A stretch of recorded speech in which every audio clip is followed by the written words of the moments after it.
We've got to think about where we're going as we think about future targets. If we were to achieve, we were currently, as you would know, 40% of our electricity coming from renewables across the country. If we were to get to 65, 70% by 2030 from where we were 20 years ago, that's a remarkable change. And we've done it, broadly speaking, with little impact, negative impact on prices or on reliability. So that's quite an amazing outcome and would compare favourably just about any other country, I would suggest. I mean, this raises the prospect then, or the issue you raise in your submission about perhaps, I think you say sort of stress testing the ISP or sensitivity analysis, in other words you use. My understanding from last week's evidence is that the ISP currently takes the government policy objectives as gospel, if you like, and drives the model to achieve, say, the 82% renewables and other goals. I take it from what you say on page 15 of your submission that you're suggesting that perhaps the ISP should be able to present some alternative scenarios that depart from those government objectives where AEMO think that some other pathways might be more plausible. Is that correct?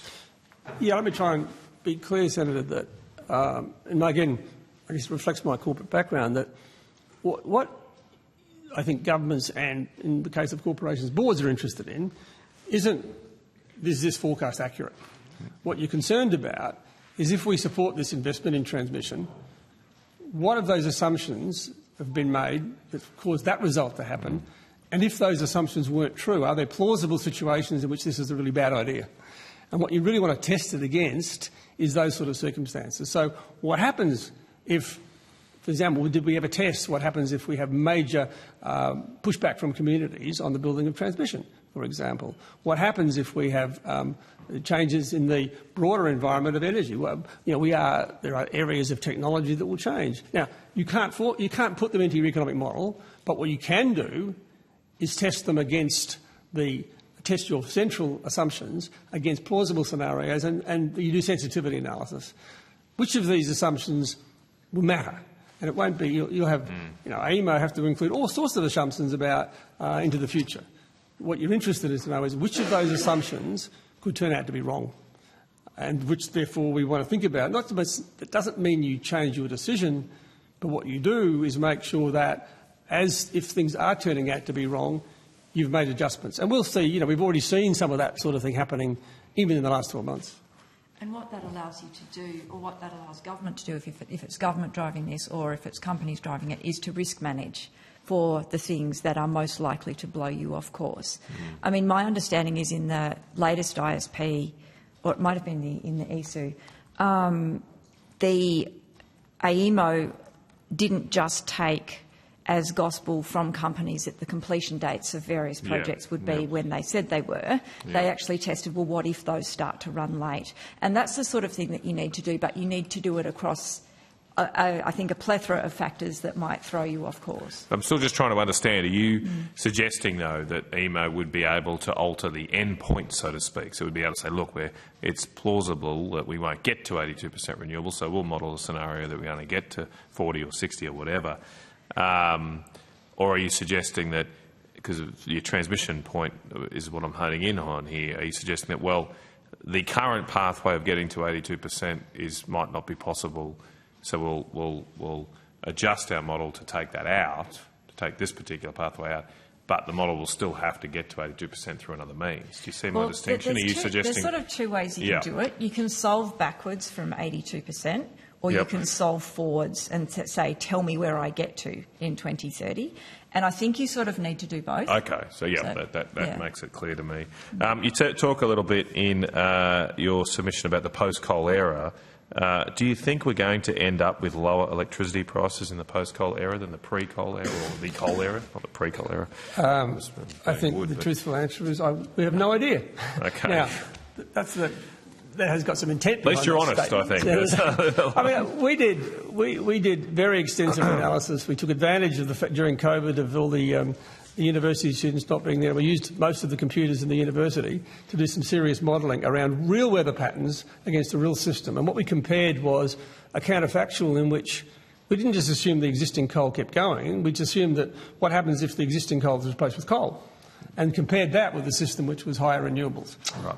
Now, what we also included was the transmission and to back that up and make sure that it met the reliability standard. Right?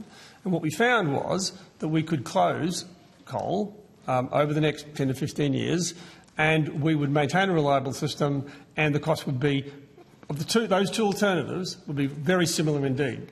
Now, that's not saying that we're suggesting that the prices would go up or down. I mean, two things happen there. One is, where are the costs relative today? So, for example, we right now have, in terms of the coal-fired power stations we still have, they are remarkably low cost.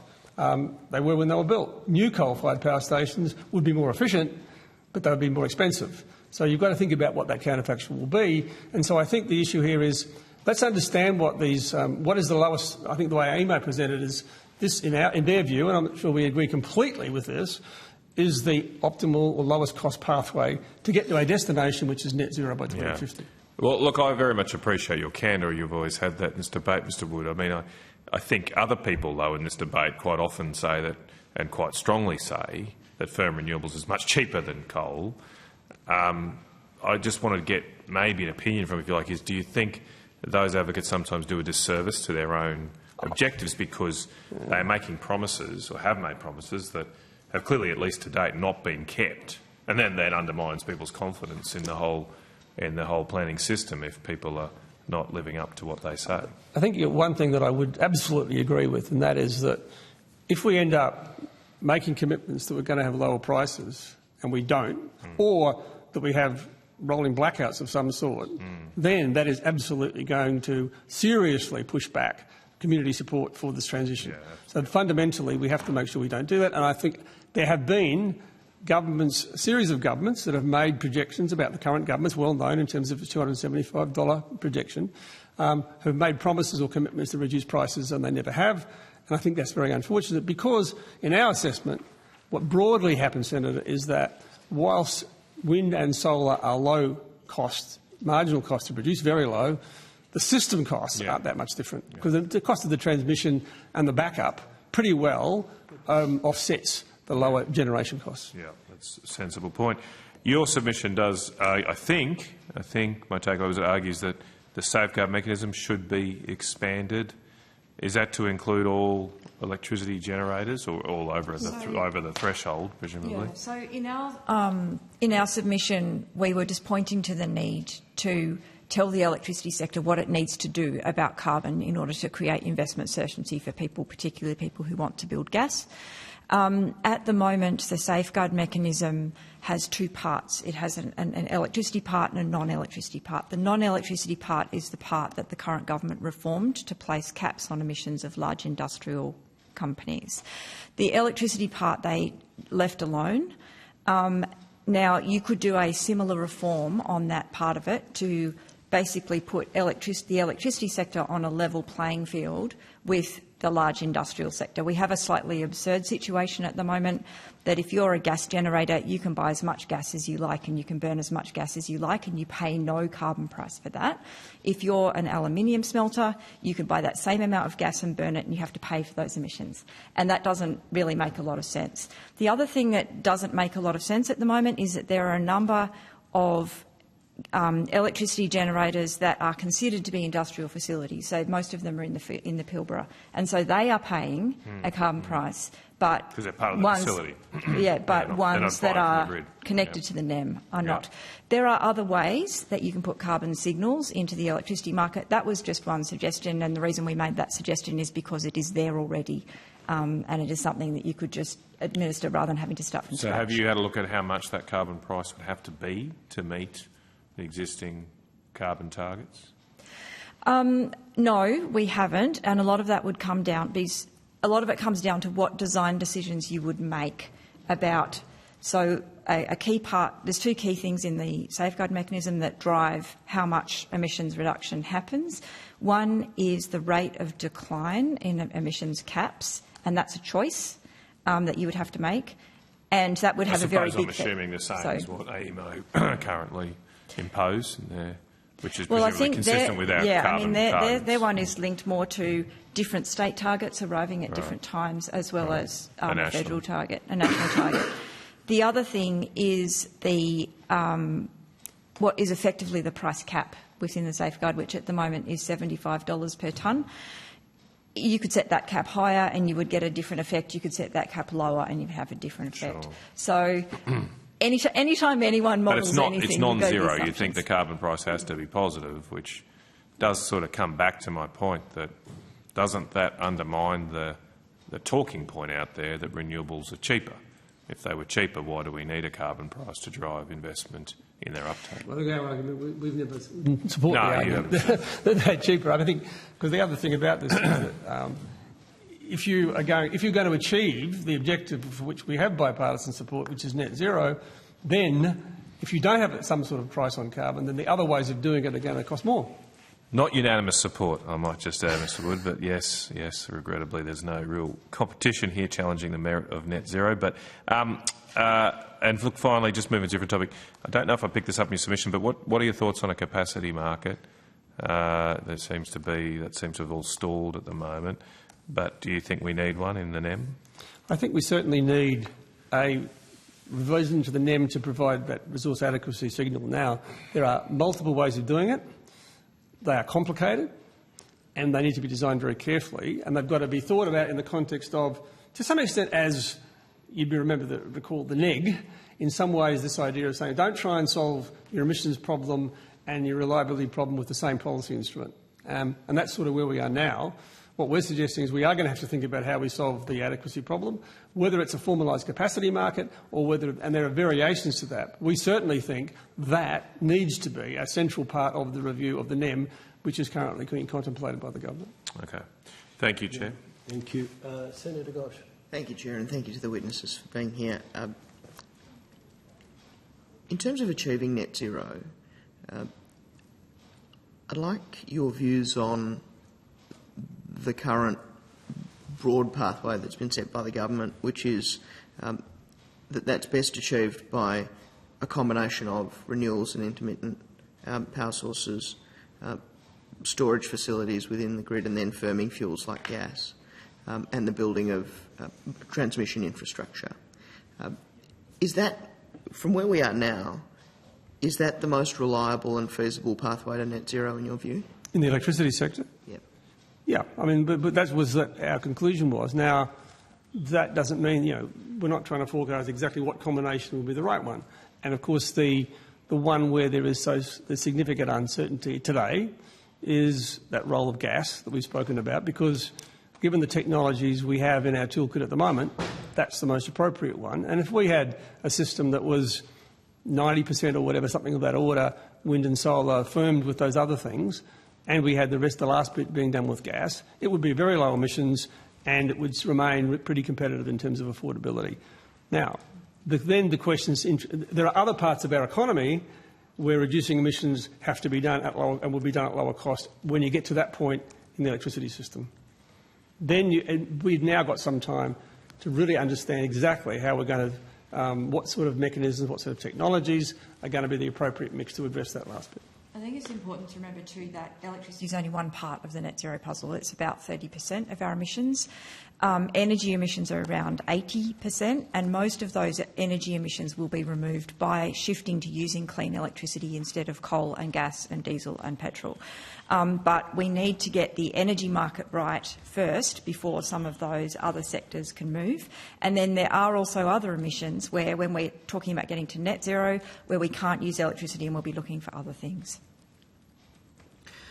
One of the propositions that was put by witnesses yesterday is that a better alternative to this model would be to, in effect, move back to large baseload generation infrastructure, be it through coal or through nuclear, because that would provide greater reliability and a better cost outcome.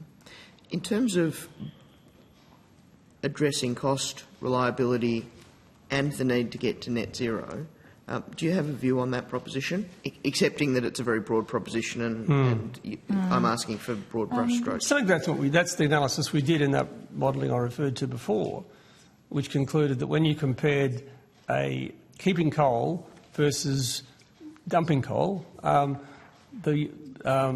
dumping coal, moving away from coal, was the more cost-effective way to go. So I think that's pretty clear. We did not at that stage attempt to model nuclear, And right now we've got no intention of modelling nuclear because, in our view, there are no numbers that are credible enough to even do that analysis. I think the other thing to remember, I think sometimes better to think about baseload as being a business model rather than an engineering problem. Baseload, the concept of baseload power reflected that the particular type of generation that was cheapest at the time that we built the electricity sector prefers to run very constantly and does not switch on and off. And we actually deliberately structured a lot of the electricity load in order to capture the value from what that had. That's, for example, why electric hot water heaters all turn on overnight. It's to shift that onto the time of day when there's otherwise not much going on so that you have flatter demand.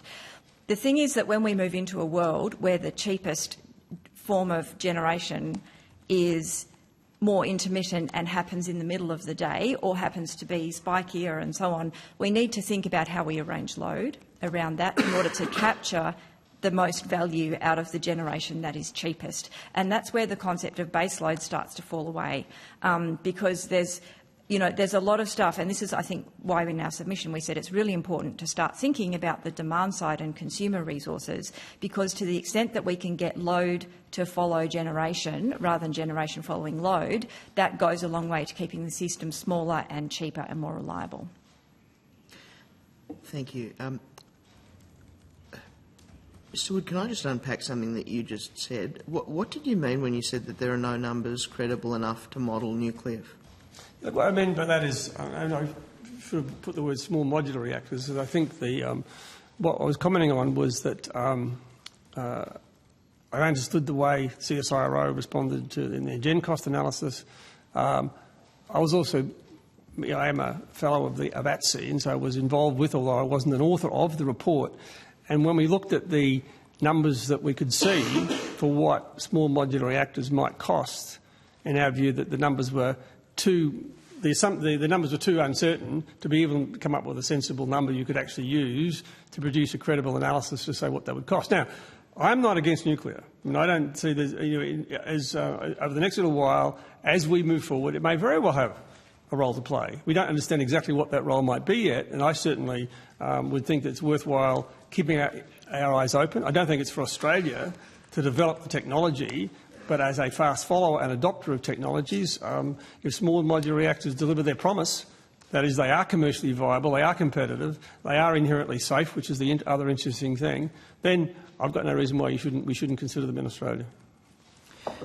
Ms. Reeve, one of the observations you made earlier was that there is an increase in demand uncertainty, and as I understood that, an uncertainty about what demand will look like in the future.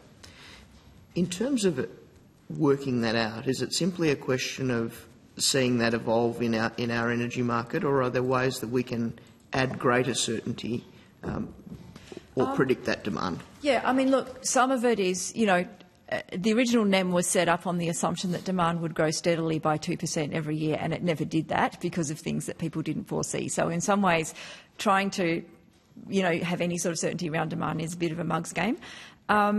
But I think there's a couple of things where processes that the government is going through at the moment would be helpful with that if they turn into policy. So the sector pathway documents that they are putting together, where each sector is mapping out what its plan will be to get to net zero, if those turn into policy that allows us to make, say, better judgments about what number of electric vehicles we're going to see by when, or the rate at which households will upgrade from using gas to using electricity at home. And if we've got more certainty around policy for those, that actually lets people make much better forecasts about how much electricity demand is going to come along and when. So I think that is part of it. I think the other thing where we are really missing a lot of data at the moment, and governments could just fill a data gap, is a better sense of, in the industrial sector, who is using what sort of energy for what purpose, and what might that pathway be to decarbonise that. Because that's just this, I think this is why we get so much focus on the household side of the energy story, is because the data in that sector is really rich. We just have not much information about what goes on in small manufacturing facilities, in food processing plants and so on, and getting much better sense of what's happening there would actually help a lot. One more. Sure. One of the observations in your submission is around the need for a number of changes to the ISP process and the need for clearer planning across a number of different topics, for want of a better word. And yet, the other thing we're I think all conscious of, and it was an observation made, is that we're increasingly in a more dynamic energy space and industry. How does a need for greater planning reconcile with greater dynamism in the sector? Great question. But that goes to some of the part of the conversation we touched upon earlier, Senator, about, well, look, you in some ways it's simplistic to say we plan for the worst and hope for the best, right? So there's an issue here of keeping options open in uncertainty. So businesses make decisions in uncertainty. They still plan. What they do is make sure their plans are robust and they can respond to the things they don't know about. And one of the things, of course, is predictability of policy. Not certainty, but predictability. And I think, unfortunately, we've had too much unpredictability about policy, which some of the things that Alison referred to before. So that's where I think the role of, yes, we should have plans, and we should say this is where our plan is, what we're going to do, and make sure that's well communicated, including, by the way, to those communities who are going to be affected by these plans. However, that does not mean we just willingly go ahead and do it, because we know that there will be uncertainties and things will change, and the assumptions that underpin those plans will be, some of them will not be accurate, but until you've got to understand which ones are the most sensitive and be looking out for the things that might go wrong or which throw you off track, as Alison said before. Thank you. Thank you. Senator Pocock. Thank you very much, Chair. Thank you for your time this morning. I just want to pick up on a few things that I know have been covered. Your submission argues for the need to redesign governance of the energy system for a post-coal era. And the scope you suggest in your submission is far-reaching, things we've touched on, a much broader carbon price, all sorts of things. I'm interested in what you would propose as the appropriate platform for inquiring into what that should look like. Like who should be advising government on that, given the complexity of it and everyone has their own view? What's a suitable forum or body to do that? I wouldn't volunteer. I would like to think that organisations like ours would contribute, because I think that and we talked a little bit in our submission about the breadth and depth of consultation that would be necessary to do this properly. As you would know, Senator, the Energy Security Board between 2017 and I think it was 2022 when they were shut down, had a go at this. And I think, and this is not a criticism of the ESB or Kerry Schott or her deputy, got nothing out of this process. And part of it was because the way it was done and the way the governments responded to what they came forward with hadn't been set up properly in the first place. So I think that's an issue. That means whoever you choose to do this work should have the credentials to do it. But you can't say, we're just going to give it to you, you come back with us and tell us what you want. Oh, we don't like that. So it's got to be very clear from the policymakers, from governments, as to what they want, and that whoever does this work can then come up with recommendations that will give them what they want, including what are some of the risks associated with what's come forward. Now, if, for example, there's been a lot of discussion, I've got no inside information, that the Productivity Commission could do that work. The current chair is not related to me, I can assure you. But that's a possibility. But what's important there is, and I'm not criticising the Productivity Commission, but they do not have a great depth in energy markets or the design of energy markets and the sort of things we've been talking about this morning. That means they would have to bring in that expertise. I mean, whoever does it needs to do that, because this is both broad and long in terms of what has to be done. It needs to be done reasonably soon, but we, as we set out for the reason before, as I mentioned, don't try and solve it today, but make sure there's a clear pathway to do that. And if governments can't agree, if as you would aware, the rules of which the market agreement follows, if governments can't agree to do this, then don't bother, because all you're going to do is repeat what we've had before, and that would be a very bad outcome. I think the thing that has to happen first is there has to be a political settlement amongst the state ministers and the federal ministers as to what shape they want this market to have, and what are the respective roles of government, of industry, of the market bodies, and also what role they expect consumers to play and what rights they want consumers to have. Because unless you've reached that political settlement beforehand, it's actually very hard for anybody to go and do a sensible review, because that's the thing that sets the landscape in which you do the review at all. And so, thank you. That's helpful. And so, in terms of the Productivity Commission potentially doing something, looking at the energy market post 2030 and what that could look like, is that something that you would be supportive of if there was a commitment to broad consultation, or do you think it is best elsewhere? We've thought about that quite a bit, and it's not obvious that there's a body to do it. I mean, the Energy Security Board was invented in a way to do something else and then was asked to have a go. It's very hard. I mean, I was involved with some of the advisory groups, and they were very frustrating because there are many loud voices with vested interests in this space, as you would know. And so it's really going to be, the process is going to be important. And I think the weakness in what was done with the previous attempt, and learning from our failure is important here, is exactly the opposite of what Alison was just describing. And that is, we said, give me this, and they came back and gave them that, and they said, oh, we don't want that. Because the broader issues about exactly how you want this thing to play out in terms of the roles and responsibilities, for example, were not sufficiently defined. And that can't be done by the market bodies. That must be done collectively by the ministers, and we understand completely in saying that that's not an easy thing to do, because each jurisdiction will have its own views about how it wants to achieve the outcome. I mean, if you want something where ministers will say yes to every single thing in it, then the way to do that is to internalise that within the bureaucracy. The problem is that they then do something that they know the minister will say yes to, which means it will probably end up less ambitious and more politicised. So there's no neat way to resolve that tension. And looking at your submission, my takeaway is that if there was a review, it would have to have a pretty broad terms of reference. Yes. I'm interested how do you weigh that up with the problem that, when everything's important, then nothing's really important, because there's a long list of recommendations, and as we know, they just get noted. Does that come down to consensus building before the terms of reference, or how do you overcome that problem? I think some of it is consensus building ahead of time. Some of it, I think, is also, I have no idea what sort of plan there is for the timeframe of this review, but it feels like to me it's a multi-year process, but we need to sort of bite it off in chunks.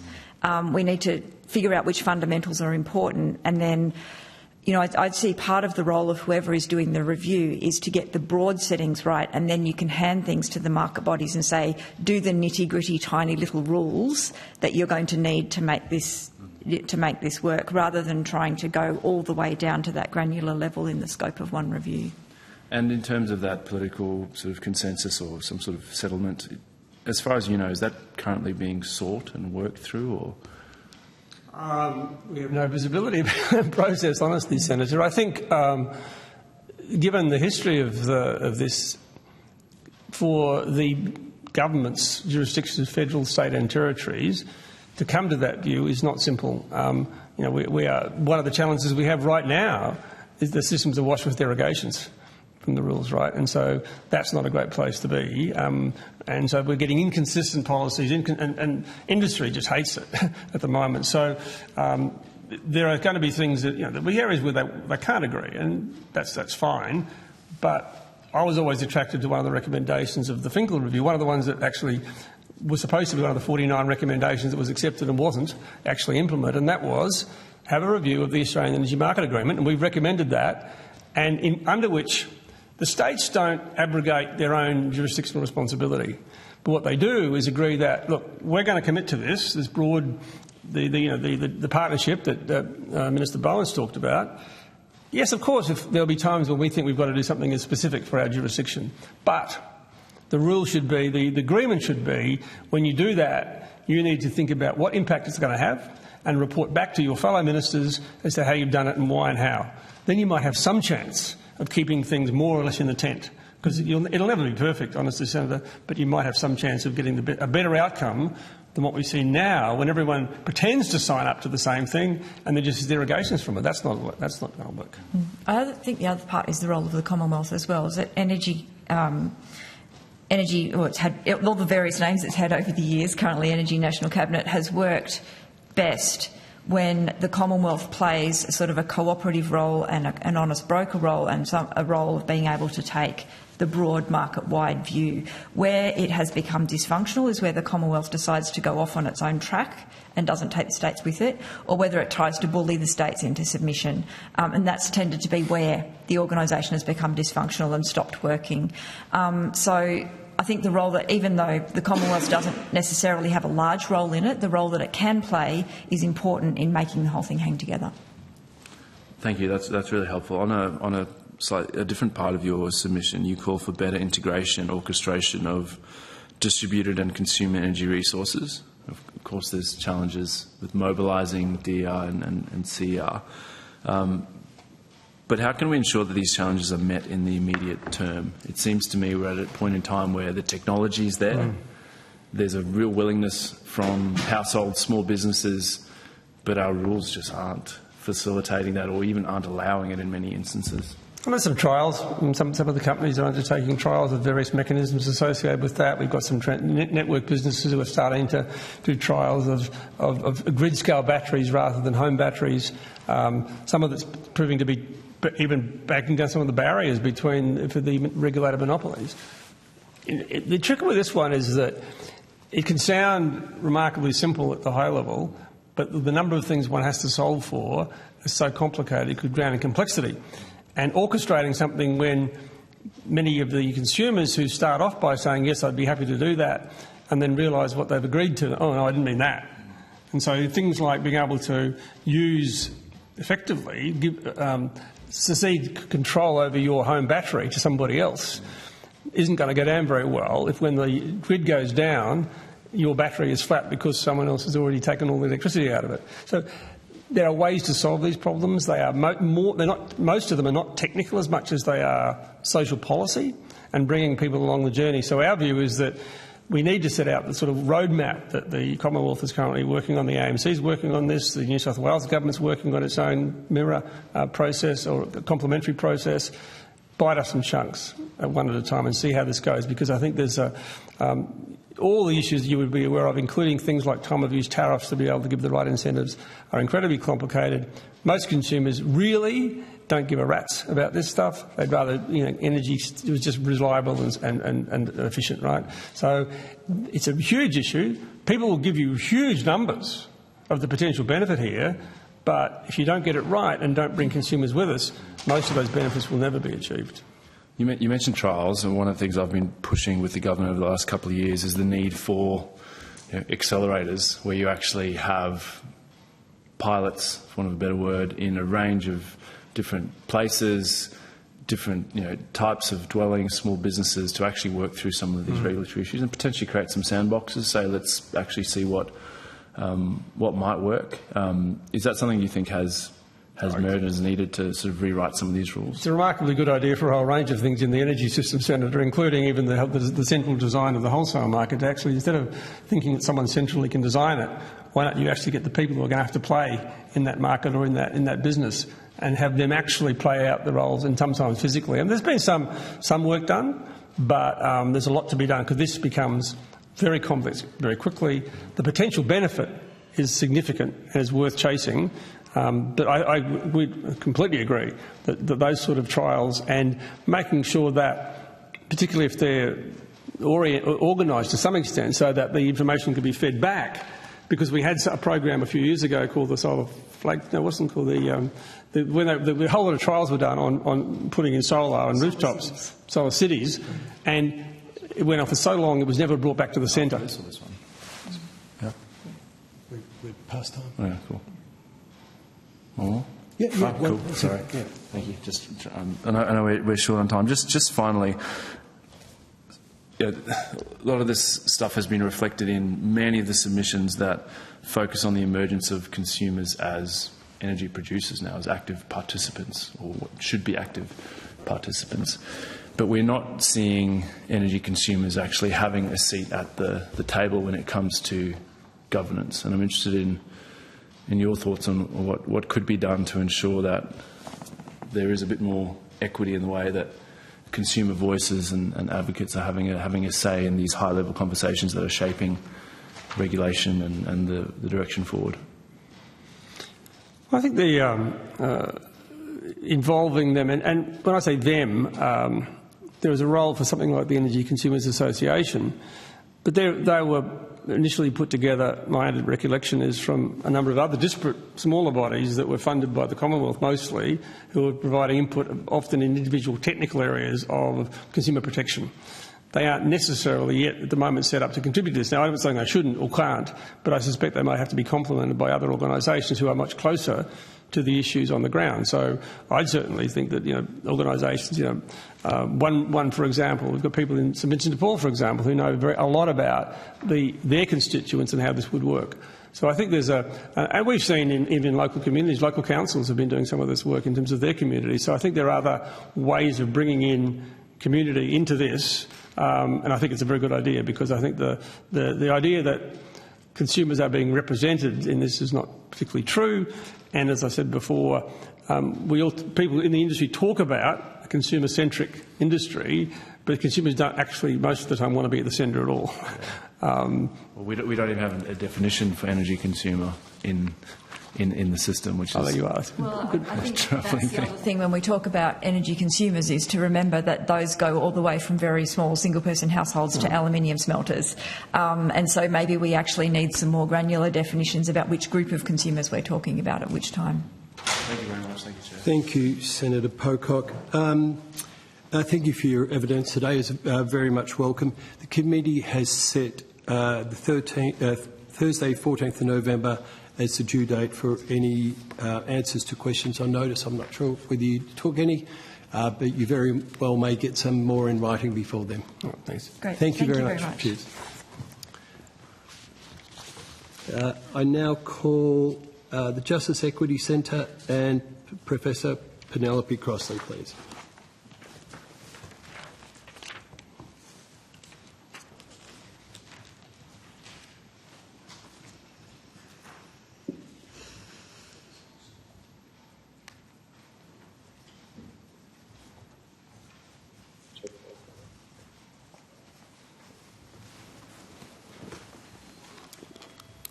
Justice and Equity Centre here. Just checking that you can hear us, Senators. Chair? Yes, I can, and I welcome the Justice and Equity Centre and Professor Crossley. I understand that information on parliamentary privilege and the protection of witnesses giving evidence to Senate committees has been provided to you. Is that correct? For the Hansard, will you please state your full names and the capacity in which you appear today? I'm Douglas McCloskey. I'm the Program Director of Energy and Water at the Justice and Equity Centre. Craig Memory, Senior Energy Advisor at Justice and Equity Centre. Professor Penelope Crossley, Professor of Energy Law at the University of Sydney Law School. Thank you. Do any of you have a very brief opening statement? Yes, we do, Senator. The Justice and Equity Centre is a leading independent policy and law centre. Our energy and water consumer advocacy program has operated for over 20 years, supported by grant funding from the New South Wales Government to advocate in the interests of household consumers, with a particular focus on the interests of those experiencing disadvantage and vulnerability. As noted in our submission, the energy system architecture has evolved over decades, with changes at a national and jurisdictional level and generational change in energy system technology. Understanding of the essentiality of electricity as a foundation for health, well-being and prosperity has also evolved, and these are important considerations. While we are relatively well served by our energy institutions, there is a critical need for a review of the framework of laws, institutions, policies and regulations which have evolved as a whole, to examine some of the issues that other witnesses have raised during this process. The intent should be to ensure that our institutions are properly purposed, robustly independent, empowered and structured to consistently promote the best interests of all consumers in the circumstances we face now and into the future. In that context, the JEC see a timely opportunity for a well-scoped and holistic review of these frameworks by a body such as the Productivity Commission. And I would just like to throw to my colleague for some additional remarks. Thanks, Douglas, and thank you, Chair. I'll just make a few clarifying comments on cost, price and bills. Before I do, just note I sit on a number of energy market committees, the Reliability Panel, which makes determinations about the prices and security settings in the NEM, among other things, the Consumer Panel that advises AEMO on the Integrated System Plan, and I sit on a couple of boards, including the Renewable Energy Sector Board and the board of the Energy and Water Ombudsman in New South Wales. Just clarifying that I'm appearing here today entirely and only in my capacity with the Justice and Equity Centre as Senior Advisor and Consumer Advocate there. Just with respect to cost and price and bills, I tuned in for a bit of some of the Senate hearings. I heard a lot of references to cost, price and bills separately, and I heard a bit of conflation of them, so I just wanted to clarify a few aspects. Regarding cost, we do urgently need to recentralise the energy system from a fossil fuel-powered one to a renewable-powered one. That transition comes at a cost. That's unavoidable, because basically for a while you have to effectively run bits of both systems at once. For decades, we were warned by experts that it would be more expensive to defer climate action than to act, and unfortunately not all governments heeded that warning. So we are now living with that future, that difficult future that the experts warned us about. We are facing higher costs while we scramble to make up for nearly a decade of lost climate policy. With respect to cost and bills and price, they're not all the same, but they are often conflated. Wholesale spot prices reflect a number of factors. Some are temporal, they're about supply and demand, they include bidding behaviour. They don't reflect the costs or benefits necessarily of generation, particularly at times of extreme supply and demand. I'm happy to take further questions on that particular line if it's of value. I would know with respect to the... Sorry to interrupt, but just on that point, I was very happy to give you a brief opening statement, but if this is testimony, may it be better put in a supplementary submission or in answer to a senator's question? I'm just conscious of time and senators. No problem. Professor Crossley, do you have? Very briefly. Thank you. Thank you. So our energy regulatory framework was designed at a time when over 99% of energy generated within the NEM came from fossil fuel generators. And we were seeking, obviously, to introduce competition into the market through the promised privatisation and unbundling of the former state-owned energy corporations. And, you know, it was a time where we had one-way flows of energy. Energy could not effectively be stored. We had no prosumers, no distributed energy resources, no consumer energy resources. Today, in the last year, we saw 38.4% of all energy generated within the NEM as renewable generation. We have significant distributed energy resources. We're seeing increasing volumes of energy storage. But we still have got very significant state ownership of energy assets in some jurisdictions, and this is predicted to grow both within particularly Queensland but also Victoria. So how has our energy regulatory framework addressed these changes? We've seen vast amounts of piecemeal changes. So the National Electricity Law has more than doubled. The National Electricity Rules have increased more than 5 times in their length. We've seen over 400 derogations by the states to address changes that they see as urgently needing to be addressed. We don't even have a standardised definition of a connection agreement within our National Electricity Rules. That's one of the derogations. We've now got this incredible degree of complexity and, I would argue, an unwieldy architecture of market bodies. As a consumer, if you're trying to navigate the National Energy Customer Framework, it's spread across 2,400 pages of 4 regulatory instruments. You know, it shouldn't matter how you get your electrons for what consumer protections you have available. I mean, as an energy lawyer, I would find it difficult to navigate that system, and I've been working within this sector for 20 years. So the current system, I would argue, is not fit for purpose. But perhaps more importantly, there is an absolute lack of transparency within our governance framework. We don't get forward agendas for the ECMC. We have no information on how my democratically elected representatives are representing me in this space. You know, this is a committee of cabinet. You don't know what topics are being discussed. You don't know what points my state representatives are making. There is no clarity on which jurisdictions are leading particular work programs under the ECMC. We have, again, and I made this point in my submission, no disallowance procedures or parliamentary scrutiny, which I understand the reasons for that initially, but I think the states with all these derogations, we're now also not getting assessments of how those derogations are then impacting on both the effectiveness of the rules overall, but also at a state level. And then even when consumers do seek to participate in these processes, so I did some research, unfortunately quite a while ago, but I suspect it hasn't changed that much. So I studied the 34 consumer-focused rule changes, and we studied 571 submissions made into those consumer-focused rule changes. And one of the things they highlighted was it didn't matter if you're an individual consumer, a small business, a large energy consumer, an advocacy organisation, a minister or a government department. The closer you were linked to being a consumer, the more likely your submission in a rule change process was to be rejected or ignored. And one of the things that I found particularly interesting was it suggested that at that time the AEMC believed that consumers did not understand what was in their long-term best interests. And that includes those large energy consumers.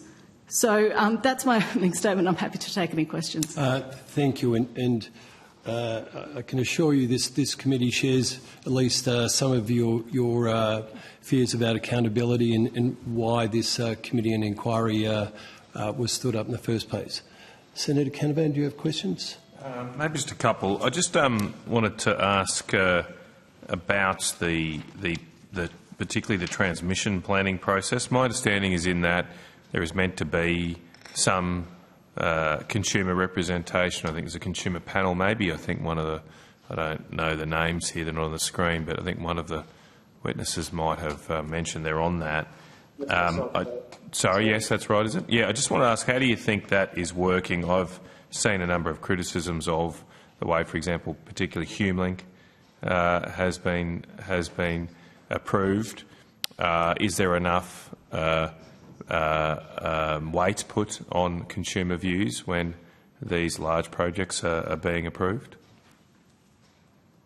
Thanks, Senator. I'll treat that as three questions. With respect to the panel, and the panel's working with AEMO, as mentioned, I'm not here representing the panel, but I'll observe as a panel member. We work very closely with AEMO and they reciprocate by working very closely with us. We challenge them on views. My perspective is that we feel that they hear us in our challenges. They make changes to the ISP that represent feedback based on what we give them, some of which is based on merit. Some of the feedback they don't necessarily take on, as you would expect. Not everyone gets heard on everything. With respect to HumeLink, our view at PIAC is that HumeLink's a very unfortunate investment that probably would have been better off not going ahead in the form that it is. The reason that HumeLink is going ahead, unfortunately, is the result of the government-initiated project Snowy 2, which requires HumeLink for its access to market. The real failing in the system there is not so much of HumeLink, in my view. It's the fact that we ended up with this very, very unfortunate intervention of an ill-considered project in Snowy 2 that went ahead without having due consideration of what the real costs would be, of how it was going to connect to the national energy market, of what the who would be carrying those costs. When Snowy 2 was announced, the first questions that came to my mind is how could that be built for less than $10 billion and before 2030, and who's going to pay? What we're seeing now with HumeLink is one of the outworkings of that bad decision. And it's that the energy market institutions, I would argue, are probably having to chase our tails a bit to get this project up so that Snowy 2 can have access to the market. We definitely need more transmission. HumeLink probably would look very differently if it wasn't trying to connect Snowy 2, and it could have focused instead on the timely connection and building of renewables being attached to the market, which would have had a stronger and sooner and more cost-effective benefit. With respect to your third question about the weighting given to consumer considerations, I'd say Snowy 2 is a very good example of where the energy markets are kind of hamstrung. Yes, they could give more regard to the consumer considerations that we would be better off without that project or with a different project. But when the governments to which they're accountable make decisions like that, they're in a pretty difficult situation. I mean, I can remember in some of this criticism that at one stage there, I just can't remember the exact stage of HumeLink, the consumer panel or the stakeholder engagement, I think, that came back, only 2 groups were in favour of a particular decision. I think it was Transgrid and a lobby group that supports Transgrid, and all the consumer representatives were against it, and AEMO sided with Transgrid. Have you got any comments about the appropriate separation or arm's length decision making here between AEMO, AER and the transmission network operators? I'd say at a fundamental level, if Transgrid had proposed HumeLink as a project that was proposed by them, initiated by them, and in the way that it is designed now, it's unlikely to have gotten up. But I would say, as I mentioned before, that with government requiring Snowy 2 to be built, probably leaves those market institutions in a difficult position and probably being unable to. I mean, the AER, I don't think, has the power to be able to reclassify HumeLink as a connection asset and impose the cost of HumeLink on the party that benefits from it mostly, which is Snowy 2, because it's technically a bit of shared infrastructure. You could argue that would have been a better outcome and a more fair outcome, better representing the consumer interests. That would have allowed HumeLink to actually go ahead, provide the market benefits that it will to Snowy 2, if and when Snowy 2 is built, while having consumers make a contribution that would reflect the benefit that they get to them through the potential benefits that a transmission project like HumeLink would bring. I think we observed that HumeLink and some other... HumeLink has had relatively limited support at different stages. I would acknowledge that Snowy Hydro, in addition to Transgrid, has also supported HumeLink. Thanks. And look, I'm sorry, Miss... I can't see your name there, sorry. Miss Crosley, I've only just got your submission this morning. Did you have any comments to make then about my particular concern here about consumer interests and transmission planning? I think I'd defer to the Justice and Equity Centre on that one. You do, just with a quick through it, you do recommend changes to the governance structure here. Why do you think they're not working at the moment, and what do you recommend needs to change? I think the sheer level of complexity within the sector.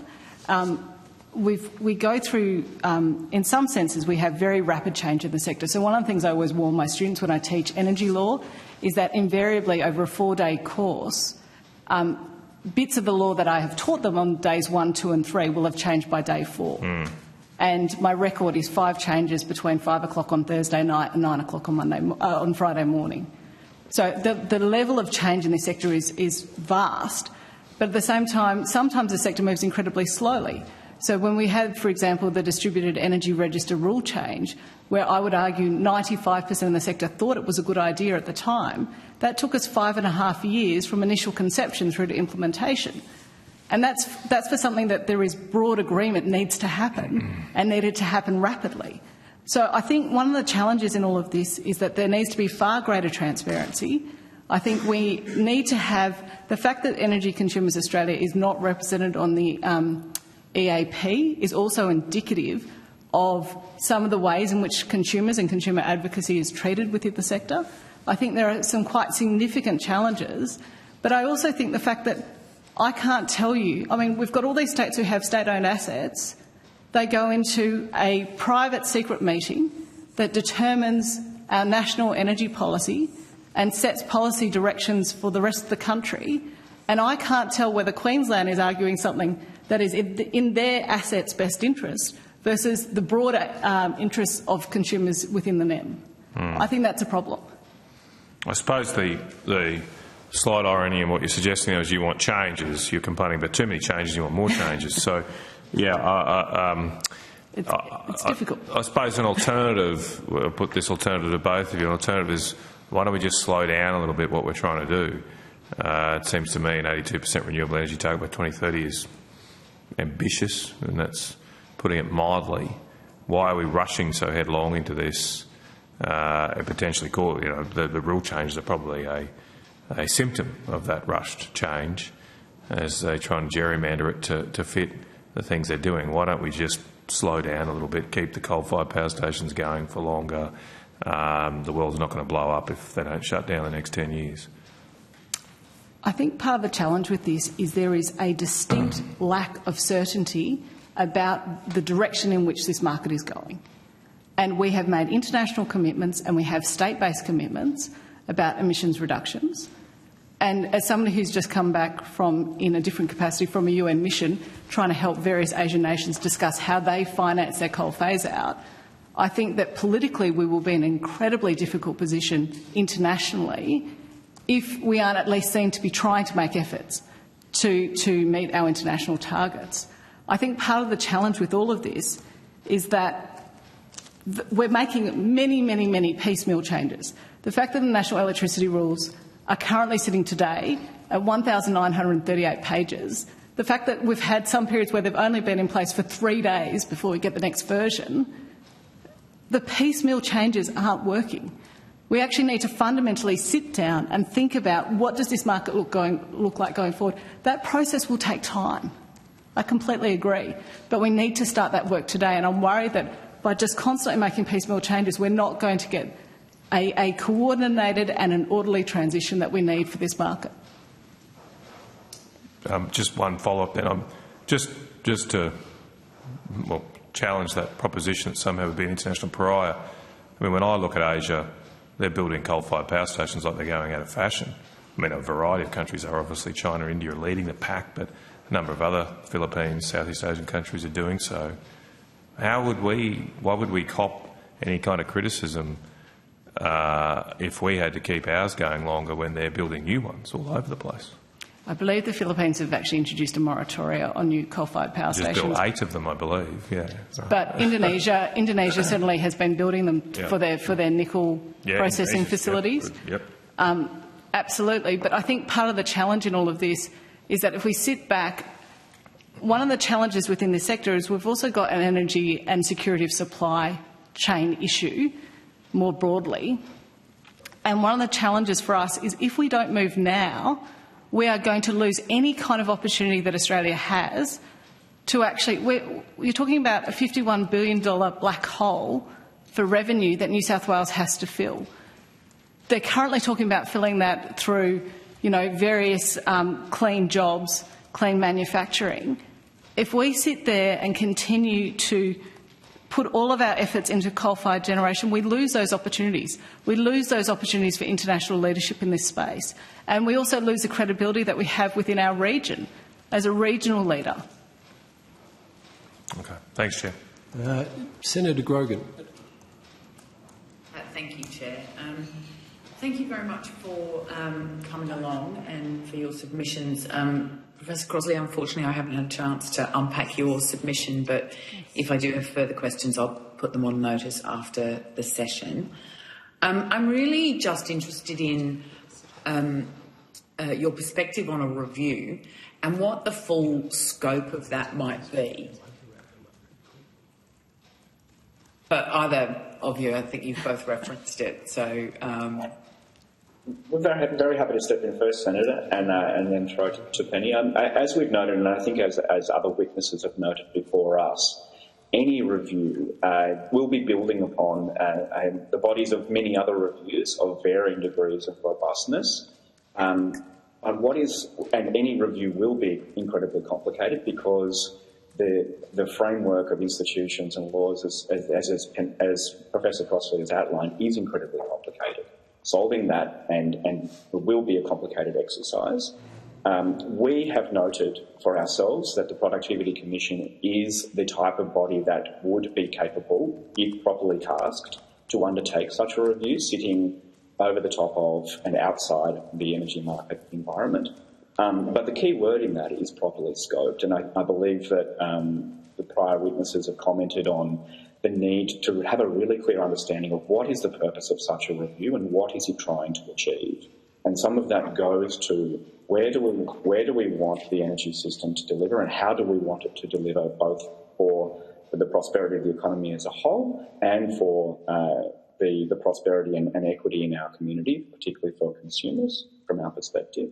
And I think that goes to where the gap has been in the past, in having a clear-eyed understanding of what is the purpose of a review and what do you want it to recommend to deliver. And that will not solve the issue of the complexity involved in what recommendations it might give, but it will at least say and provide some basis for identifying where changes at a national level might be, where there are opportunities to address inconsistencies between national and jurisdictional frameworks and institutions, and give us a common understanding of, to have that conversation at that ECMC level and within the community of what changes need to be made, and also how can we hold various governments accountable for being on board with those potential changes. I would add to that, just reflecting on other investigations that the Productivity Commission has made into the national energy market arrangements before, or at least into distribution networks and network arrangements. About 10 or so years ago, the Productivity Commission did a rather extensive review, and they concluded, among other things, that the national energy market is, quote, a graveyard for reviews, unquote. Their observation being, obviously, that a lot of reviews are made, recommendations are made, and they end up going nowhere. I think it was the previous speakers, Tony Wood and Alison Reid, who might have observed elements around the jurisdictional arrangements here, and Penny's touched on those as well. So Penny Crossley's touched on those as well.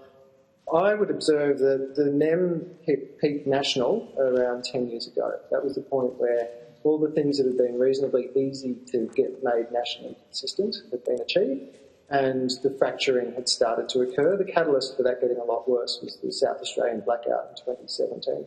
Since then, we've seen jurisdictions going out in their own direction. Whatever review is done, by whoever it is done, be it the Productivity Commission or anyone else, the states and jurisdictions and Commonwealths still have the governance of the NEM. So whatever changes are made, and therefore whatever review is looking into those changes, would need to be done in the spirit of collaboration between those entities and a focus on what role national consistency may have. And you said it started to fracture about 10 years ago. Were you calling for this kind of review 10 years ago? Is that when this should have occurred? I might see if Professor Crossley has anything to say on that, because Professor Crossley was working with our organisation on some work around NEM before we were, when there was actually a governance review of the NEM, and she did some extensive work on that, which I think was very insightful. So if you don't mind me putting you on the spot, Professor Crossley, would you like to field that one? Thank you. I think many of these issues were discussed in that governance review almost 10 years ago, and I think some of the same challenges still exist. And we did a big piece of comparative work. Professor Mountain, Dr. and now Professor Gabrielle Appleby, and the team at the Public Interest Advocacy Centre, which is now the Justice and Equity Centre, looking at how the market, the administrative law aspects, the energy law and energy market institution aspects could be amended to make it the whole framework much more functional. And I think I would completely agree both of the points made on this by the Justice and Equity Centre, but also by the Grattan Institute, about the real need in this space to really have a think about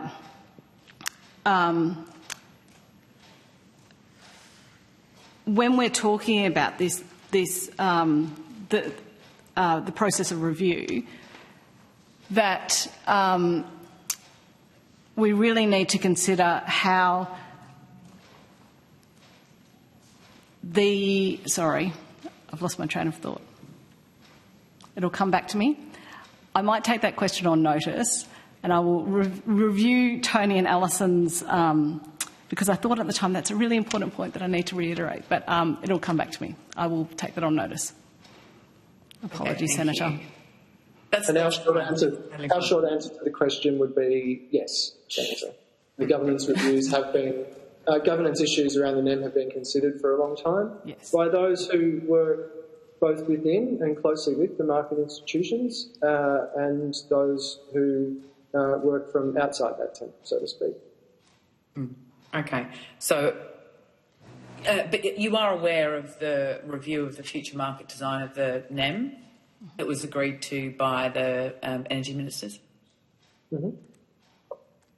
Okay, no, just checking. Yes, aware of it, but I guess one thing that we would note around that is, again, it goes to the question of scoping of such a review. It's possible for such a review to be undertaken and not address a number of the issues, such as some of the ones that Professor Crossley has highlighted in relation to the fracturing and the derogations, because all of that sits within the NEM.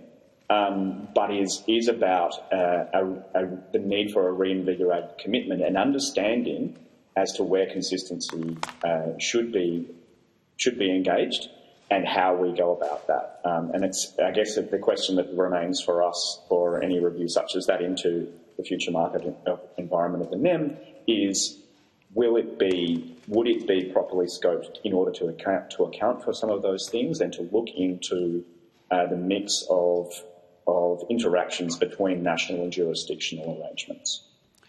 And the other part of it would be, which market are we talking about? So the NEM is a bit peculiar in that we call the system a market. So we've got a thing called an energy system. It's got $100 billion worth of assets in it that are grid infrastructure, and we've got a commission for those. We call it the NEM, National Energy Market, and we call the Commission of the National Energy Market Commission. A lot of the decisions they make and the way the market, a lot of what we call market, is not actually viewed as the market. Then there's the wholesale market, which is the true market, if you like. My understanding was that review was probably going to be a bit more focused on the latter, the wholesale market arrangements, and filling the gaps that were largely left by the post-2025 market design process that was initiated under the ESB at the behest of the Victorian government, that was meant to address the issues that the CIS has come in to partly address some of. Last question, Deputy Chair. Certainly. So in terms of the scope, so this review that's been agreed by the Energy Ministers' Council, it could achieve what it is that you're looking for if appropriately scoped. Would you see it as stretching sort of up and down the decision and supply chain, in the sense that you've levelled some criticisms at how you think some of the decisions are made in terms of government, the parliamentary process, etc., etc. How far up that decision tree would you like to see that review go? I think you can't effectively reform the NEM unless you look at NEM governance, and that begins right at the top. And you have to, and I've now remembered the point that Tony and Alison were making. I think actually looking into the AEMA, the Australian Energy Markets Agreement, which has not been amended since 2013, that is time for a refresh. It is time for, we've had significant, if you look at the AEMA, it currently represents a ministerial council on energy. It's not up to date with the current composition of the ECMC. It doesn't reflect current priorities. It doesn't reflect the current arrangements. So I think unless you really begin top down, but also examining what role the consumers are now going to play, because I don't think that role of consumers within the energy sector has ever been properly understood, particularly in the context of an energy transition where 1 in 3 households now have solar on their rooftops. Right, thank you very much. I really appreciate your time and your submissions. Thank you, Chair. Thank you. Senator Pocock, if you could keep it brief. I'll try and get back on track. Sure, thank you. Professor Crossley, thank you for your time. From your answers to Senator Canavan's questions, it sounds as though you believe that there needs to be a redesign of energy market laws and regulations. Is that a fair assumption? That's a very fair assumption. And I'm interested in how that happens. Obviously, I think you were in the room when I was asking the Grattan Institute about what that would look like. Justice and Equity Centre have just said that the PC would be the appropriate body. I'm interested in your view on who, and secondly, Grattan's point about having to have some pretty strong consensus of the direction it should head in before that is actually put to a more independent body to do? Look, I think the question of who is a difficult one, because whoever does it needs to have deep energy sector expertise, and obviously that's not something that you come by overnight given the level of complexity within the sector. I think the Productivity Commission would certainly be one of the bodies that I would be very happy to consider, but I agree with the Grennan Institute. They likely would need to import in some energy sector expertise, just as the Energy Security Board did when they did their post-2025 work. They seconded in experts from all of the market bodies. I'd suggest you might want to go a bit wider than that when seconding in experts. I completely agree, though, that there does need to be consensus on direction. We've got the ECMC is set up to provide that kind of policy direction, and without that policy direction, top down, I think that you're just the potential scope, the potential field is too wide to get a meaningful outcome without a very clear consensus and policy. Mm-hmm. Thank you. You touched on this earlier, and it's something that I have a concern about, but I'm interested why you think Energy Consumers Australia is not a permanent member of the EAP. They're not formally an energy market body. Mm-hmm. They're kind of seen as an advocacy arm. To be perfectly frank, I don't know. The EAP doesn't have a website. Even the ESB had a website. Yeah. It's not clear what their work program is. And I get that I'm probably the only person in the country who wants to see forward agendas for the ECMC. I get that I probably am the only person in the country who, you know, in the last governance review, one of the things I complained about was that there was no terms of reference for the COAG Energy Council while we were supposedly reviewing the governance arrangements of the energy sector. Like, how are you meant to review the governance arrangements when you don't even know what the ultimate kind of parent governance instrument is meant to be doing? They didn't used to put out communiques. So there have been some positive changes in this space, but I truly believe that transparency would be a massive benefit for everybody trying to understand what's going on. And how does that change in transparency, like what does that actually look like? What's my wish list? Yeah. I'd like to know what the EAP is doing. Uh-huh. I'd like to know what the senior kind of officials on the various working groups, I'd like to know who they are. I'd like to know who the lead jurisdiction is on each of those priorities under the National Energy Transformation Partnership are. The priorities for nationally, depending on who the lead jurisdiction is, that actually could have quite a marked influence on the outcome of policy. How is that not publicly available? Very good question. A very good question. Extraordinary. It truly is extraordinary. When I last did a review into all of the equivalent bodies to the COAG Energy Council, so in 2015, the only council that had less transparency was the Federal State Council on Financial Arrangements. And you can kind of understand why that might be the case.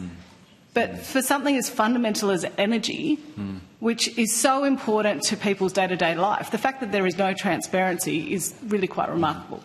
And do you, I'm not sure if you be able to answer this, but do you know how that would be done? Is it through legislation, regulation, a statement of expectations? Like, how do you force transparency where there just seems no reason for a lack of transparency? I think they could probably just build a website. Just do it. I don't think you need. I would actually argue in this space we don't need more legislation. They should just go and do it. Yeah.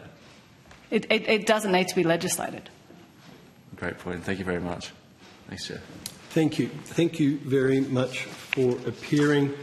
The committee has set Thursday, 14 November 2024 as the due date for answers to take questions on notice. I think you all had some questions on notice, so if you could return them by then. We're going to break for a very quick morning tea break and then come back with the Centre for Independent Studies.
Right. Welcome back, and apologies to witnesses here and those following at home. We're running slightly behind time, but not too bad.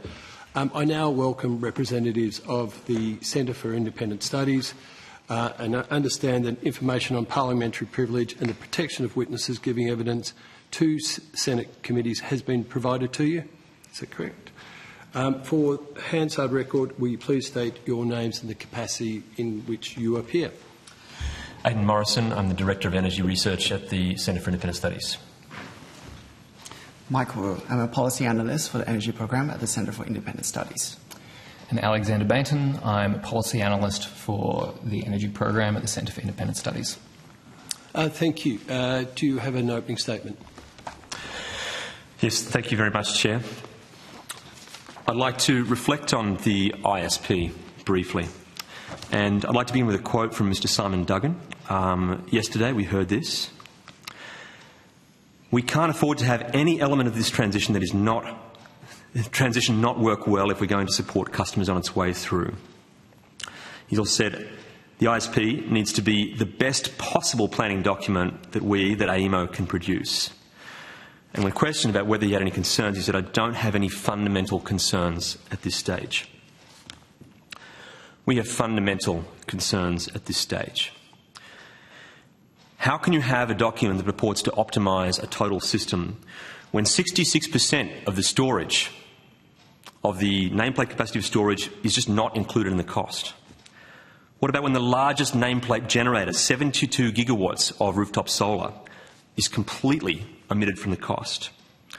This report also, by its own admission, does not include distribution, the network that's essential for supporting consumer energy resources and the largest component of the network costs in the current electricity bill. This is a part that is simply not incorporated as a cost. The largest parts of the system, in ways you can measure it, in both storage, generation and network, are simply not included as a cost in this model. These are deep and serious flaws. Further to that, this model assumes that essentially households and industry will shift their consumption of energy in a way that follows the weather patterns. We're going to have 97% of people driving electric vehicles and mostly charging them during the day. Currently, people mostly charge them during the night. If we don't get to 97% electric vehicles, this plan will not work. If we do get to 97% electric vehicles and we keep charging them at night, as most people do, this plan will also not work. The plan includes 15 gigawatts of flexible hydrogen operating around 30% capacity factor to soak up sunshine during the day. If we don't have that flexibility of 30% capacity factor hydrogen, this plan will not work. Or if instead of 15 gigawatts of totally flexible hydrogen, instead we get 15 gigawatts of completely inflexible, 100% reliability requiring data centres, this plan will not work. The concern to bring to you today is not one of trying to say that we should switch from one technology to another. Obviously, we've been strongly advocating for the consideration of nuclear power. But the deeper concern that this committee must consider is that we're actually going to muck up any potential transition as well to renewables. We're concerned that we're not building the best system that we could have. And in particular, there is one enormous impediment to this plan helping to do that I think just must be highlighted. And that is a deep structural flaw. It's been highlighted by many people here today, and that's the role of policy in dictating what the ISP does and does not do. It is stated in the National Electricity Rules that the ISP must consider being the key word, consider the emissions reductions targets as stated in the target statement. I put it to you now that there is just no way that we have a reasonable and natural interpretation of the word consider. If I said to any of you here that I'd like you to consider my evidence, I do not expect you to then stop considering anybody else's evidence. I do not expect that you won't have challenges and test it and challenge it. If we were to switch seats and perhaps we have a different government and a new government said we will have a policy of 82% nuclear power by 2030, would we just assume that will by default happen? Or should there not be some consideration of the plausibility of those types of things occurring? That is the essence of the deep flaw that AEMO has been hiding behind, or the worst flaw.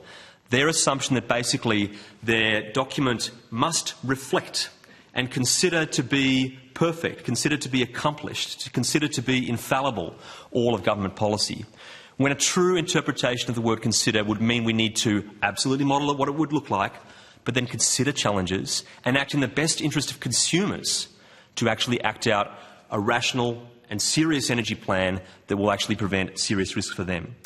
So that when we see warnings, when we map out the consequences of plans, such as this recent plan that was commissioned partly by EMO from the UTS on the workforce implications, and we see warnings like those occupations primarily needed for construction are very volatile, with demand for electrical engineers rising threefold by 2029, that's 5 years away, and then dropping below current levels in the late 2030s. We need to start questioning, is this plan actually going to happen? Because we've heard from other people, including, for example, from the Australian Energy Council in their statement, they believe, like we do, that AEMO has stated has stated it is following the NER, and this precludes it from modelling such a scenario, talking about a baseline. In our view, this is incorrect. We also hold this view. This is a totally unnecessary, unnatural and perverse interpretation of the national electricity rules. In fact, it actually means they are not able to fulfil other elements of the rules, such as, in NER 5.22.10, the requirement that AEMO considers the risks arising to consumers from uncertainty, including investment, underinvestment and premature or overdue investment. If we only have one version of how this transition is going to play out in the scenarios, there's no way they can do that. And moreover, the national electricity objectives now include emissions reductions, but they still include other objectives too, such as price, quality, safety and reliability. And it was stated in the second reading speech when introducing the new national electricity objectives that the emissions reduction component is not intended to sit above or be prioritised over any other component within the objectives. What AEMO has done in interpreting the consideration of the government emissions targets to become a binding constraint on all scenario has absolutely abrogated this principle, that all of the different parts of the national electricity objectives be considered in conjunction. So we think it's absolutely essential that the institutions are able to give us deep, strong technical advice. They have to be bigger than the opinions of the government of the day or the flavour of the month. And to that end, we've submitted a simple rule change to request that they do some of those essential things. Consider policy a little bit more broadly and include a basic baseline comparison, which should be the most essential thing you do when you consider a proposal. Compare it to something else that is a meaningful baseline. It's our contention, essentially, that the institutions we rely on for guiding our energy transition, including a potential transition to renewable energy, have simply stopped serving their most important purpose, and that is being able to call out and push back on proposals that do not make sense and are not in the optimum interests of electricity consumers. And we've given a very considerable submission on the topic of HumeLink. This is a project which, in our opinion, there is absolutely no justification for being advanced at the current schedule. If the 82% renewable energy target were not a binding constraint on all scenarios, it would not be advanced today. We have that from absolute certainty for page 61 of Appendix 6. It's stated as the main driver by AEMO. If there was no perfect foresight and a major weather event after its construction, or if Snowy 2.0 was included in the business case and the costs from that project or VNI West, it would also not be advanced. If the decision rules that were put in place in the draft 2022 ISP intended to protect consumers in events such as the cost running out were still there, HumeLink would not be advanced today. If AEMO modelled constructing it in the schedule that we're currently planning on building it, we would highlight the excessive cost that's being put onto consumers' bills, and I think it would be much harder for the project to be advanced today. But even that basic effort has not been done. So we put it to you that there is simply no way that at least the spirit of these intentions of the market bodies, such as that given by the regulator, the core focus for the AER can be found in our purpose to ensure energy consumers are better off now and in the future. From the regulator's own submission, there is no chance that by advancing HumeLink, the spirit of that intention has been respected. And we even have plenty of examples of instances where there have been breaches of the technical letter of the rules as well, such as them skipping the mandated consultation on the updates that were passed in order to rush through feedback loop notices for HumeLink, or ignoring the requirements that the regulator determine the likely timings, and instead accepting the proponents' proposals for timings, despite the fact that AEMO's own analysis said there was almost no chance that they would be met. That's the conclusion of my statement. I want to call for basically a serious focus on whether the institutions are now willing to do their essential role, which is to be above the flavour of the month and the government a day and provide the hard, necessary economic and technical analysis which may push back projects and sequences of projects that do not make sense. Thank you. Thank you. Senator Canavan. Thank you, Chair. Thank you very much, Mr Morrison and all your team for your detailed submission and the great work you're doing in this area. I might just try and start with a real-world example. You've, in your submission and other commentary, you've spent a lot of time on HumeLink. And I particularly want to zoom in on, I think, something you kind of mentioned there or alluded to, is the planning process now seems to be obsessed now with meeting government policy targets. And so one of those crucial targets is the 82% renewables by 2030. And it seemed to me from looking at some of your work that HumeLink sort of started its life as a way of encouraging renewables, if you like, or encouraging extra generation. But now it's sort of backward reversed and it's needed to meet the 82% target. Can you take me through how that's happened and evolved through its assessment process? Yeah, that's exactly correct. When it was first proposed, the 82% target, which came from the Reputex modelling, was meant to be a consequence of policy. The policy was rewiring the nation to provide a lower cost of capital to transmission, and the idea was that with just that assistance, a consequence of that assistance to transmission would mean that we would meet this target. I think the implicit assumption is there is an economic tailwind that would drive the rest of the generation into the system, provided just that hurdle of the transmission investment was assisted. But now we have a situation that's completely turned on its head, where the assumption that we will meet a totally unrealistic goal, or must meet, if you like, it must meet. Well, it's not that. I mean, by modelling that what the government says must happen will happen, they're basically assuming that it will meet and forcing consumers to basically build transmission that makes sense just on the assumption that all these unrealistic things happen. So now it's become a driver of the transmission as opposed to a consequence of the transmission. Anything else you want to add to that, maybe Alex? Or because in my mind here, how this is meant to work is that any transmission project is meant to be looked at as providing value in and of itself to customers and provide benefits. And that's what originally presumably was the determination, that HumeLink was needed and it would help encourage generation, it would help maintain the reliability and affordability of the system. But now we have a situation where it's actually being built, and maybe you could take me through in detail how you've analysed this. My understanding is its case now is to meet an arbitrary renewables energy target rather than the other objectives of the National Energy Law, which were more about, well, used to be, about affordability and security. Yeah, I think that's exactly right. The idea would be in these cost-benefit analyses that by building the transmission, you save more than the cost of that transmission elsewhere in the system. I think page 61. But now we have a situation where the assumption that we will have built all the generators attached to it is basically means that there's no real trade-off allowed, right? We can't consider whether we'd do less or more of the renewable generators. The assumption is that we would have be able to save on gas and batteries because we have so much renewable energy and slightly more diversity because it's an interconnector. It links different places. And I think that only in really a perfect foresight model does that work out where you can be confident that you get some benefit from that diversity.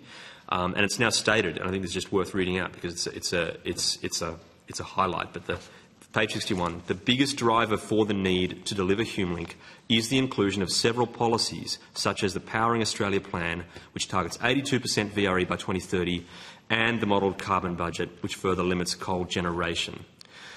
That's a stated reason from AEMO. Sorry, that is a quote. Where is that? It's a direct quote, page 61, Appendix 6, cost-benefit analysis of the ISP.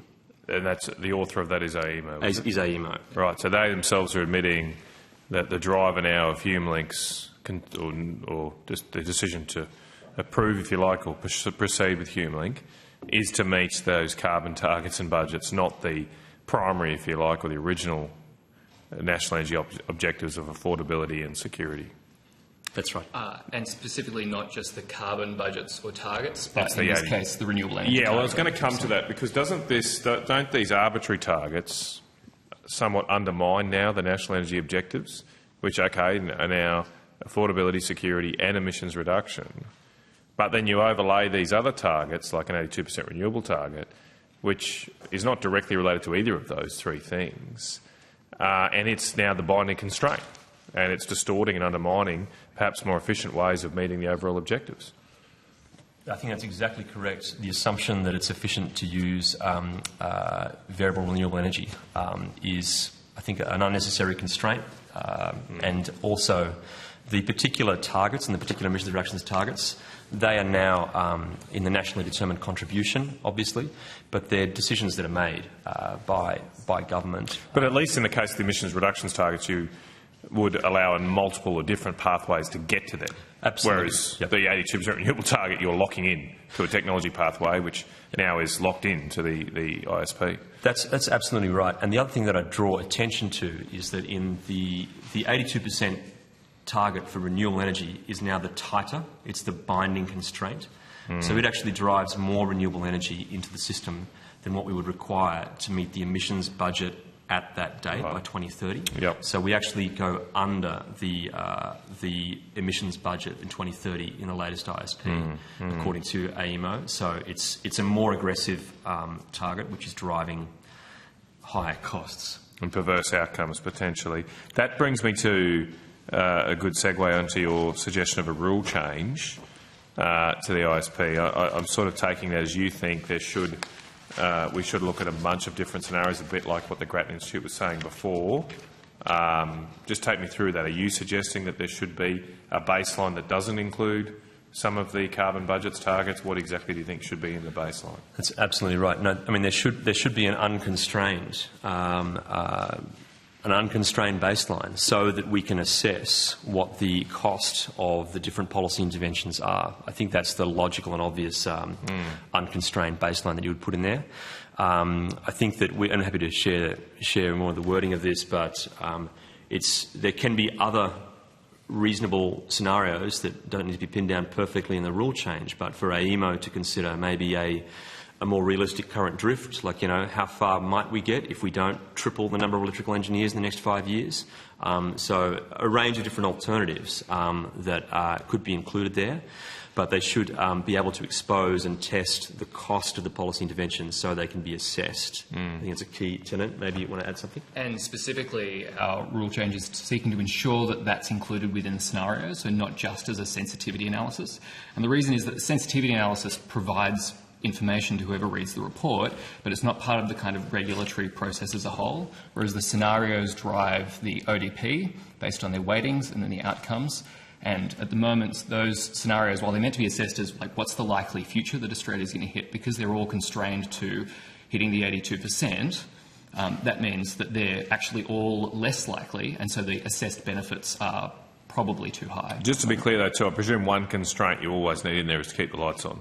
We need to, make sure the system runs. That's right. When I say constraint, not constraints, it's the policy intervention things that have been put on. I think that basic reliability. I don't think anyone's saying we should have more blackouts, not by design anyway. That's right. Okay. And from taking from your submission that AEMO could actually do this today. You've got, I think, some legal analysis there that you believe the rules would allow them to do this, but obviously they're not doing it.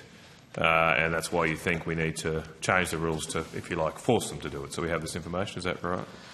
That's right. I don't think there's anything preventing them. I think the natural interpretation of considering it is to consider what does it take to get it done. I'm not opposed to modelling a scenario or multiple scenarios where all government targets are met and included, maybe even exceeded. We do include scenarios, the hydrogen superpower one, which are grossly exceeded, massively, which I think stretches the limits of plausibility rather terribly. There's nothing, they should consider government policy, but I think proper consideration doesn't stop considering anything else. In fact, a true consideration requires that you're able to assess the cost against some other alternative baseline. The current position is kind of absurd, isn't it? Because they've got to almost take in every jurisdiction's policy changes, which we've heard this morning, a legion here in this case. We've just seen Queensland adopt a 75% emission reduction by 2035 and I think 90% renewables or something. It's crazy. So every time a jurisdiction changes policy, they've got to change their model. And they're not necessarily even talking to each other, of course, these different policy objectives, because they're determined by different governments. That's right. And not only there's no obligation for them to have some sort of coordination or master plan, which is what the ISP originally was somewhat tended to be, to sort of, say what's the best, given we could put more solar in Tasmania or we put more in Queensland, how do we balance that? There's also essentially an incentive built in for them adopting the more aggressive target. I think we've described it as a bit of a target's arms race, because if they say that they will have more generators by a certain date, it then distorts the cost-benefit analyses that will be passed through the whole regulatory asset test. So it'll mean that transmission that assumes that they have got all those things in place can and will be favoured. So it's a completely incoherent and conflicted system we have, where any and every target is always included. And just to elaborate on that, when one state builds something and it becomes a sunk cost in the ISP then assumes it's going to be built in, say, New South Wales, and will build less in Victoria. And so that's where the arms race kind of effect comes from here. If I could just get one more. You've looked extensively, I've seen both in your submissions and your commentary about the cost here of transmission, potentially to maybe put some words in your mouth, the overbuild or excessive costs of some of these projects. Have you at all estimated how much this could mean in people's power bills? Like, if we build all of these things, some of which I think you think are unjustifiable, what are the impacts on someone's power bill at the end of this so-called transition? For transmission, just specifically as an whatever you component? can provide, if it's transmission. Obviously, we've heard evidence about distribution networks needing upgrades as well. I'm not sure what work you've done, but yep. Yeah. The transmission components. Transmission is currently a relatively small part of the bill stack. It's only about a little under 10%, 8 to 10%, something like that. In states, it can vary a little bit too. And so, a single project such as HumeLink is modelled to add a good $25 or so to everyone's power bill, but it's just getting started, right? So we're looking at Central West Orana now. That's been costed at more than HumeLink. That's $5.4 billion. So that's another $25-30. Yep, more. And then New England. That's going to be a 6 gigawatt link out to the New England res that's coming up. No cost on that yet publicly available. They've just sort of identified the route, but that will probably be more again. And we haven't got the links. Another $1 billion or $2 billion. I think it's still in early estimates at this stage for the last leg of HumeLink into Sydney, which is the Sydney Ring, so-called Sydney South Ring. Right? So the number of different projects when you stack them up could easily reach sort of $100 in the transmission area. Noting, of course, that these projects at 1 year we think it's going to cost $2 billion, and then a year or two later it's 3 or 4 or 5. So the escalation there we've seen is pretty frightening. The distribution network is extremely hard to estimate, and I think the dirty secret is that we've promised two different conflicting things to different people.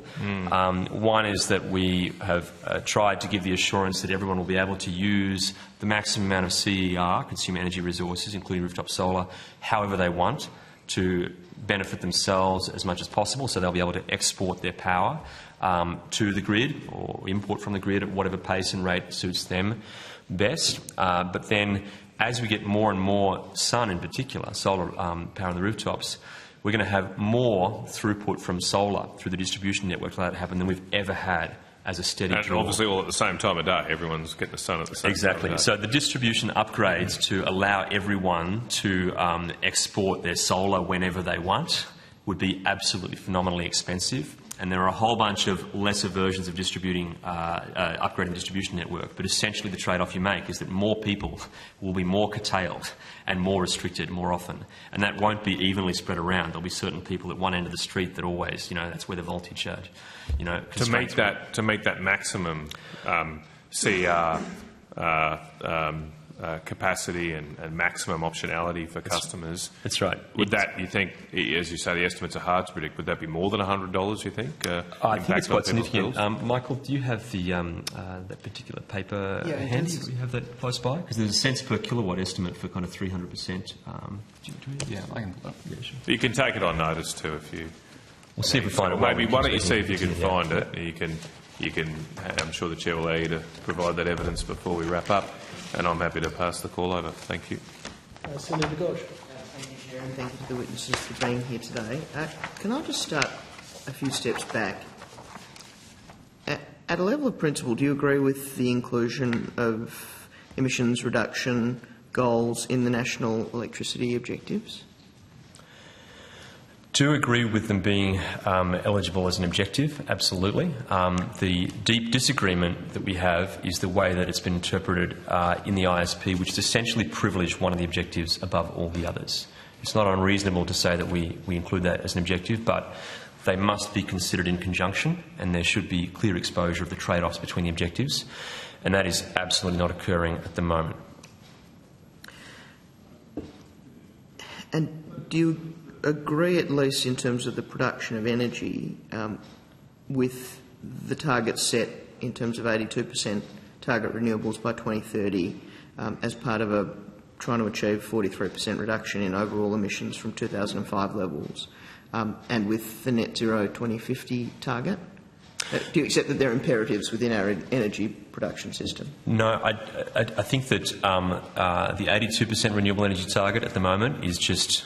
It's just not credible. I mean, it's fair enough to say let's have something ambitious, but at the moment we're past that point. I don't think there's anyone really serious with a perfectly straight face that will say, yes, we're going to get there.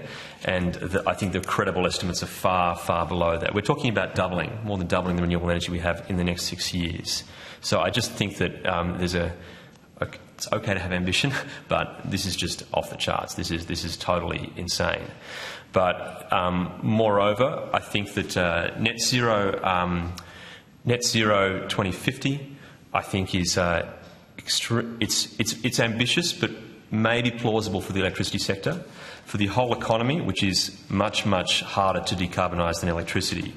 Talk about fertiliser production, long-haul shipping, air travel, refrigeration, agriculture, cement, steel. These things are so much harder, and I honestly think that 2050, net zero for the whole economy, that's one of these goals that should be seriously re-evaluated. I just don't think that we can seriously get there.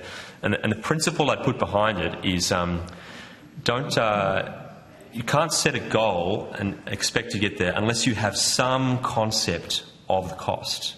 Right? You need to be able to have some credible concept of the cost, because as you see, and we've seen around the world, particularly in Europe, people would like to decarbonise the economy, and we certainly would, but at some cost limit. And if you push past the level that people are willing to pay, then you're going to end up with some horrible backlash, which would totally derail any efforts to decarbonise the economy. So you have to have a goal in mind that is plausible economically. And so a full view and complete accounting of the system costs is absolutely essential. And you should be very hesitant about binding yourself too tightly to a goal that you have not done a full system cost for. One of the things you observed earlier or stated earlier was that you wanted to see scenarios with unconstrained baselines or something to that effect. Is that unconstrained only by the emissions reduction goal, or is that also unconstrained with respect to, for instance, price, quality, safety, reliability in energy production and the other elements of the national electricity objectives? Look, I think that there should not be... There are, I think, particularly for reliability and security, really well-accepted benchmarks, which I think are just assume that we all need to have really reliable energy and certain degrees of safety. So I think we can get to kind of credible thresholds that we know are assumed and standard there. But I don't think it...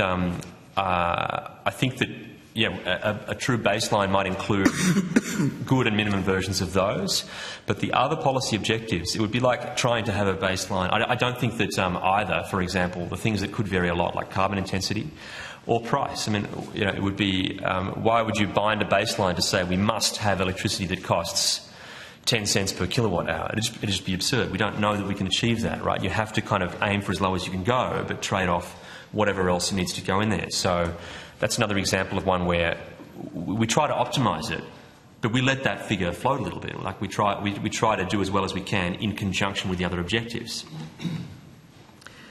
In relation to the ISP, if you had an energy system plan, just in broad brushstrokes, what do you think it should contain? An energy system plan? Yeah. Without any constraints at all?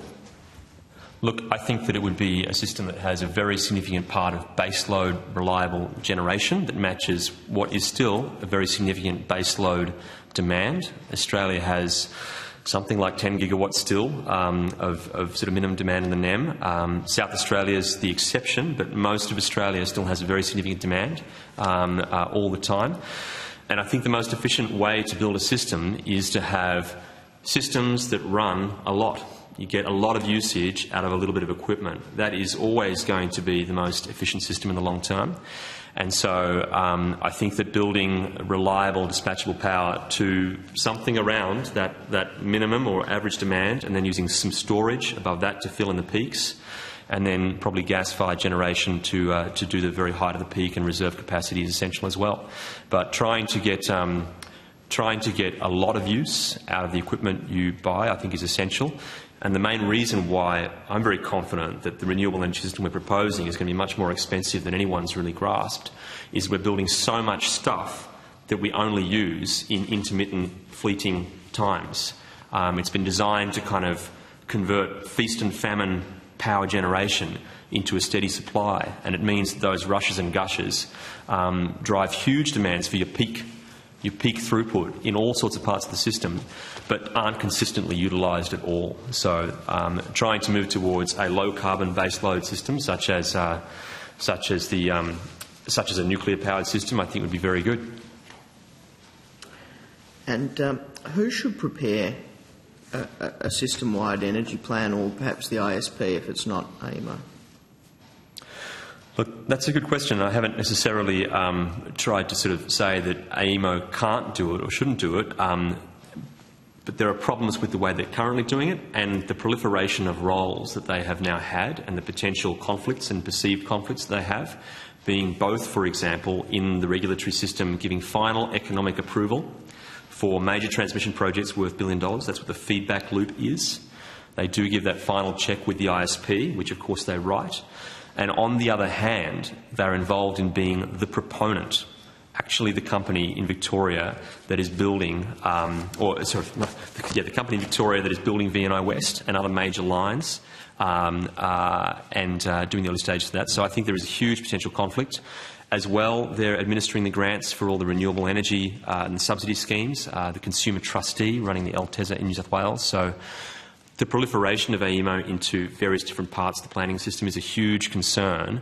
And so whether their role as a planner makes any sense, I tend to sort of take very seriously the question about whether a monopoly planner in the middle is a good idea and has worked well. And I think that I'd certainly support proposals for root and branch reform. And I can't see, as we've heard before as well from Professor Mountain, any really clear reason why one state would be expected to have some huge advantage in renewable energy that means that they need to assume that there's some kind of massive export or import dependence across the states. I think a little bit more of I would describe it as a catchment-based energy system around the major load centres in capital cities. Makes sense. They can link at the edges, but some sort of energy master plan at the top, I don't see it being particularly constructive. And if I can add to that, I think one of our main critiques is the exclusion of components of the energy system from the integrated system plan. And so some ideal plan, if that's what you're asking about, should consider the business case for the system as a whole insofar as that's possible. So generators, transmission, distribution, and now CER as well. CER and distribution are entirely excluded from the ISP's costings and optimisation. So whether that's done at the federal or state level is another question, but whatever the plans are, in a fast-changing infrastructure system, all of the components are affecting the business cases for the others, and so you want one plan that does the whole lot in one go. Thanks. Thank you, Chair. Thank you. We've got some questions about the ISP and how it's constructed. You're quite critical of the ISP, and you've outlined some of those reasons in terms of prioritising one priority over the other. I think that those arguments have merit, but it seems to me from the evidence that we've had that there are underlying issues with the ISP that almost outweigh that. In the principles in which AEMO constructs the ISP don't seem to have any sound economic judgment in them. It is trying to fit a model to a system to a model without any real justification on an economic basis. And as I've said in this committee previously, the NEM, our national electricity market, is arguably one of the biggest drivers of productivity in the Australian economy.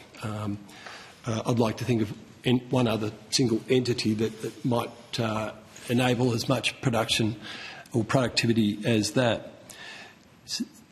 Given it's trying to fit a system that we've heard doesn't have much economic benefit, i.e., there is no material difference between regions, and meaning that there's no economic benefit, having building solar or batteries in one region is going to be roughly the same cost as building in another region, and there's no time difference, there's no cost difference. Can you posit any theory as to why the ISP is so big on interconnectors, interstate interconnectors? I can actually, yeah, and because I think you're absolutely right to observe that the interconnector focus is significant, and I don't see a prima facie economic reason why that would be expected to be the case, and I can see lots of ways in which the ISP can bias towards that being the outcome that you get. And one of them just is to look at their choice of different alternative transmission plans. There's a finite number of different models they can run, different ways they build the skeleton. And if they don't try any coherent, plausible version without that giant interconnector, sort of backbone up the NEM, which one piece, like the Roman arch that Bruce Mountain described, one piece sort of has benefits because of the next, and you can kind of isolate them all in this take one at a time fashion and pretend they all have merit. But there's no real testing of a coherent system that might be more based around what I describe as sort of renewable energy catchments, where the load centres, such as capital cities, have their own firming and storage. They just don't test it. But to why that is the case. Why it is the case that they have seemingly adopted this narrative, this kind of NEM-link idea that we need to have a giant, very high voltage backbone to the NEM. I actually think that they've indulged essentially what is a technically inept fantasy that's used as a mental model for renewable energy, which is the idea of the copper plate. They've taken a country as large and as Australia and said, oh, look, if we look at the whole NEM, which is 3,000 kilometres long, well, we don't have very bad Dunkelflauters. It's always kind of sunny somewhere. And I think that this is totally... It's true to an extent, it's not as big as an extent we think, but it's true to an extent because Australia is huge, right? And so they've been able to incorporate in their models, and these are simplistic copper plate models that basically pretend transmission limits don't exist, that Australia is ideally situated for renewable energy, because we never seem to have these big droughts of wind and solar, because if you bundle up the whole NEM, there is somewhere, and that's given a very, very rosy picture of how easy the renewable energy transition might be. But I think that simple assumption that the right solution will look something like that where we aggregate a whole bunch of energy, has more or less just permeated the narrative without any very, very credible, robust pushing back against it, to consider that the alternative might be, areas clumped together, more or less independent, providing their own firming and independence, which I think is just a far more likely scenario to be best. Yeah. I think you make good points, and Professor Mountain said earlier and put in his submission where he completely debunked the comparative advantage arguments for interconnection. As he said, there's very little capacity factor, i.e. weather difference between one area and another. And while there might be in Queensland and Tasmania, that's an awful lot of transmission to get between one and the other. Far more efficient for each region to have its own and have diversity in those areas. Which is argument enough or an argument against interconnectors. But then when you layer in the absolute enormous cost for them and the delay in implementing them, the economic argument for them becomes even weaker, doesn't it?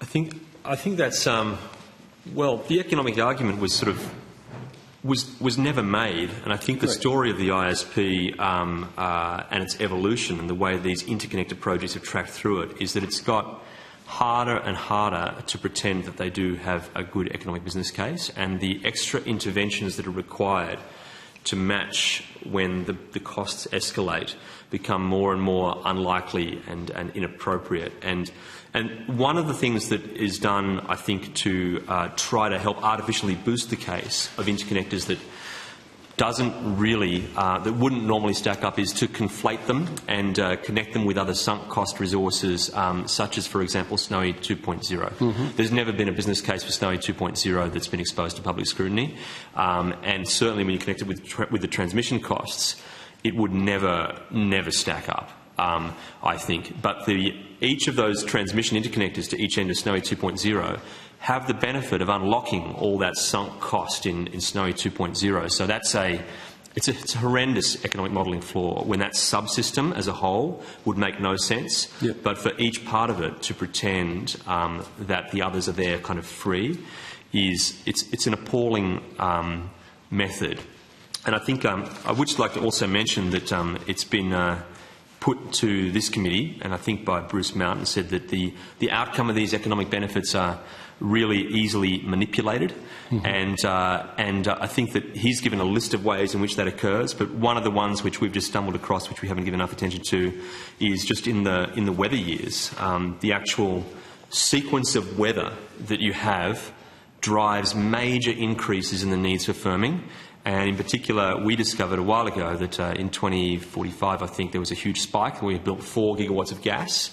It's an example of it. And that was for a La Nina year. And it turns out that it's the 2010-2011 La Nina year that is, and I quote from a BOM document about it, was one of the strongest on record, comparable in strength with the La Nina events of 1917-18.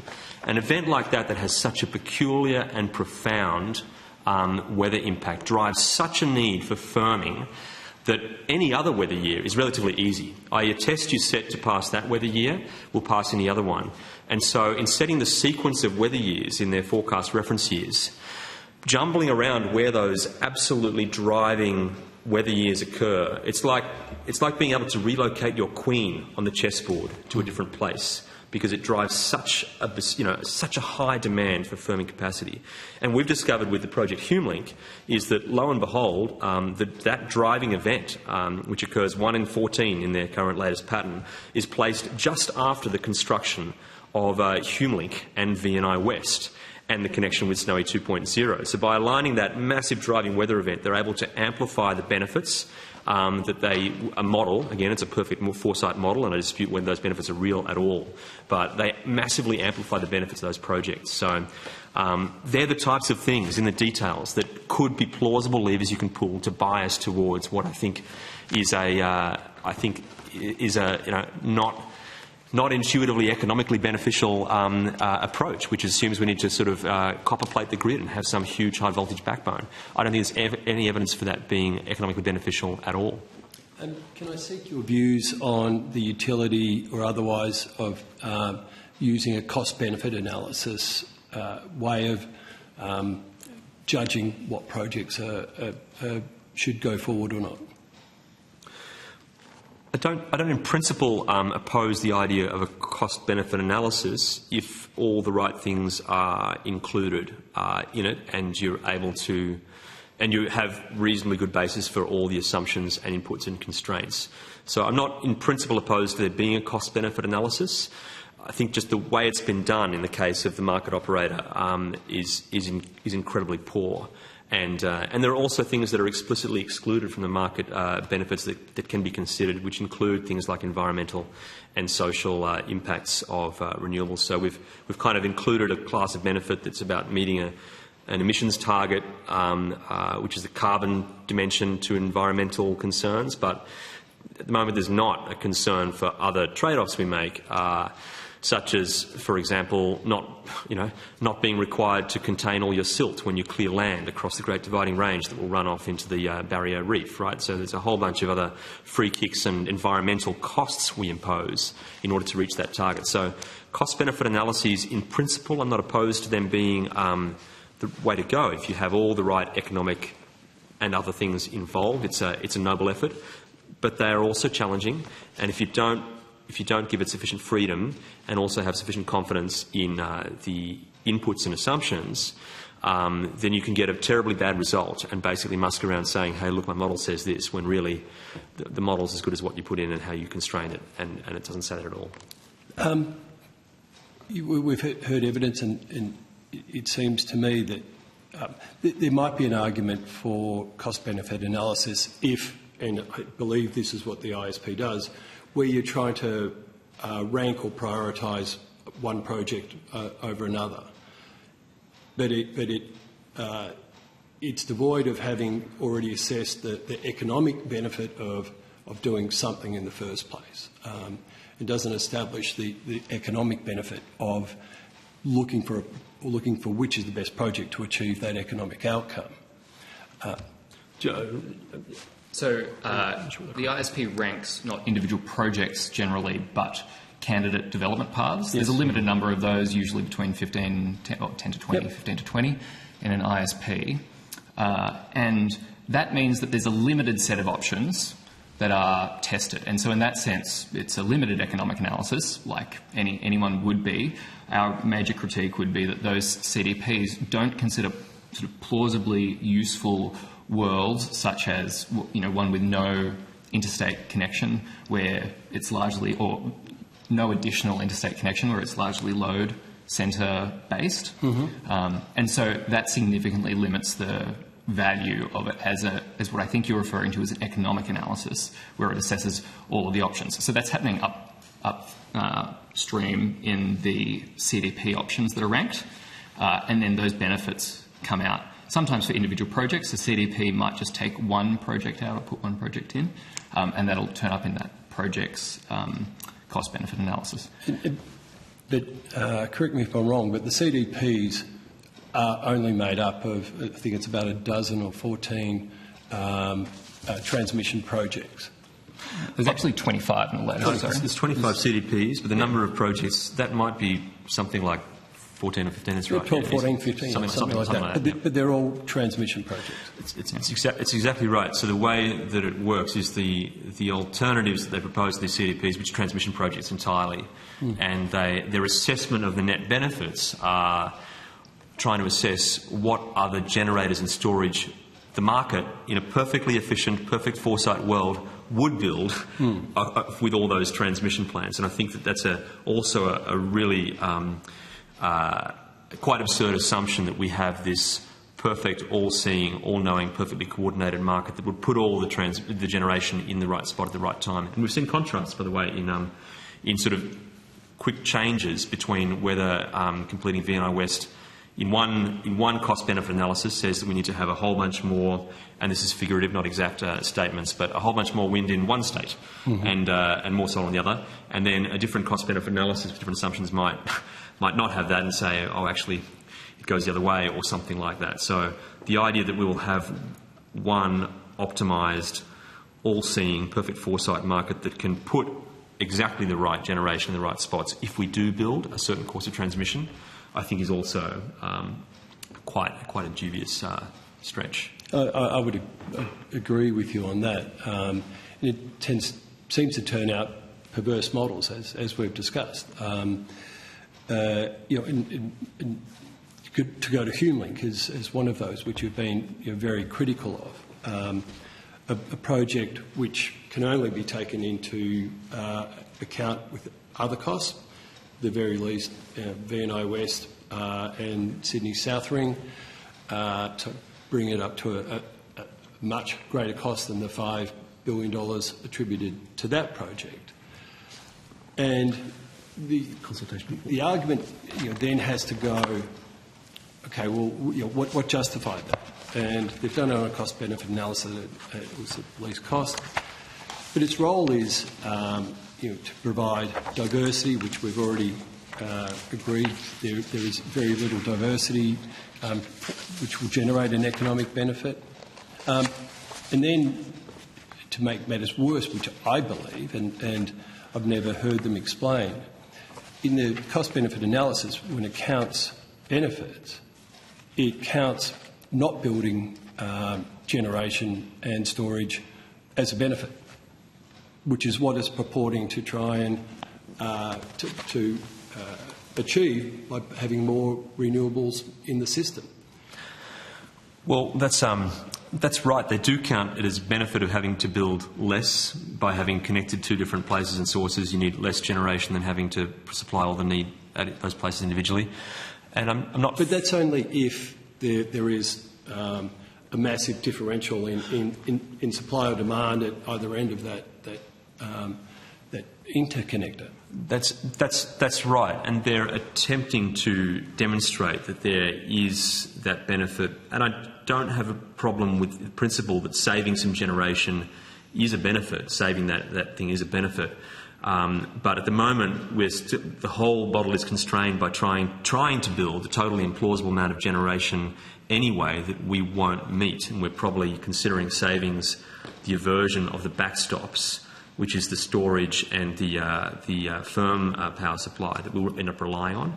And I disagree with that very strongly. But just to highlight the particular inconsistency with this and AEMO's response to that idea of these linked systems basically counting the benefits of the whole bridge but only the cost of each part.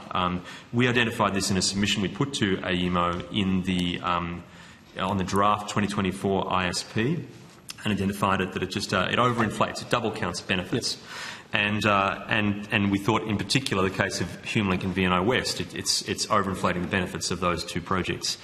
And AEMO's response to this, we'd suggested basically they should consider these functional subsystems as a whole and try to consider a path which just took them all out together and said, let's not attempt that entire bridge. And the response was this. This is from page 58 of the 2024 ISP Consultation Summary Report. AEMO acknowledges the relationship between HumeLink and VNI West and could have performed TOOT analysis on these combined projects. Given the relationship was not assessed in previous ISPs, AEMO considers it prudent and transparent to assess the merits of each project in isolation in line with previous assessments. So they've acknowledged the problem in their response here. They do accept that you get a higher sum of benefits when you do everything individually, but they'd rather be consistent and wrong than they would actually respond to the feedback that's identified a flaw, particularly a critical flaw on which a $5 billion investment, no, actually, and plus VNI West, like there's good $7, $8, $9 billion, they would rather be consistent and wrong to keep those projects running than actually respond to feedback that we gave in the consultation process, which is why we're so upset about the skipping of the consultation at the point when these feedback loops were given, because we believe that serious critiques like that, which have merit and have acknowledged to have merit, should mean the optimal development path can be changed, and we're frankly appalled by the decisions, including by the Market Commission, to decide that there's just no chance that we could change the optimal development path for actionable projects during that consultation process, when their costs have blown out by huge proportions. Pushing back projects that no longer make sense is exactly the responsibility of these organisations, and it seems they don't want to do it. Questions on that, I've just checked whether I've shared the call. Anyone wants a call? I had some more questions. I'll just finish off this with one last question. How sensible is it, when they're doing the cost-benefit analysis and they're saying, well, this transmission project displaces this renewable generation? How are they making an economic assessment about which one's more economically beneficial than the other? I mean, it seems like they're discounting the economic benefit of generation and increasing the economic benefit of transmission.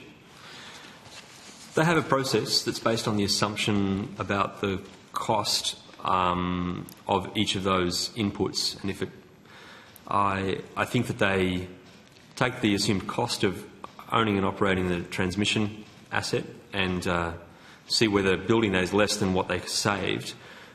But again, I think it comes down to this maybe unrealistic idea that the market would have provided the right amount of generation at the right places to fill in all those gaps, and it's often very, very small. Or that cost is the only driver of development, whereas, as we've said, economic needs should be the driver of what we need, not... Probably a really important point is that the ISP does not consider, I suppose, the second-order effects in the economy of the change in electricity prices. I mean, they try to minimise the cost, but assumptions about growth in industry, for example, I mean, we haven't got a bill stack. The ISP has not produced what's the final expected price of electricity. We've been sending FOIs all around the place to try to see whether anyone's done an analysis, and we're getting some redacted documents back. But if you know that you're going to push the prices up, it's inconsistent to also assume simultaneously huge economic growth. So there's an inconsistency there where I suppose the benefit of having potentially abundant and cheaper is not fully fed back into the assumptions. Essentially, it comes to a question about whether the scenarios are internally consistent if they depend on a growth, that the cost that fulfilling that scenario would mandate. Maybe you've got other comments anyone else want to provide on that? I think the basic way we'd put it is that the least cost system, subject to the appropriate constraints on it, which have been outlined, is the right way to do this, but this is not the least cost system. They're not doing that here. And so there's a bunch of technical reasons for that we've outlined in our submission and talked about a little bit today. But that's the central critique, is that you want to deliver the least cost system subject to constraints. But because of the way they have analysed what is least cost and therefore, where are the benefits and those kinds of things, that is resulting in a system that isn't least cost.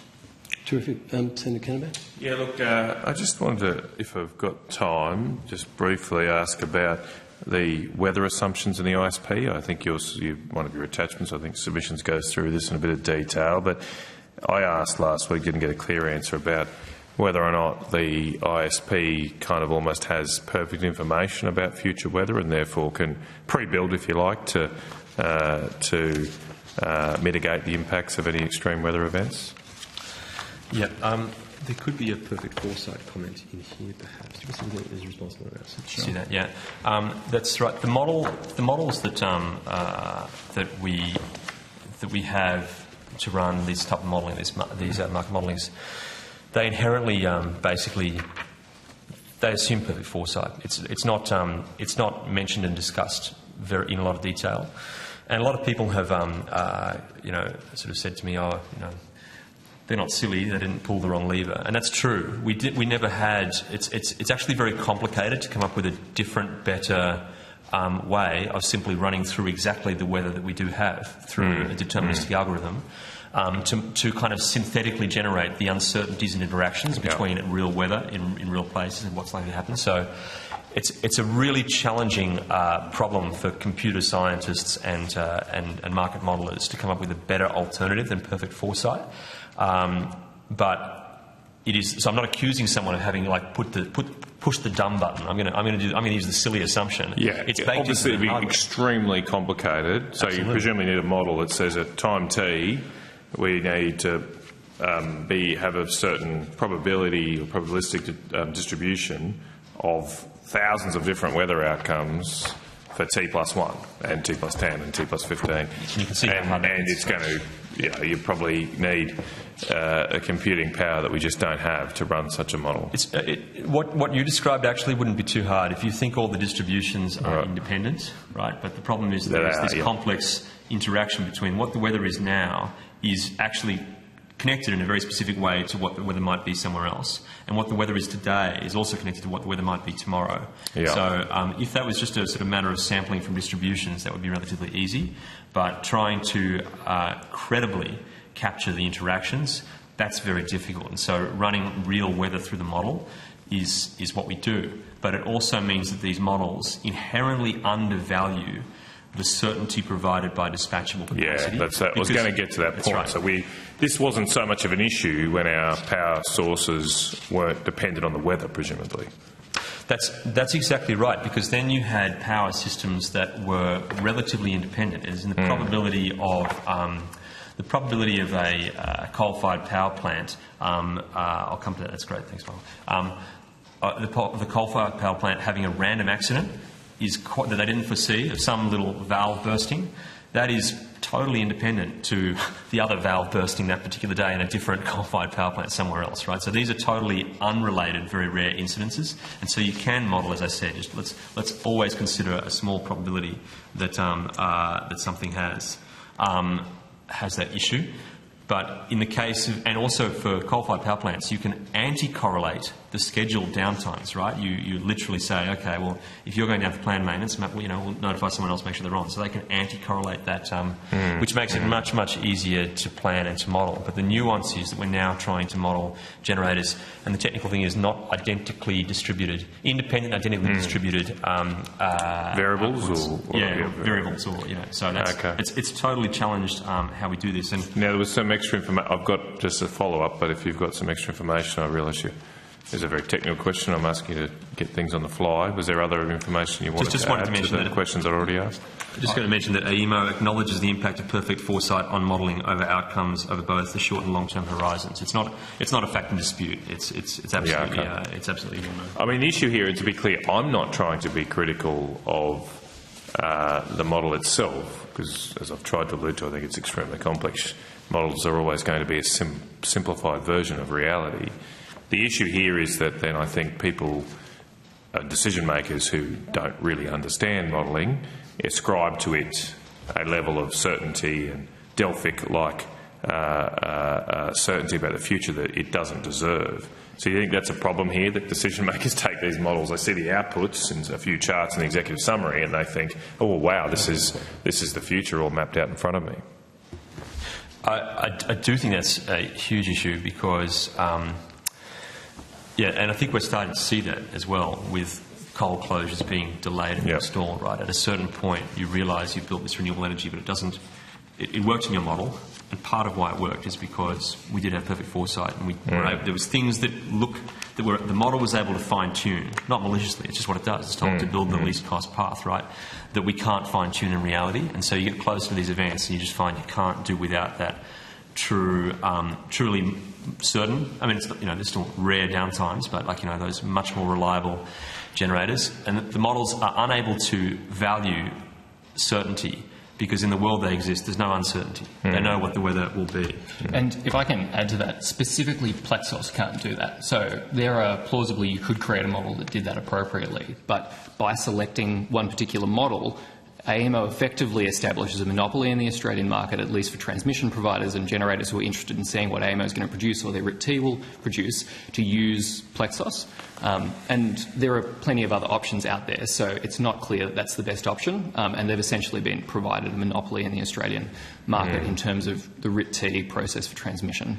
I'd highlight as well that there was a discussion that we've been trying to get access to and still haven't yet between AEMO and the Department of Climate Change and Energy in administering the Capacity Investment Scheme, because the Capacity Investment Scheme is meant to be the subsidy scheme that underwrites enough generation to provide reliability, to have coal leave the system. We'll see if we can find that particular quote from Zoe. Again, you could take this on notice if you like. But the comment that was made is that the ISP was always only meant to be a transmission planning exercise, and it is not suitable for providing reliability requirements for jurisdictions. That's my recollection of the quote. We can find that exactly. So, and they said that in discussions with AEMO, there was issues being thrown up with the modelling. So I think it's an issue that you've identified absolutely between serious modellers, between and within the department of AEMO. We've found it, it was not ever intended to be an exercise that would give you kind of, reliability requirements across jurisdictions. So the modellers at AEMO that we talked to are, kind of very clear-eyed about the kind of roles of various modelling exercises they undertake. So there are clear-eyed modellers out there. And then Zoe goes on. And so, look, I would expect that to the extent that collaborating, working together on the capacity investment scheme is kind of throwing up issues in the modelling, and that continues. So there's obviously some disjuncture between AEMO and the Department of Climate Change, Energy and Water in terms of what they thought and this is me speculating, we'd love to get full access to the discussion that happened behind this. We've been unsuccessful so far. About whether building exactly what the ISP models is going to produce a reliable energy system. And I think there's no chance we will build exactly what the ISP models, but even if we did, it would only be reliable if all the weather was played. If the weather turned out as predicted. That's exactly right. As Jeff Bezos said the other day, reality is an undefeated champion. And look, I just finally, Chair, I just wondered did you have anything to add on my question around the costs of upgrading the distribution network? I thought you mentioned there was a paper or some such. Yeah. If you want to read anything in, and otherwise, of course, provide on notice. That's it for me, Chair. Yeah. And I might just add before Aidan answers this question, on the issue of finding out key discussions that drive the outcomes for the whole system and our planning process for the next 30 years between, for instance, TQ and AEMO, those have largely been limited because AEMO is essentially a corporation and so doesn't come under the Freedom of Information Act. Yeah. AER and AMC do, but because they're a corporation, even their interactions with AEMO, is pretty limited visibility on that. And so there's some transparency around some parts of the AEMO model and the ISP planning process, but the lack of FOIs, limits the transparency and limits the accountability too. Okay, that's very good point. Michael, do you want to make some comments on the distribution, which is a wide range? So that's a wide range. So it depends on a variety of factors, including rural versus urban. It tends to be more expensive to upgrade distribution in rural areas. But we did a quick sort of literature research, and in the United States, various studies have been done, and they estimate the cost of upgrading distribution network to integrate rooftop solar sort of ranges around $90 to $1,000 in Australian dollars per How kilowatt. much was that? Sorry, I missed that. $90 to $1,000. Wow. It's quite a wide range, so it depends on a lot of factors. So this is per kilowatt of rooftop solar integrated into the grid. To give you a reference point... Is that US dollars or Australian dollars? Australian dollars, so we converted that. To give you a reference point, currently rooftop solar installation cost is around $900 per kilowatt.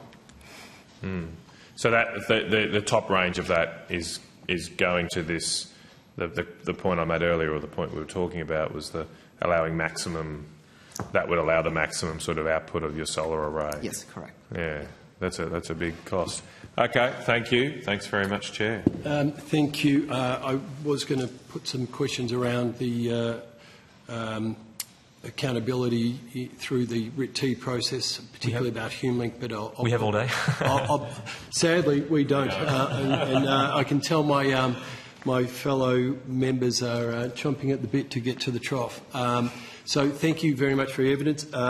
The committee has decided that any questions on notice should be provided by 14 November 2024, and you very may well get some written questions on notice as well. But thank you for appearing. We will break until 2 p.m. And then come back and try and get the program back on track then. Thank you. Thank you, gentlemen.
I now welcome representatives of Nuclear for Climate Australia and Mr Barry Hill to join us.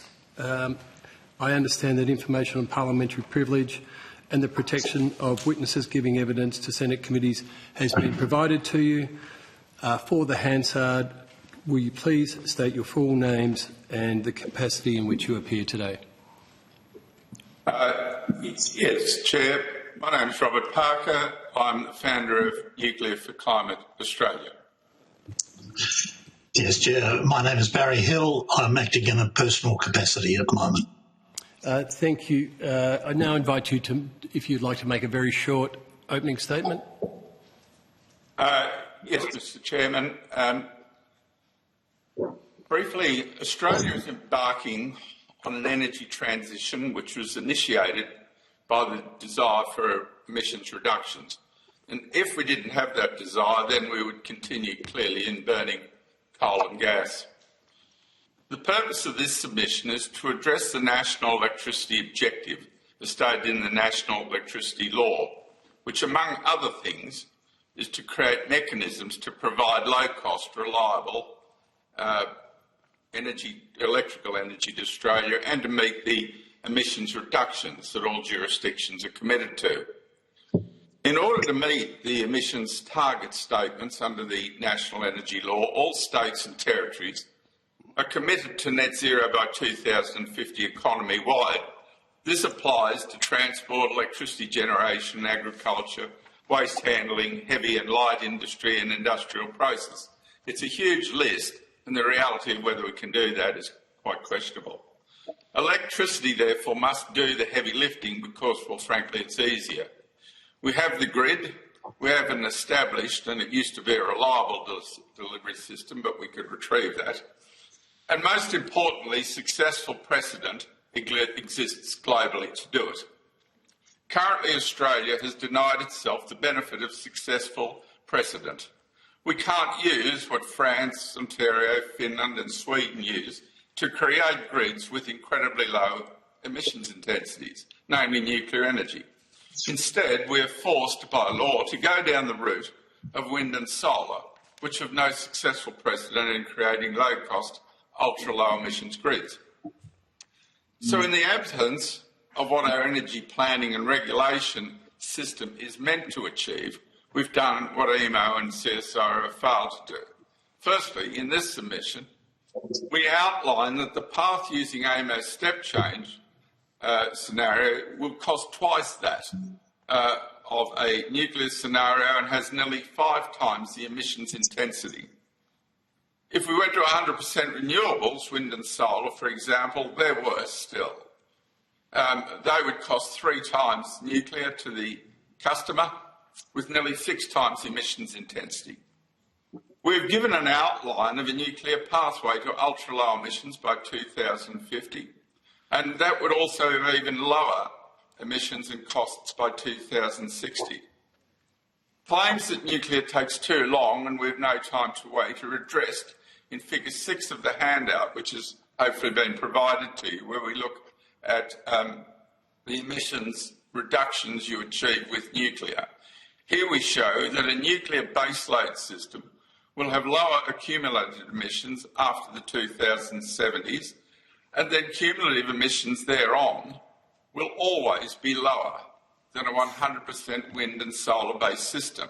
Given the high levels of embodied emissions, the hopes for a fast transition to low-carbon energy using wind and solar will not materialise. And a real-world example of this is shown in Figure 7 in that handout, where we compare the results for France and Germany. The energy transition was intended to herald a more sustainable future. However, attempting to achieve it with wind and solar will only result in a massive increase in materials consumption. These materials will litter the landscape and their end-of-life retrieval is neither certain nor affordable. We show that over an 80-year period, a system based on wind and solar will use over 380 million tonnes of stuff, over 5 times that required with nuclear, and with an industrial waste nightmare that will never end. The national electricity objective, as stated in the National Electricity Law, cannot be met unless a system based on high levels of nuclear energy is deployed. In conclusion, systems based exclusively on wind and solar and hydro cannot achieve deep decarbonisation in order to conform with the jurisdictions aiming for net zero.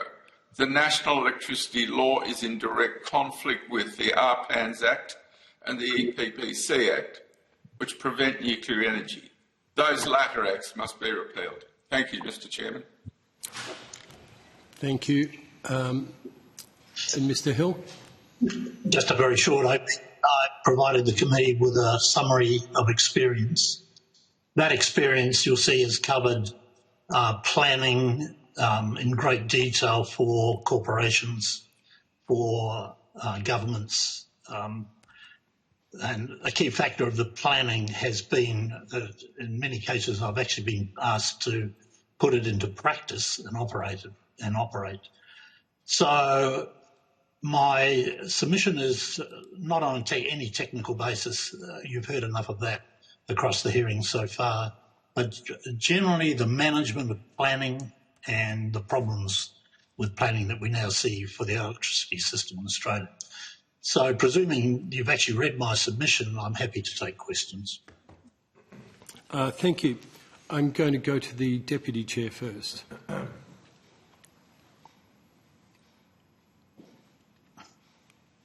Thank you, Chair. Thank you for your time today and thank you for your submissions. I'm keen to sort of unpack how much nuclear energy you think that we would need to get to net zero by 2050.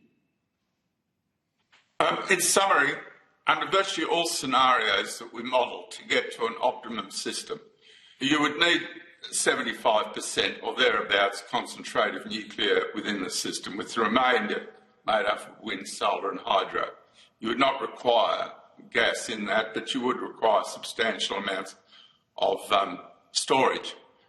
So it really depends, Senator, upon what your demand is. And on one scenario that I've included in my submission, there is a demand in about 2060 of the order of 360 terawatt hours per year. Currently we're on about 200.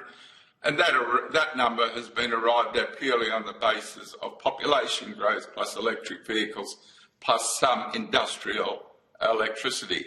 But there are a whole range of those. But if one picked that scenario, Senator, it would be about 36.8 gigawatts of nuclear to meet that 75% demand.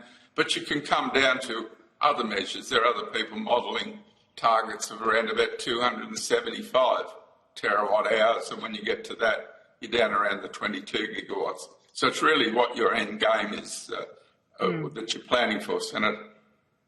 So in terms of the amount that we would need, and obviously this inquiry is about, planning and regulation. So yes. In terms of planning for that, there's a proposal on the table from the Coalition for, I think, 11 gigawatt hours. What would that look like in terms of how we get to having that much in the system of the amount that you've said?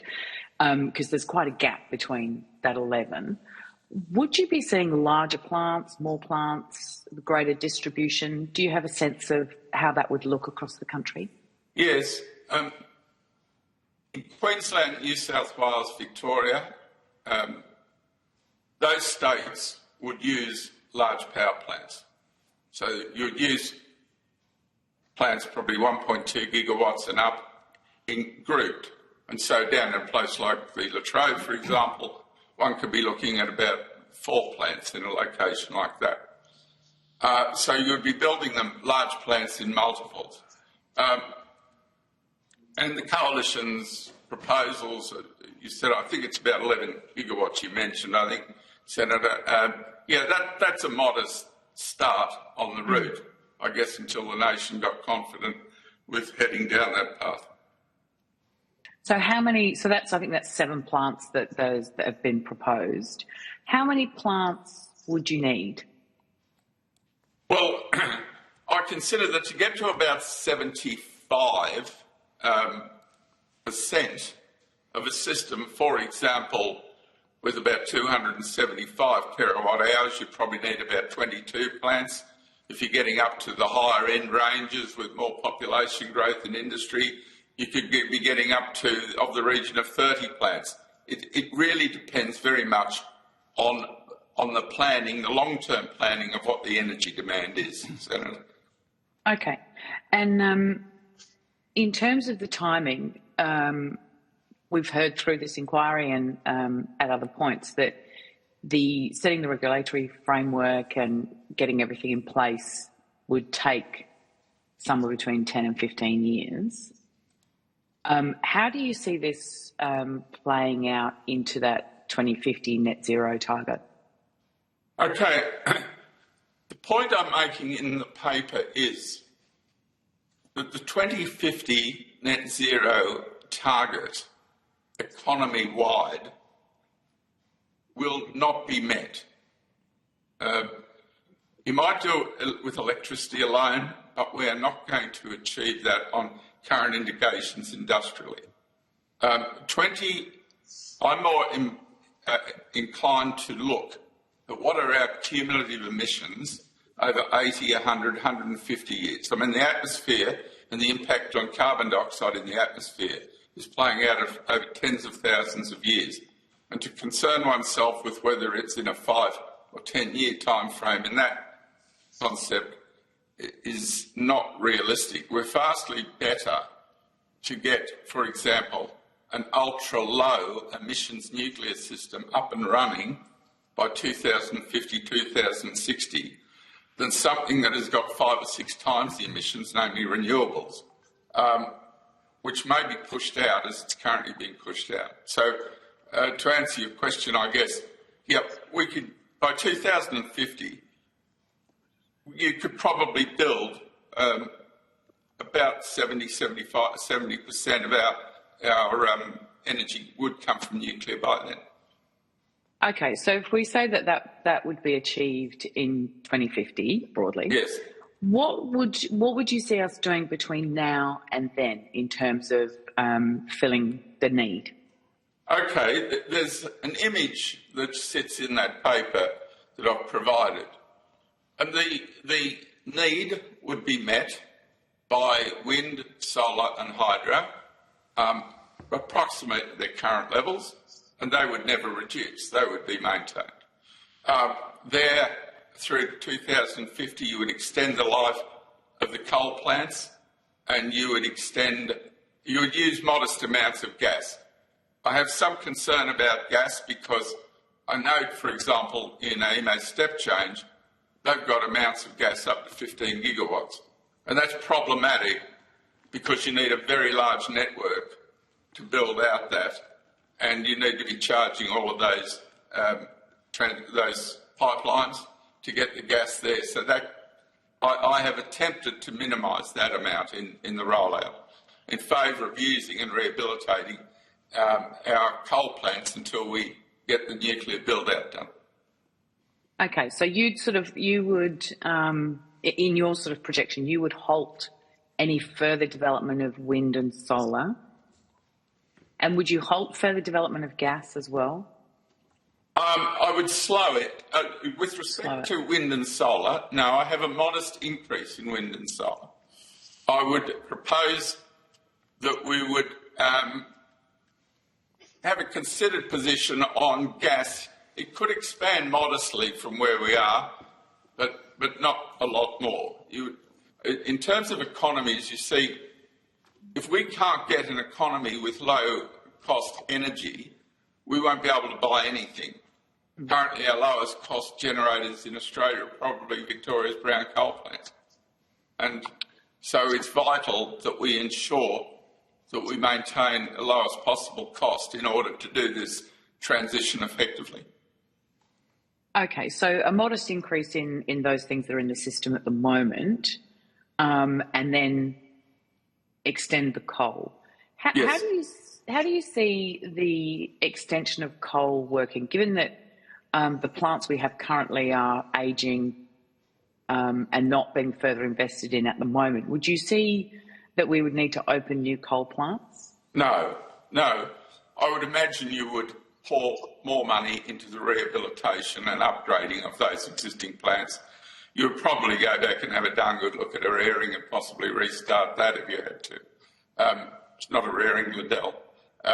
So you would ensure that you maintain these plants in the best possible condition. But there is an image, as I refer to that handout, which sees quite a steady decline. I mean, in 2050, you've virtually got no coal left.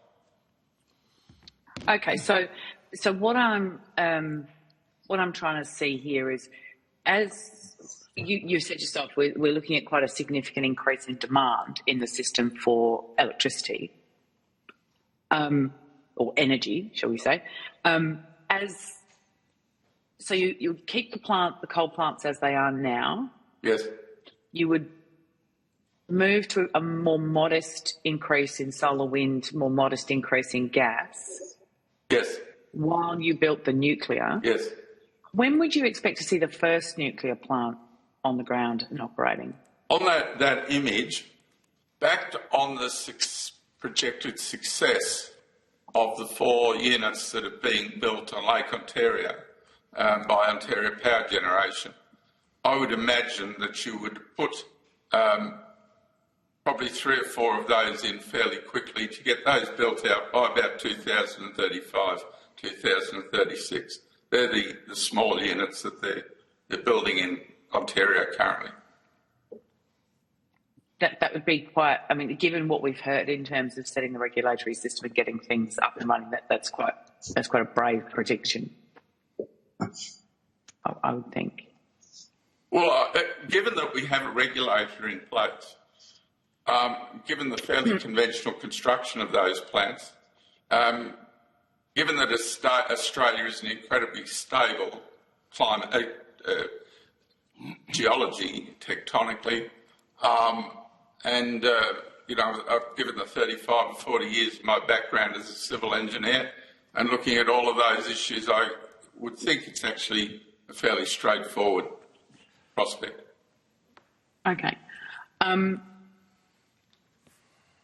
And in terms of your views on this, and as we know, the opposition is looking at some plants.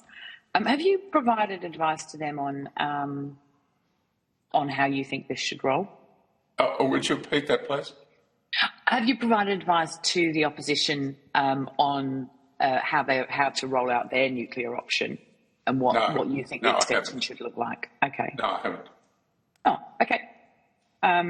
They might be grateful for it. So, in terms of in your opening statement, you talked about waste from wind and solar and such like. Do you see an issue with the waste from any nuclear plant?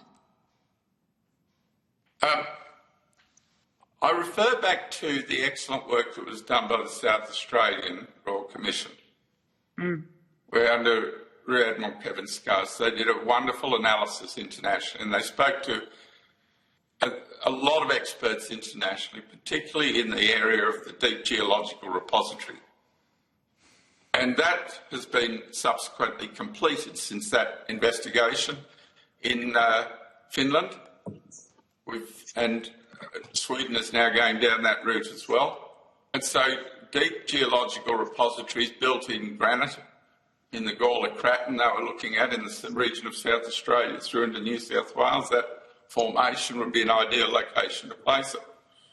And so all the available evidence given to that Royal Commission was that that was considered to be the safest, best way of long-term geological repository and disposal of used nuclear fuel.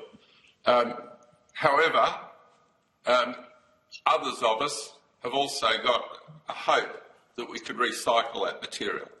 And by recycling it, you would reduce the period of its radioactivity down from half-lives in the tens of thousands of years down to a danger period of around about 500 years. And so you end up with considerably lower amounts of used nuclear fuel at a much shorter period of radioactivity. And so through the use of what we call Generation 4 fast spectrum reactors, that would also be a desirable route. And Russia and the French and the Japanese and the Chinese now, and also the Indians, are also looking into that and have built reactors that can operate that way.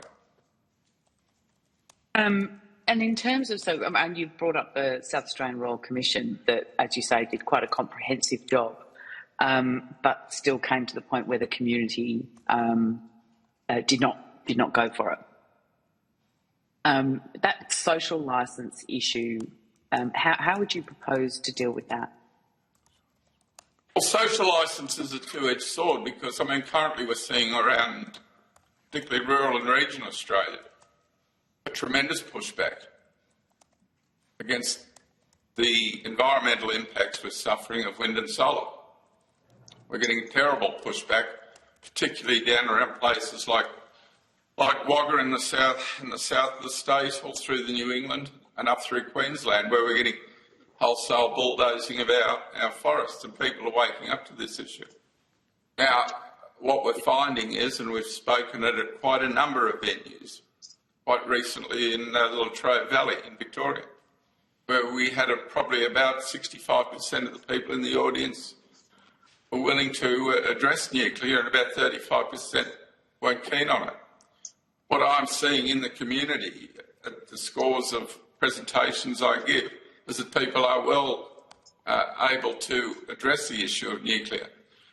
But we also know that throughout our communities, it wouldn't matter what you wanted to build, people will always have opposition to it. So we need a stronger political leadership in this role to get anything built in this nation, be it renewables or nuclear. So back to the issue of providing that advice to the opposition, given that they're pushing for this policy and developing it up. Now, you haven't provided them with any advice, but you have been in, you have met with them on occasions. I know I've seen on your socials that you have.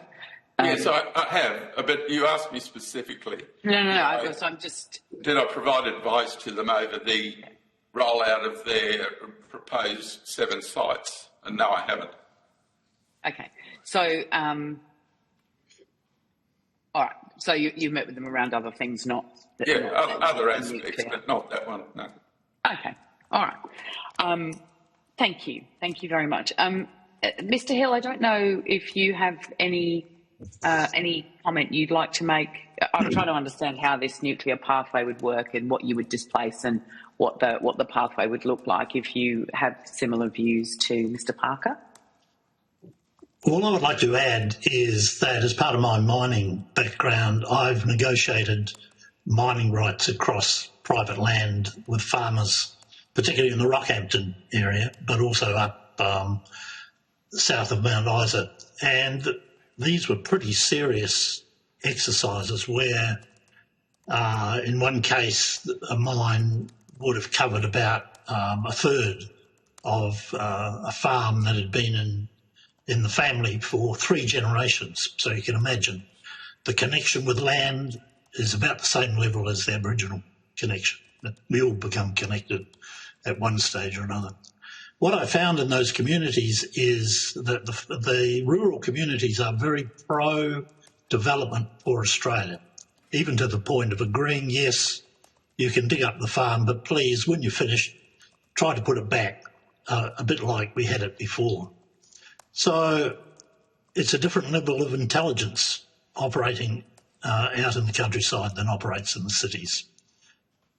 It's a much longer, much more thoughtful intelligence, and I built power lines across farms. I built a power line from Rockhampton to Cunnawarra, about 80 kilometres north of Rockhampton.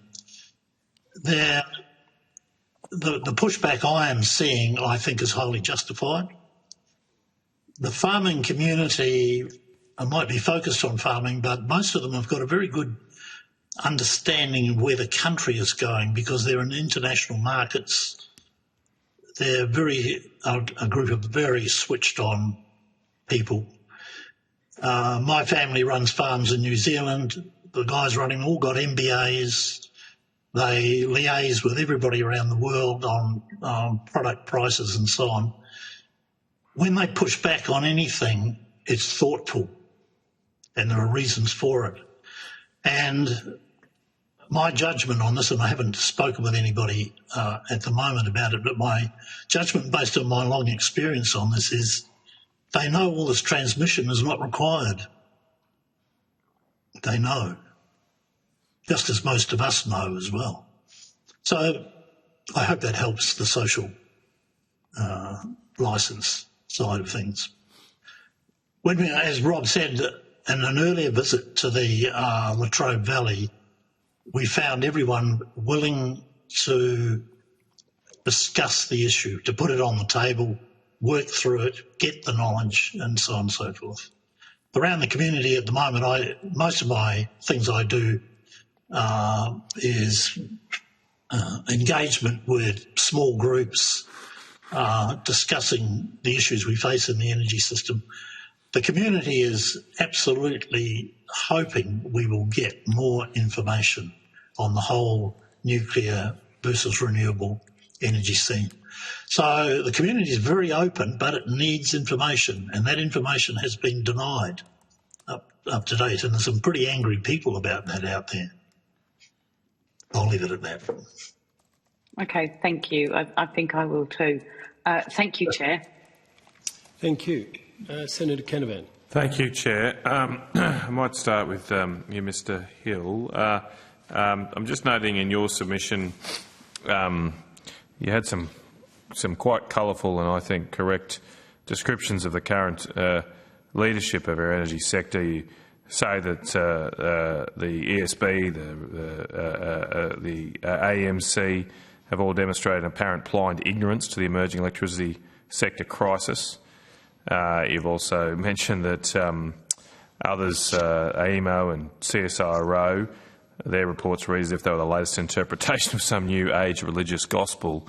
I couldn't agree with you more. Can you, I don't know what your background is exactly, but both you two gentlemen present to me as people that are, some people that are quite rigorous in what you do.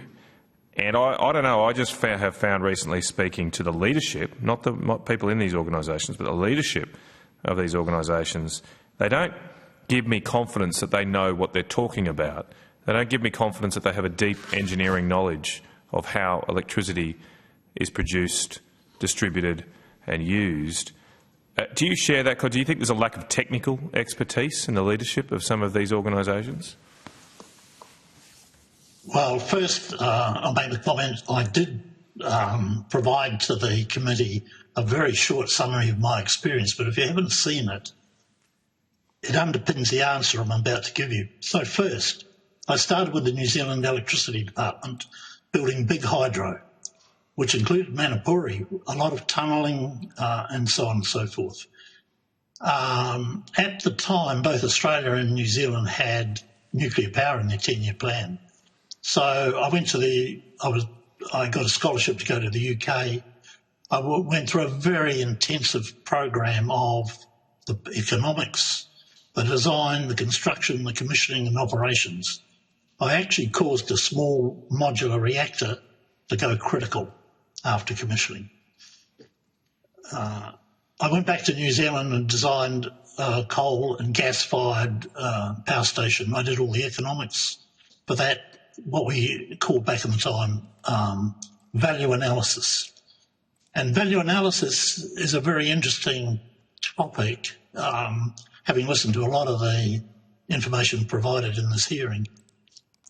The fundamental issue which is missing in the system at the moment is, first, you must do the engineering. First, some engineering. There has to be a viable option which you then analyse economically. And for instance, part of my training was to design the diameter of the fuel pins in Hinkley B reactor. Also, to analyse the flow of gases through the heat exchangers. First, we had to have a design, and then we do all the incremental analysis to optimise that design to provide the best cost of electricity. Later, I joined Comelco on aluminium smelter design and construction. I should add to you, I spent a week with the New Zealand Army learning how to blow frozen aluminium out of a pot. So I am incredibly concerned that we're turning off our aluminium smelters and turning them back on again. Yeah. If the slightest thing goes wrong, Senator, you've lost your aluminium industry. Yeah. The slightest thing.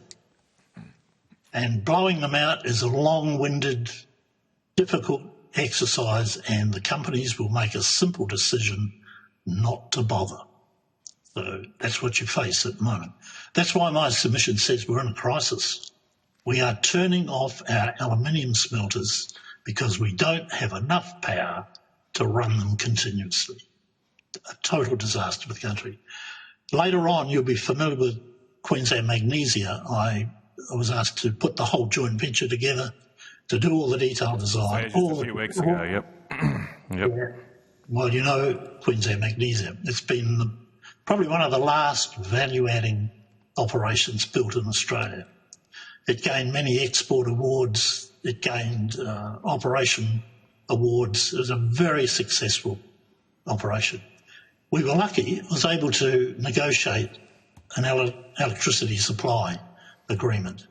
3.5 cents for interruptible power, which runs those electric arc furnaces you saw, and 10 cents for the rest of the plant. I worry at the moment that those guys are not able to negotiate any long-term electricity price. Because of my nuclear background, I took on the job of Director of Engineering for ANSTO. ANSTO needed a complete organisation development, and I helped the CEO at the time go through that. And I wasn't responsible for the construction of the reactor, but I had oversight over construction risk and safety. And in the end, during commissioning, I took on a much more hands-on role on safety, particularly safety for the maintenance staff. By the way, I negotiated all the enterprise agreements for the organisation. I actually negotiated the second enterprise agreement in Australia for Queensland Magnesia. So I have a great respect for the workforce.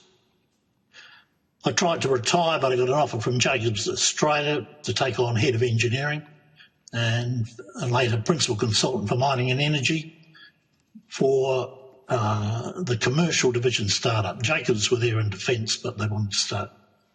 So to carry out a lot of consulting work across the mining industry. And I'm currently managing director of SMR Nuclear Technology, a job I use to keep abreast of everything that's going on in the world. So there's been extensive travel with that position, and what is emerging with the big shift towards nuclear energy, particularly to run data centres and so on and so forth, which I'm sure you're aware, is my colleague Tony Irwin and I are starting to get offers to move out of Australia and advise governments on how to make this transition. So I'm very happy to support this. Well, can I bring you back, and I might ask Mr. Parker the same question. Do you think there's enough technical expertise leading the energy regulators in our system? No, and one of them actually admitted that to me. So, no names, no pactoral, but many of these positions have been not placed there on merit. They've been placed there for all sorts of other reasons, and they do not reflect the requirements of the position. So we've gone away. I have personal worries about this because I applied for a very senior position in the Queensland government and was gazumped by a party political person who had no experience in the job whatsoever. So I'm a bit angry about that. But in the end, it turned out well because I ended up as Director of Engineering for ANSTO. A more challenging position, actually. Yeah, they haven't quite got to ANSTO yet, I think, but we've just lost a lot of technical expertise in a lot of government agencies, unfortunately. Mr Parker, did you want to add anything to that? No, merely that I observed throughout my career some of the best and the brightest were the electrical graduates who went from university straight into the state electricity commissions. I think you saw in the people that you saw just before lunchtime examples of the types of people that they used to recruit. And that is unfortunately lacking. I think it's unfortunately lacking when an instrumentality is hidebound behind political position, as AEMO and CSIRO appear to be. Saying that we can't look at nuclear scenarios because they're not legal is we are just missing out so much. So we're not getting the intellectual freedom and the professional freedom to look at things, and that unfortunately, and there have been people doing it politically. They crow about the demise of the public services. Well, I'm of the ilk that says our public services were critical to the infrastructure development of the nation. We need to reinstate them. I support that comments. Yeah. And do you think here there's just too much politics being involved? You alluded to it, Mr Hill, but are these positions, you think, being staffed by people who can suit the political interests of the ministers and the Ministerial Council of Energy rather than for their technical background, engineering experience, etc.? That's very obvious when you talk to them one-on-one, yes. Mr Parker, do you want to add to that? No, I've stated the cases I've observed. Yeah. Just coming back to the issue of costs, and I might leave, I've got plenty of questions, but I might just leave it on this one. Mr Parker, I think you mentioned that, I think I heard you mention that that it would actually be cheaper to continue building coal and gas. Is that your view, that by going even to nuclear and or, of course, renewables, we're imposing higher costs and going to end up with a higher cost electricity system? My observation was directed towards the transition to nuclear and therefore continuing with our existing coal plants. We have them in place. We have the cooling infrastructure, the sites are purchased, the plants are written off. They are basically plants that we could be putting in the parts to maintain their operation. I haven't done an analysis on whether it would be cost effective to rebuild or build new coal plants. It's not a number that I've actually looked at closely. I'm more interested in maintaining what we've got and looking at the incredibly low. I mean, I look at the NEM market prices and I just see the stability of those brown coal plants in Victoria. And every time I look at them and I go down there and I physically look at them, I think, how cheap is this? That's what's underpinning the low-cost energy in a lot of the southeast of Australia. So I would be advocating, as I said earlier, rehabilitation, maintenance, and then we can steadily wind them back through to 2050.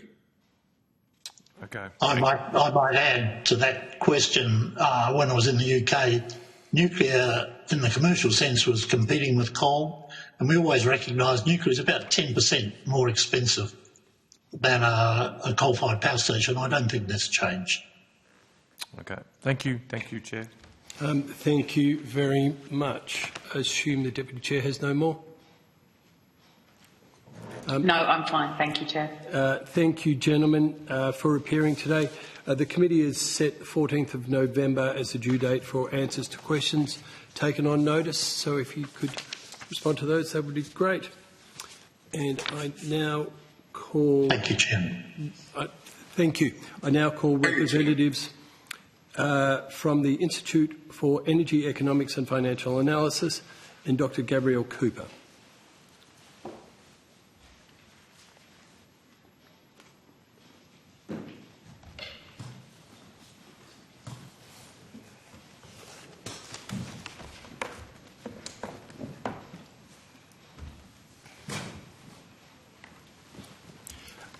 For the purposes of another bit I've got to read. I understand that information on parliamentary privilege and the protection of witnesses giving evidence to Senate committees has been provided to you.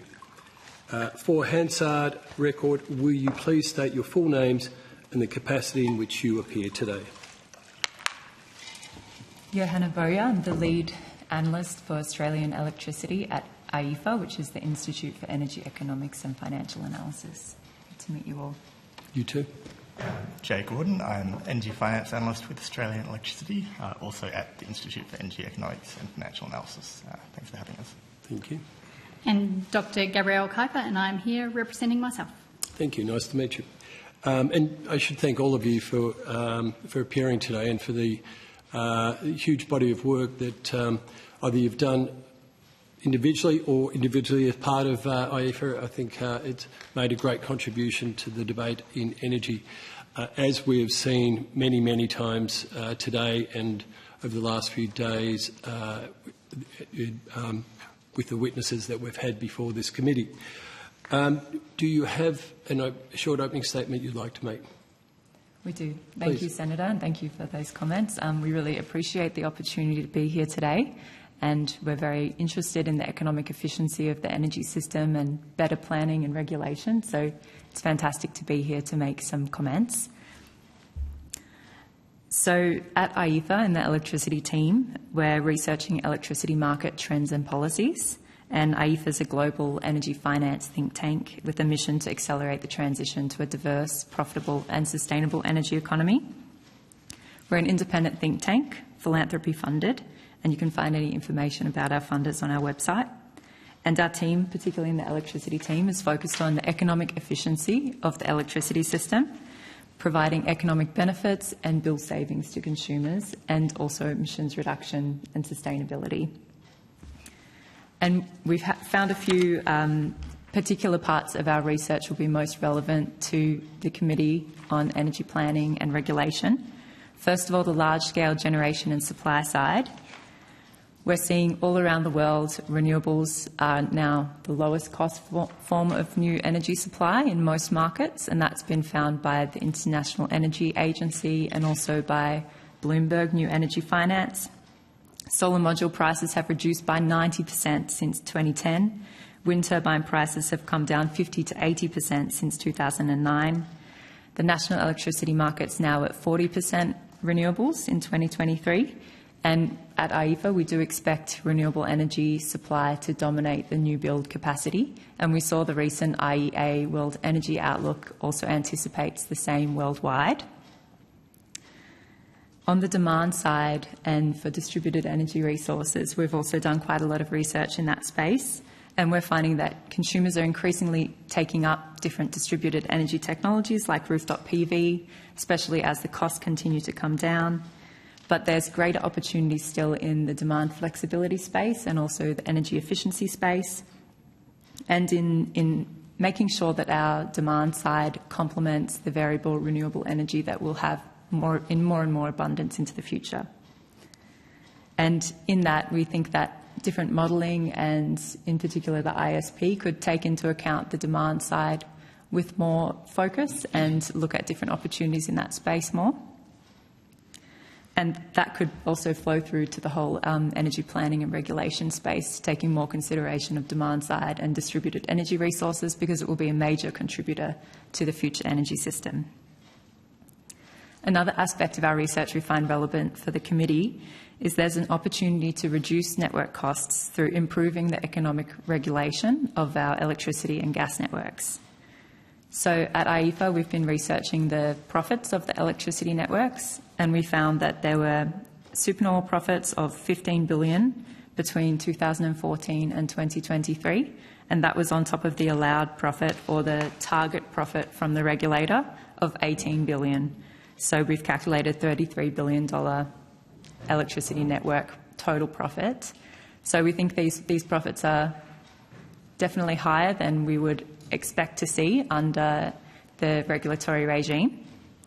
And we think that it would be valuable to tighten up the regulations to bring these network costs down and to get the profits to a more reasonable level. And I'll pass to Jay to also discuss the gas networks. Yes, so to add to this point, we've also looked at the probability of fully regulated gas networks in Australia, finding that between financial year 2014 and 2022, those gas networks made around $1.8 billion in supernormal profits. Now, this led to total profits that are about 1.9 times the regulator allowed amount. Gas network regulation in Australia exposes those networks to demand risks. So what we have seen is an extended period where gas networks have consistently over-recovered their revenue by delivering more volumes of gas than the forecast that is set by the regulator. We believe there's regulatory implications to this in terms of the strong bias towards under-forecasting that's occurred. But we also think this has significant implications for the question around how to allocate stranded asset risks in the transition towards electrification. On that topic, IEFA's research in electrification has shown it generally leads to significant net benefits for consumers. And for this reason, we see an increasing push towards forecasts that are expecting higher levels of electrification, particularly in the residential sector. This is because typically efficient electric appliances are now many times more efficient than a typical gas appliance on the market, often 2 to 6 times more efficient.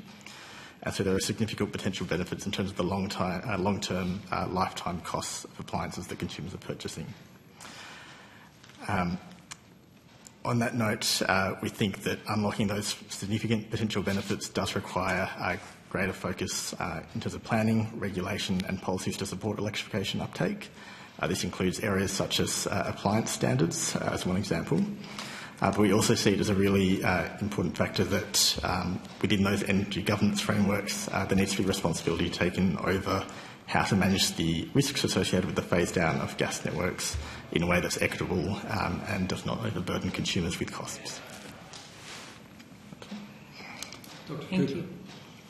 Thank you for the opportunity to present an opening statement and to share evidence with the inquiry. The complexity and fragmentation of Australia's energy market governance presents several challenges, including status quo bias, a predominant focus on large-scale generation and supply, slow-moving regulatory processes, and a tendency to prioritise industry preferences over the public good. These issues are common in regulatory systems and particularly pressing for consumers, especially given the urgent need to reduce carbon pollution. To quote the late Professor Kirk Smith from the University of California, Berkeley, "The rich will find their world to be more expensive, inconvenient, uncomfortable, disrupted and colourless. In general, more unpleasant and unpredictable, perhaps greatly so. The poor will die." Many of us are aware that we are already witnessing these ramifications. At present, the political focus in Australia is on living costs rather than the serious implications of an impending climate crisis. With this in mind, I'd like to provide some reflections on the cost of electricity. Discussions around electricity costs sometimes concentrate on the upfront costs of new generation.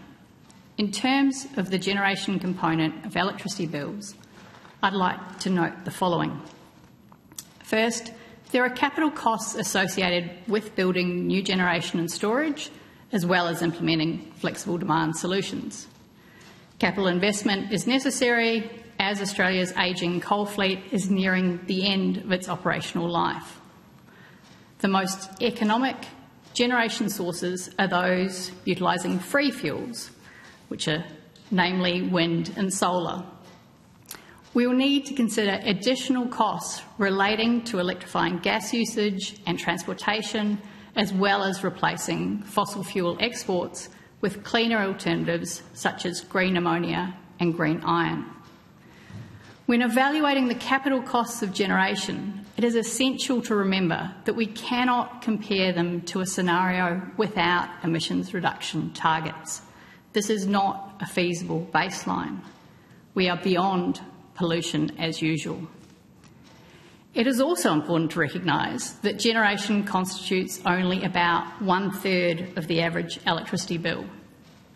The largest portion of this electricity system's cost stems from transmission and distribution networks, which currently have a total regulated asset base of $105.4 billion and contribute the largest portion of consumer bills.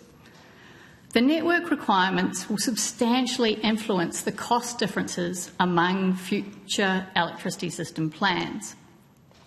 There are three major network distinctions which are important here.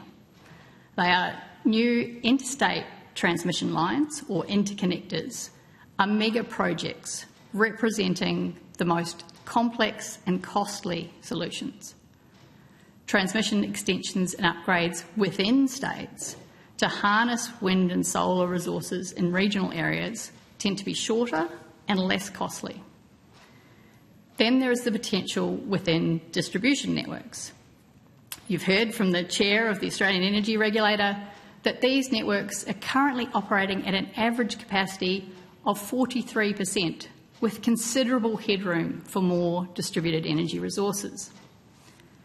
Imagine the possibilities if we were to expedite the uptake and integration of distributed energy resources such as rooftop solar, electric vehicles and smart appliances.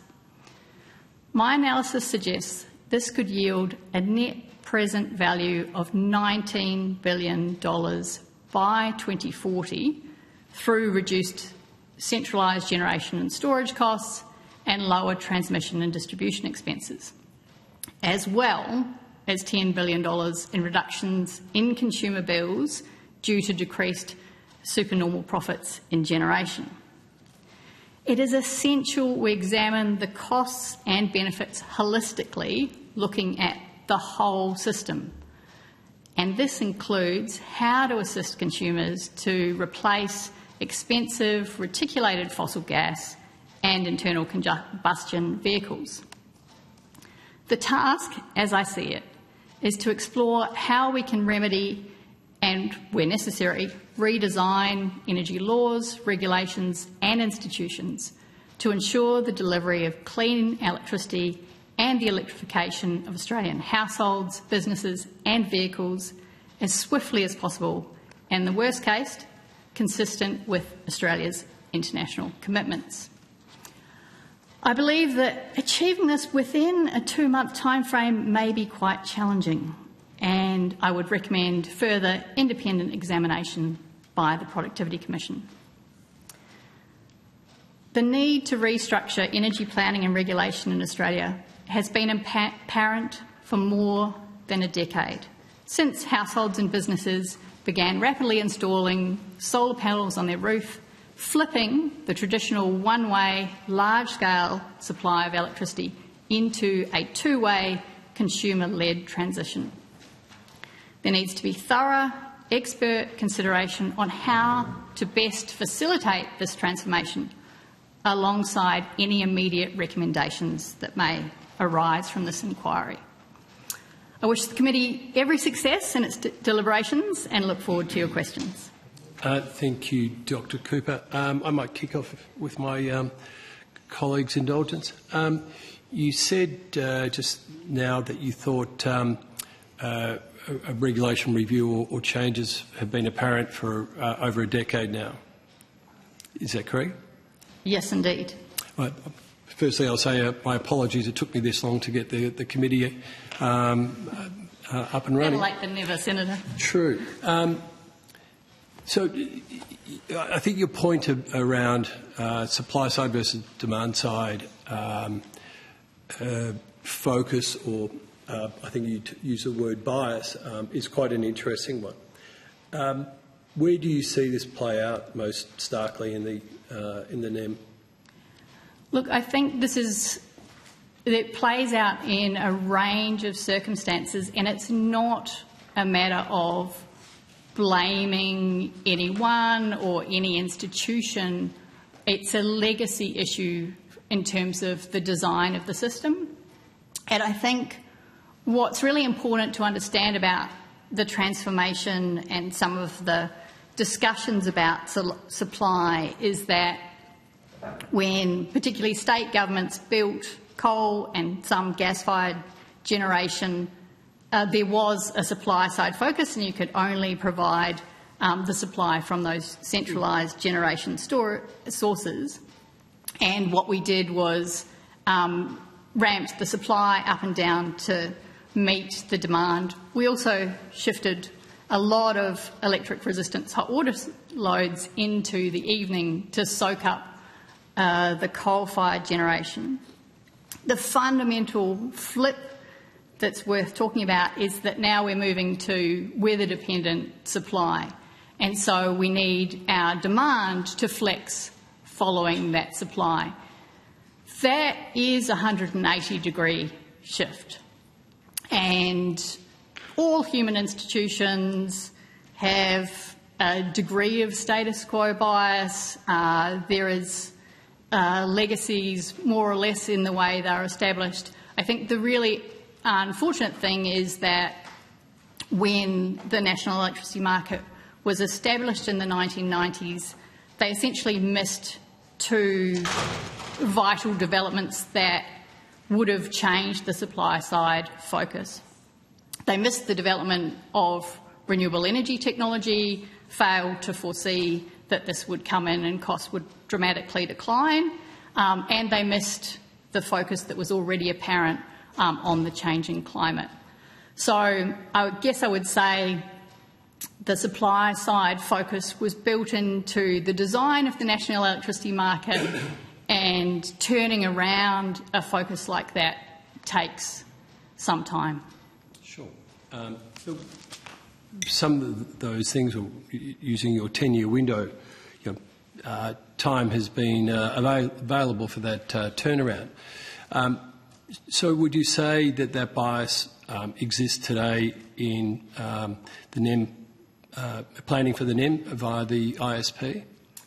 I would say that the crucial data point or piece of evidence to that would be the rule change lodged by Minister Bowen as the Commonwealth Minister with the AMC, asking the rulemaker to make a rule to direct AEMO to pay greater attention to the demand side and to distributed energy resources in the making of the integrated system plan. Good point. But in the, say, let's just take the most recent one, the 2024 ISP. Yes. Would you agree that that's heavily supply-side biased, and while it mentions demand-side, it doesn't plan any of it in a meaningful way? So I've written a critique about the ways in which the ISP, while it looks on the surface like there is significant distributed energy resources coming into the system, there is still insufficient attention to the demand side, the role of things like electric vehicles feeding back into the grid, for example. So, and I think this goes to, I know you've had a lot of discussions around AEMO's role as a transmission planner. You know, a transmission planner is set up to think about things from a top-down level. It is not set up to think about things from the bottom up, from what consumers are doing in their homes and businesses. Also note Minister Bowen's rule change talked about having greater involvement of the distribution businesses in the ISP. I think that would be incredibly valuable, have been suggesting that be in place for some years. And so, yes, we need a bottom-up approach as well as the contemplation of the top-down. Would you agree that it's been apparent to most that AEMO's role has evolved from, should have evolved, let's test whether it has or hasn't, from being a transmission planner to its now job is being a system planner? Well, the there has been no change to the underlying legislation for AEMO. What is written in the legislation that directs that agency is to be a transmission planner. So that is part of the answer there. As to, and also there's a question about, what is the best level at which we should undertake electricity system planning. I've previously been very sceptical of what is emerging in the United Kingdom in terms of local energy planning. I actually, in the last wee while, think it's worth contemplating, particularly in urban areas and in regional towns and cities, how to look at that bottom-up process, particularly because of electrification. We need to plan on a suburb-by-suburb basis to take households off gas, for example. We need an efficient and effective transition there. To not plan that would be incredibly costly and disruptive. And at the same time, obviously, we need to plan for the increased demand from electric vehicles. And if you do that at the local level, you can look at best balancing supply and demand in the local voltage in the low voltage networks at the local distribution level. And I think it's worth contemplating the different scales at which energy planning might take place, and including the role of local government. I think it's not necessarily one or the other either, and that we could, and I think this is something for further consideration, have planning processes at different scales. But obviously, to date, the local level has not been the focus, particularly at in terms of national planning. In your opening statement, you said that interstate connectors, large-scale interstate connectors, being preference over local, smaller transmission connecting renewables. Can you expand on that?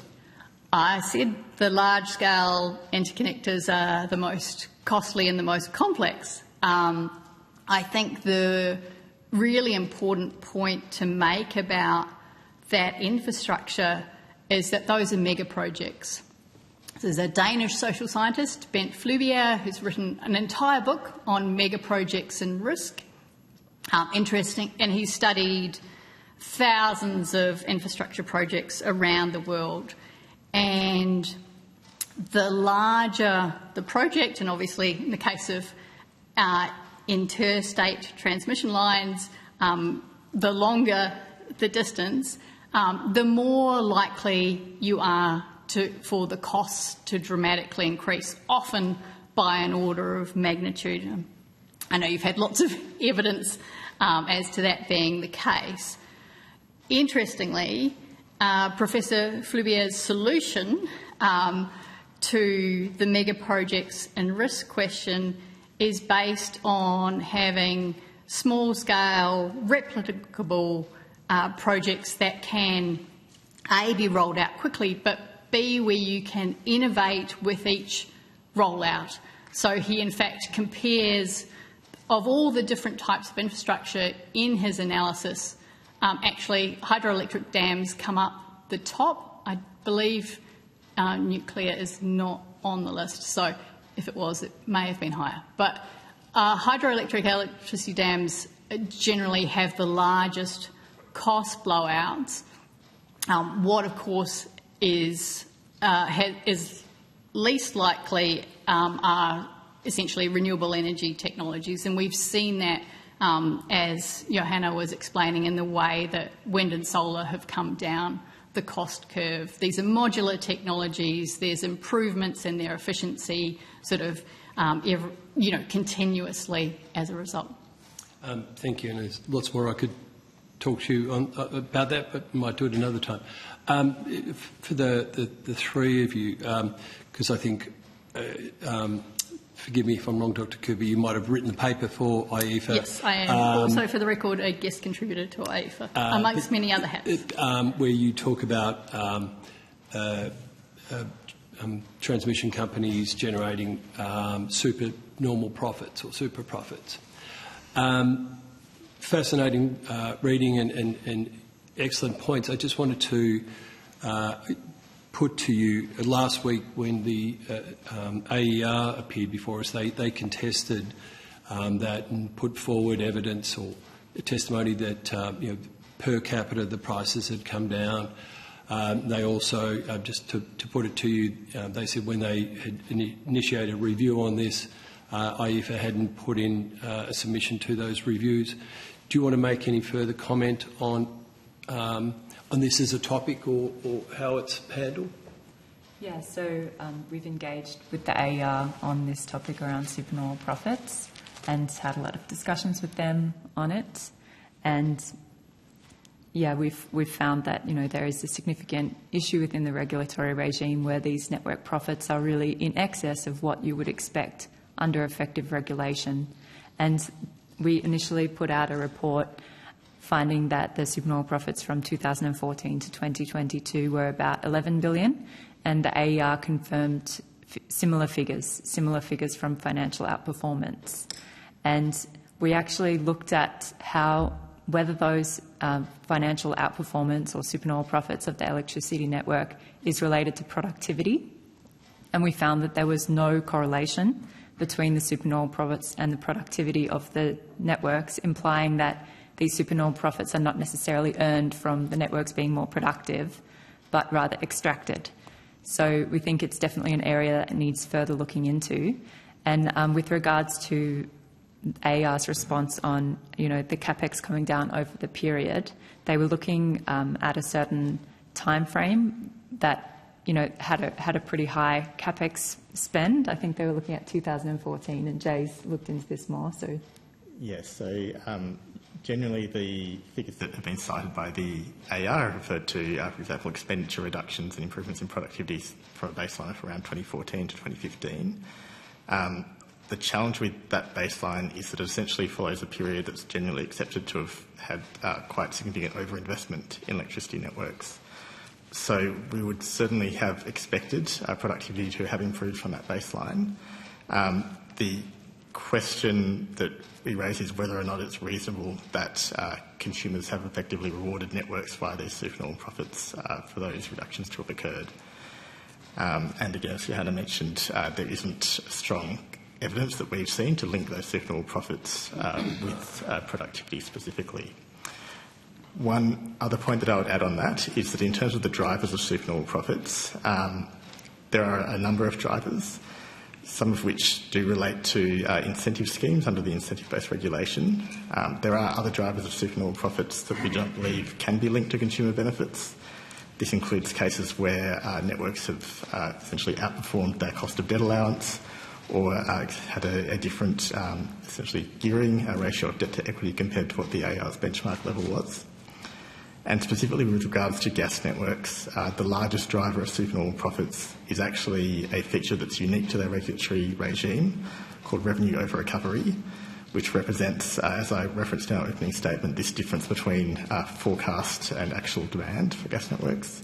And we don't believe there is any link between that driver and consumer benefits, as it simply means consumers have paid more than necessary to access the network. Thank you. Can I add 2 quick points, even though Very quick, yep. I'm not, have not been involved in this analysis? I'll make 2 points. One, the AER's own assessment shows that the productivity of the electricity networks has fallen relative to productivity in the Australian economy as a whole. You can find that graph on the AER website. And secondly, and the important point is in terms of governance, accountability and transparency, is that the AER's performance as an economic regulator has never been independently assessed. There was a National Audit Office report several years ago, but they did not look into issues like this.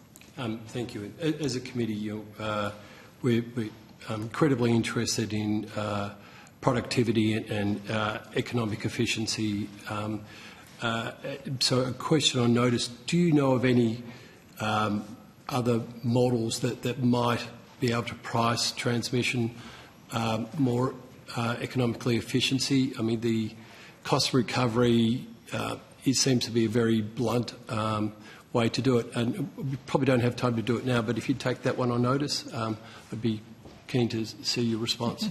Deputy Chair. Thank you, Chair, and thanks very much for coming along today. In your submission and from what you've said, I don't think I'm wrong in saying that you support the conclusion of AEMO and others that the lowest cost pathway for our energy system is renewables with storage, firming and transmission investment. Is that right? Yes, so what we're seeing all around the world is that the wind and solar are the lowest cost forms of new build generation in most regions. And that's from the IEA, from Bloomberg New Energy Finance. We're also seeing that in Australia as well, and CSIRO has put a lot of research out, showing that the costs of solar and wind are extremely low. And even when you include integration costs, which include transmission and storage, then the cost of that integrated renewables is still lower than the cost of other alternatives. So we believe it's most likely that the system in the future will be dominated by these technologies as they're the most cost competitive and the most attractive for investors. Now, obviously, we've heard a range of witnesses tell us that they have an alternative perspective to this, which is that pausing renewable investment, continuing coal, moving to nuclear, those kind of pathways are more effective. How do you see that as a credible pathway for us to follow?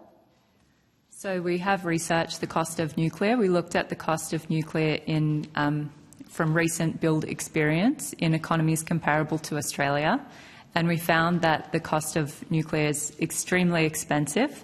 And in fact, it would be about 1.5 times to almost 4 times the current cost of electricity generated in the east coast of Australia.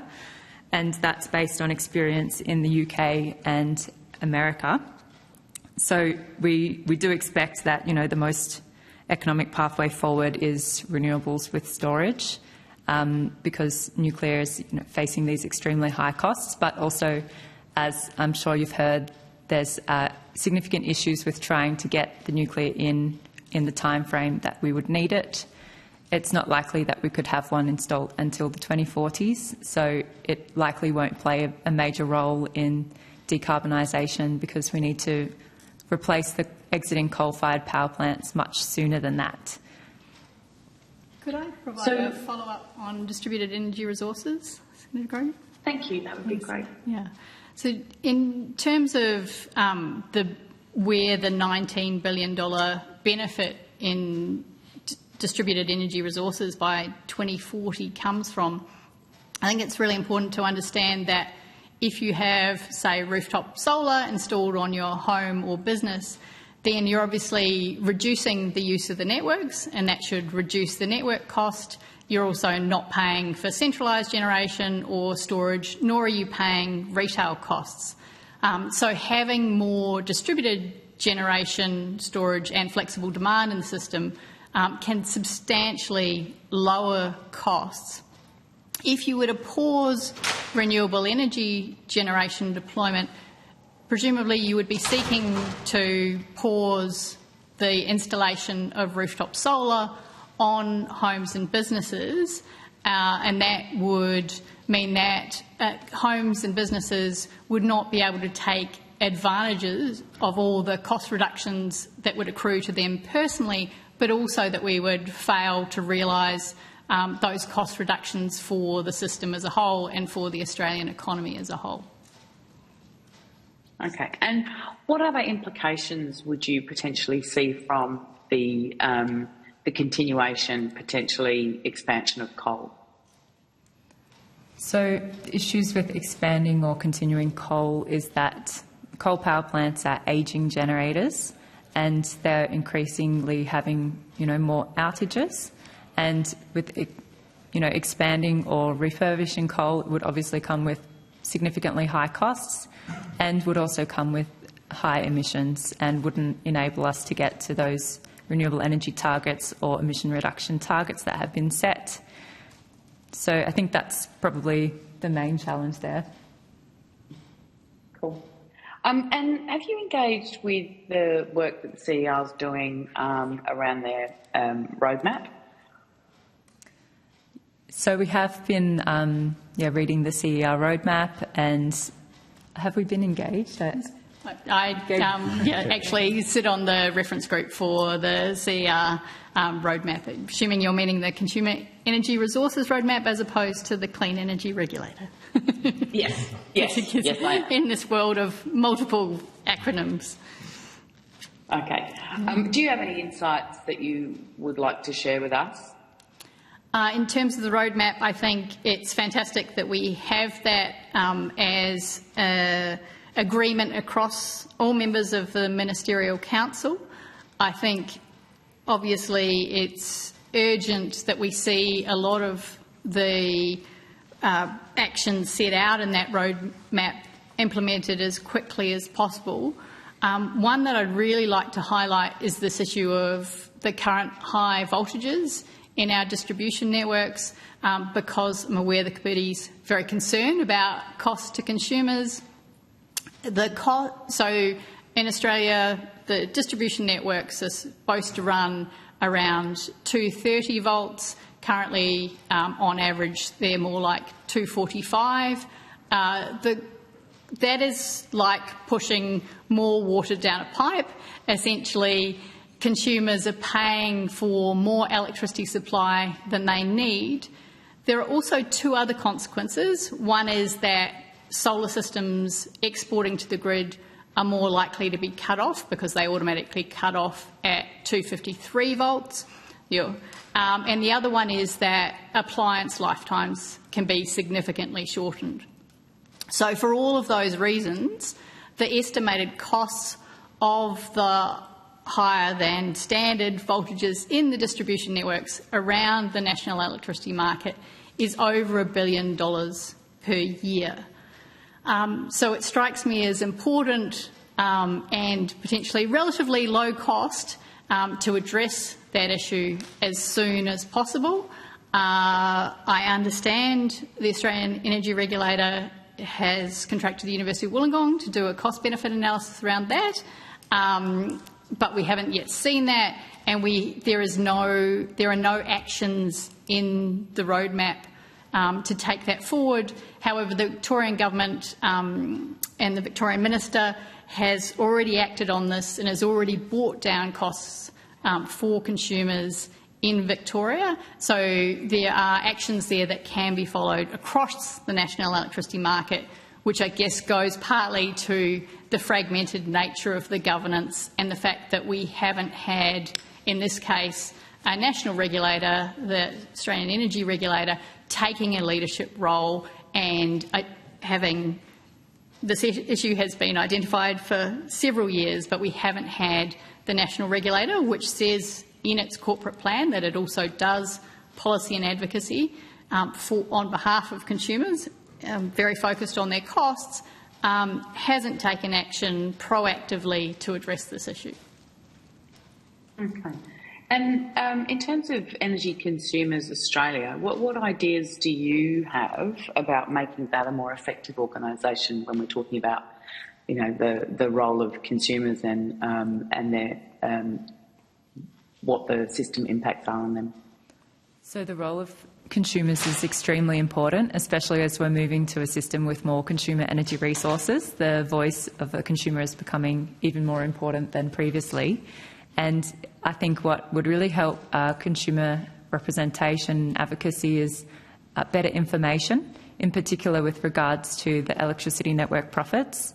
There hasn't been actual reporting of those electricity network profits in terms of dollar figures. We had to calculate that ourselves using data that's released by the AER and also requesting some additional data, but the dollar figure of that network profit is not reported on. So we think that should be reported on every year, and that would really help with definitely understanding in the network space if we're being efficient in terms of those profit levels and the economic efficiency of the networks. I would just add to that too. I think we are seeing some concerning trends where recent regulatory decisions, for example, around gas distribution networks, have defaulted to, for example, where gas distribution networks are raising issues around stranded asset risks. Many of the AER's recent decisions have involved a transference of those risks from networks to consumers. Yet we don't really see any clear guidance sitting anywhere within the market bodies or governments that lays out what that equitable transition looks like. So I think there is just an increasing need for consumer voice and consumer representation to be incorporated into those decisions, and in lieu of that we are likely to see more risks imposed onto consumers.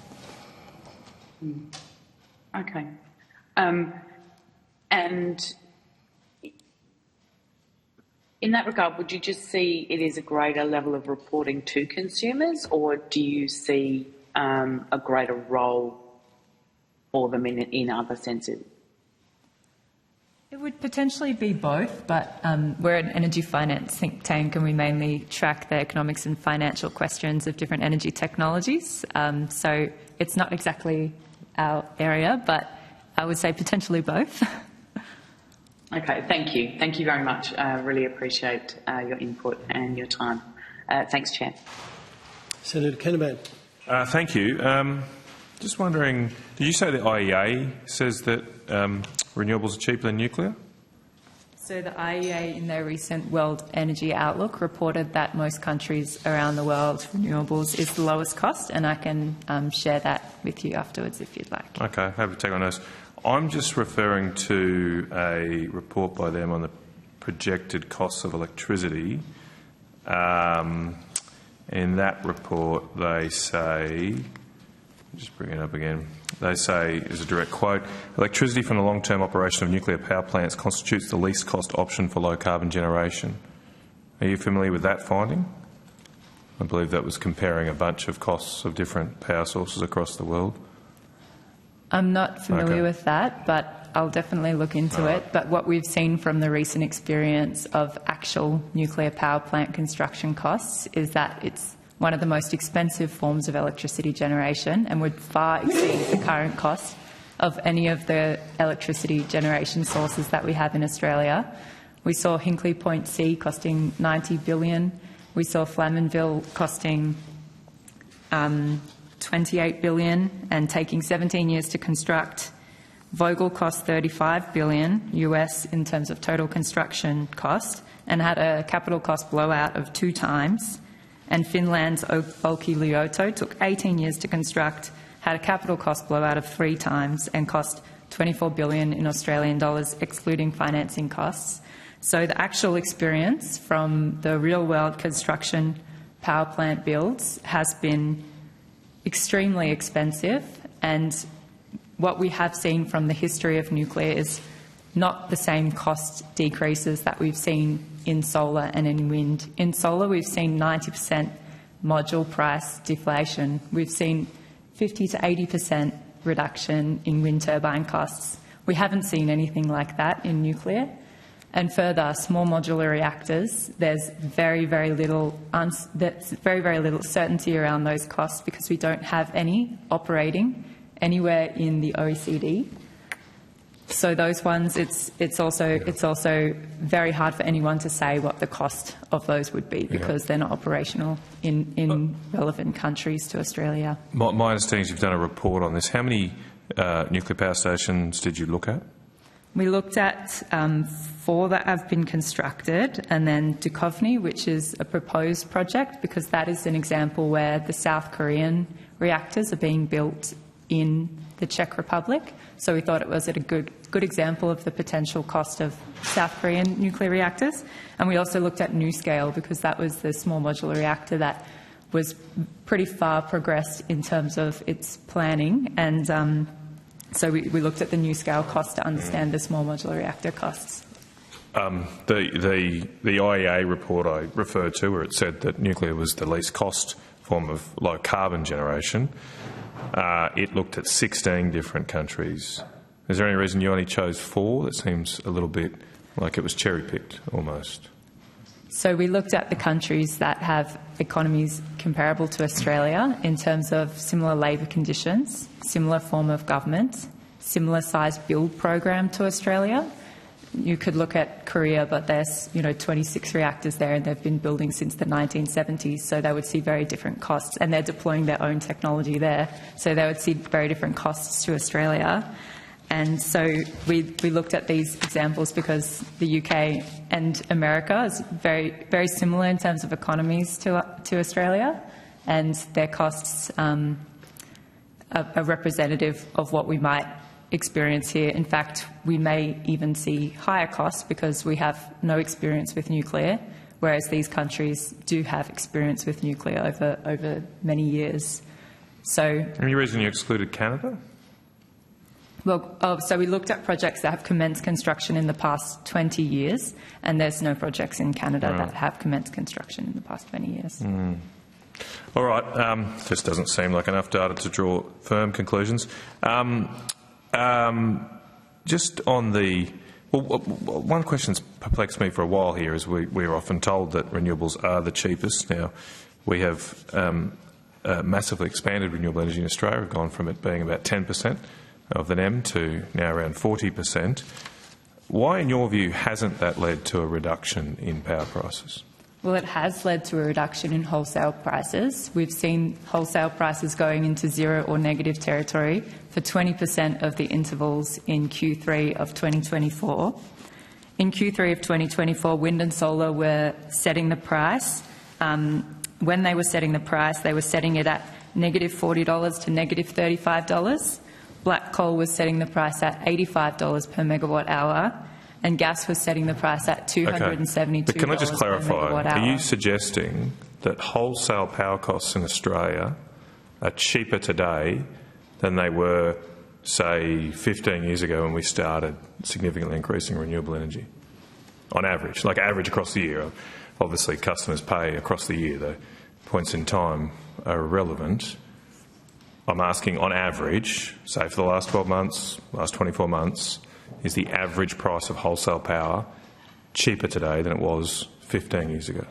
Well, I haven't looked at 15 years ago, but I looked at the recent default market offer from the AER, and that found that wholesale costs had gone down in New South Wales, South East Queensland, South Australia and Victoria. That was over a year, yeah. Okay, but I haven't looked over the 15-year period, so I don't know. Maybe you don't want to answer. It's pretty embarrassing. I think anybody that's... And look, to be honest, it does... Your failure to answer this does go to a little bit of your integrity there in this debate, because it's a pretty clear answer. Wholesale power prices, take your whatever you like, 10, 12, 14 years ago, were around $50 a megawatt hour. In some states, much lower. Today, they average about 100. They've basically doubled. Am I wrong about that? I mean, that's, I think, just a fact. So a major feeder into the wholesale price is gas prices and black coal prices. I'm not asking. I'm not even asking about the reasons why. I'm just asking about the facts. Surely we can. If we can't agree on the facts, we may as well give up. I mean, there was an average price of wholesale power 10 or 15 years ago. There's an average price in the last few years. Do you reject the fact that the average prices in the last few years have been much, much higher than they were a decade or more ago? If you've included the impacts of the 2022 market crisis, we actually saw coal prices and gas prices skyrocketing, which led to skyrocketing wholesale energy costs. And that was one of the biggest peaks that we saw in the historical wholesale prices. So really you're seeing those because we've got the black coal and LNG's export linked.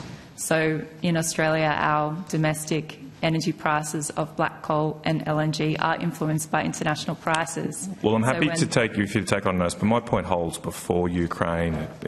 It holds now after Ukraine has largely flushed through the system.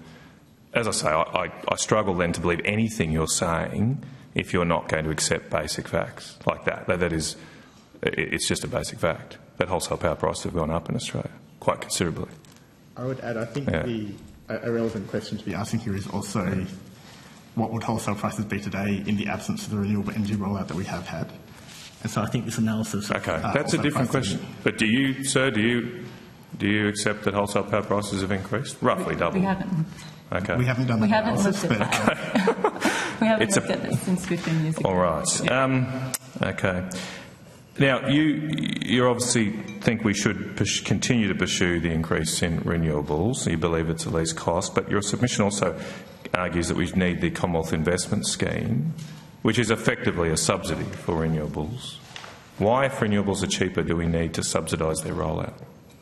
So the Capacity Investment Scheme will help accelerate the rollout of renewables and de-risk that upfront capital investment to put new supply into the system to support those wholesale price reductions that we're looking for.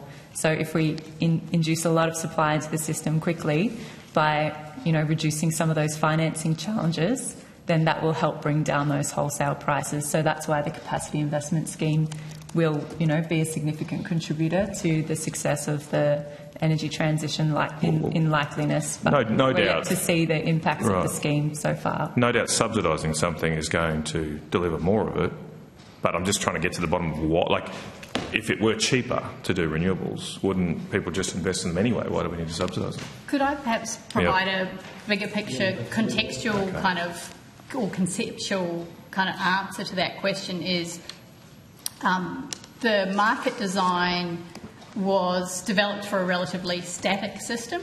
It was not put in place with the significant replacement of the entire generation fleet in the design.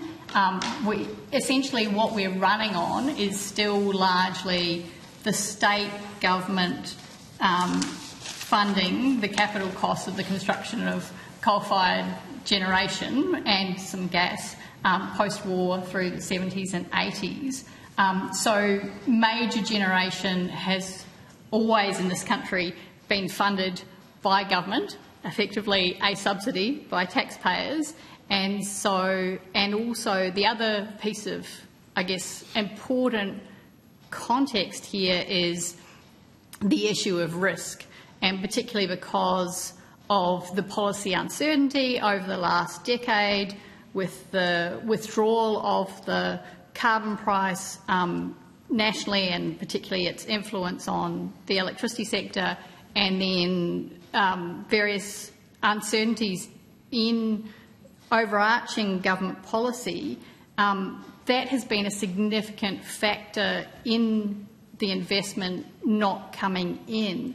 And so what you'd call a subsidy, I would call government investing in generation as it has always done so, but has also been, its arm in this case has been significantly been forced by the issue of risk due to policy uncertainty over the last decade or so. But what's the I actually think it's a reasonable argument. I mean, that's the problem, right? The fundamental problem is that there's a massive sovereign risk now because we've politicised the energy system, but that affects all different energy technologies now, investment in all energy technologies, not just renewables.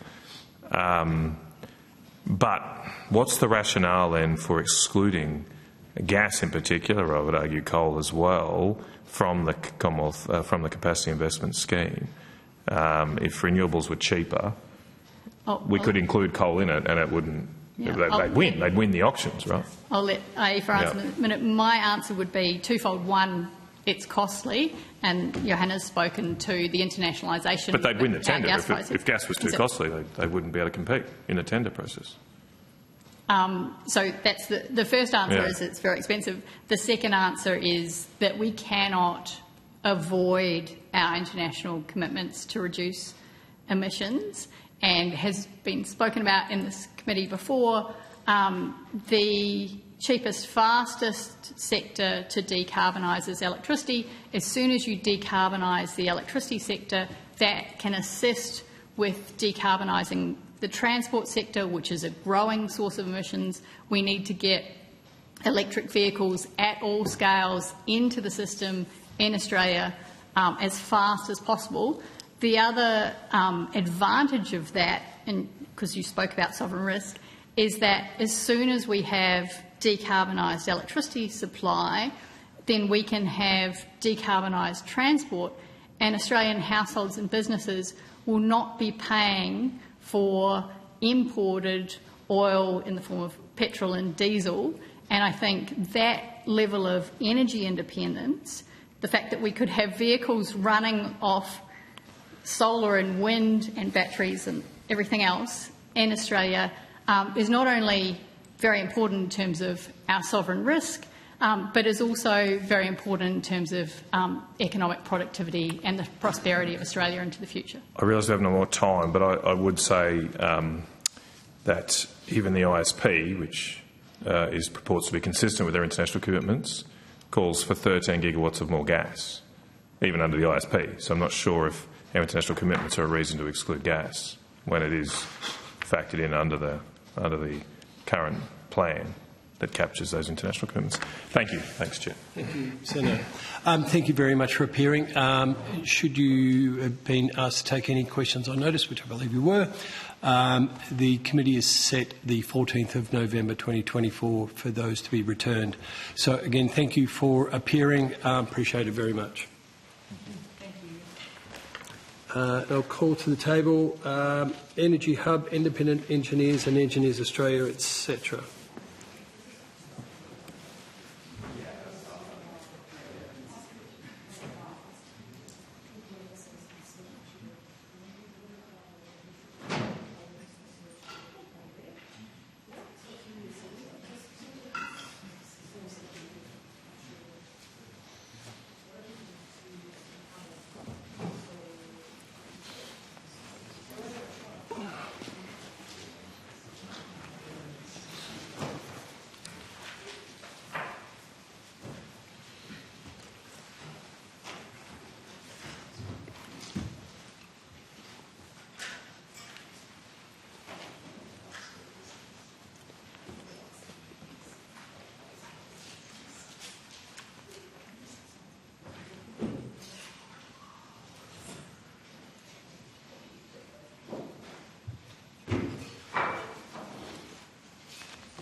Yeah, I'll ask questions. So how far behind are we?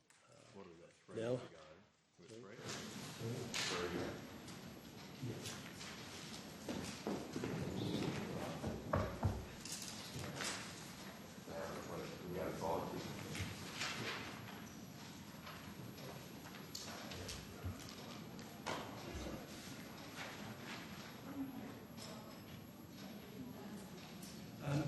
Thank you for appearing. Got another formal bit to give. I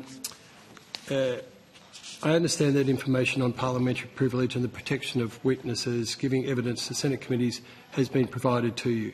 For the Hansard record, will you please state your full names and the capacity in which you appear? I'm James Taylor. I'm the lead author of an informal group of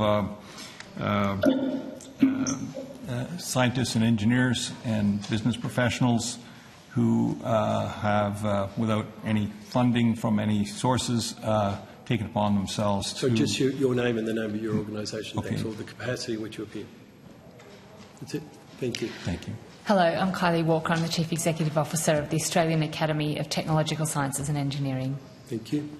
Hi, I'm Professor Ken Baldwin from the ANU, and I'm here as a Fellow of the Australian Academy of Technological Sciences and Engineering. Thank you very Romilly Madew, CEO, Engineers Australia. Thank you. Kate Summers, and I'm a Fellow of the Institute of Engineers Australia. Thank you. And our online participants, name and James Phillips, I'm here in capacity as the chair of the Energy Hub at the Warren Centre of the University of Sydney. Thank you. Brian Menzies, also a member of the Warren Centre. Thank you very much. And apologies for keeping you so late, but as you're aware, we're running a bit behind time. So I'm going to ask if any opening statements could be tabled, please. And on that, I will throw to the Deputy Chair for any questions. Thank you, Chair. Having looked at your submissions, I just have one sort of main question, which is, are you aware of the review that's been committed to the future market design of the national electricity market? Maybe just because there's so many of you, I'm keen to understand if the issues that you've raised you feel could be addressed through this review, and if so, what sort of scoping advice would you give us? And if you all want to just maybe contribute to that, that would be really useful. Do you want to go? Can you do that one? Yes, certainly. So the review of the design of the future electricity market focuses on one aspect of energy, which is electricity. But as we all know, there are many other aspects. While electricity is aimed to replace the use of other forms of energy, such as coal and gas, there are still areas where, for example, process heat in industry is important. So it's important to have an holistic approach to the future energy system, where we look at all forms of energy use and how these can be addressed. And this includes electricity, but is not limited to electricity. Thank you. Anybody else?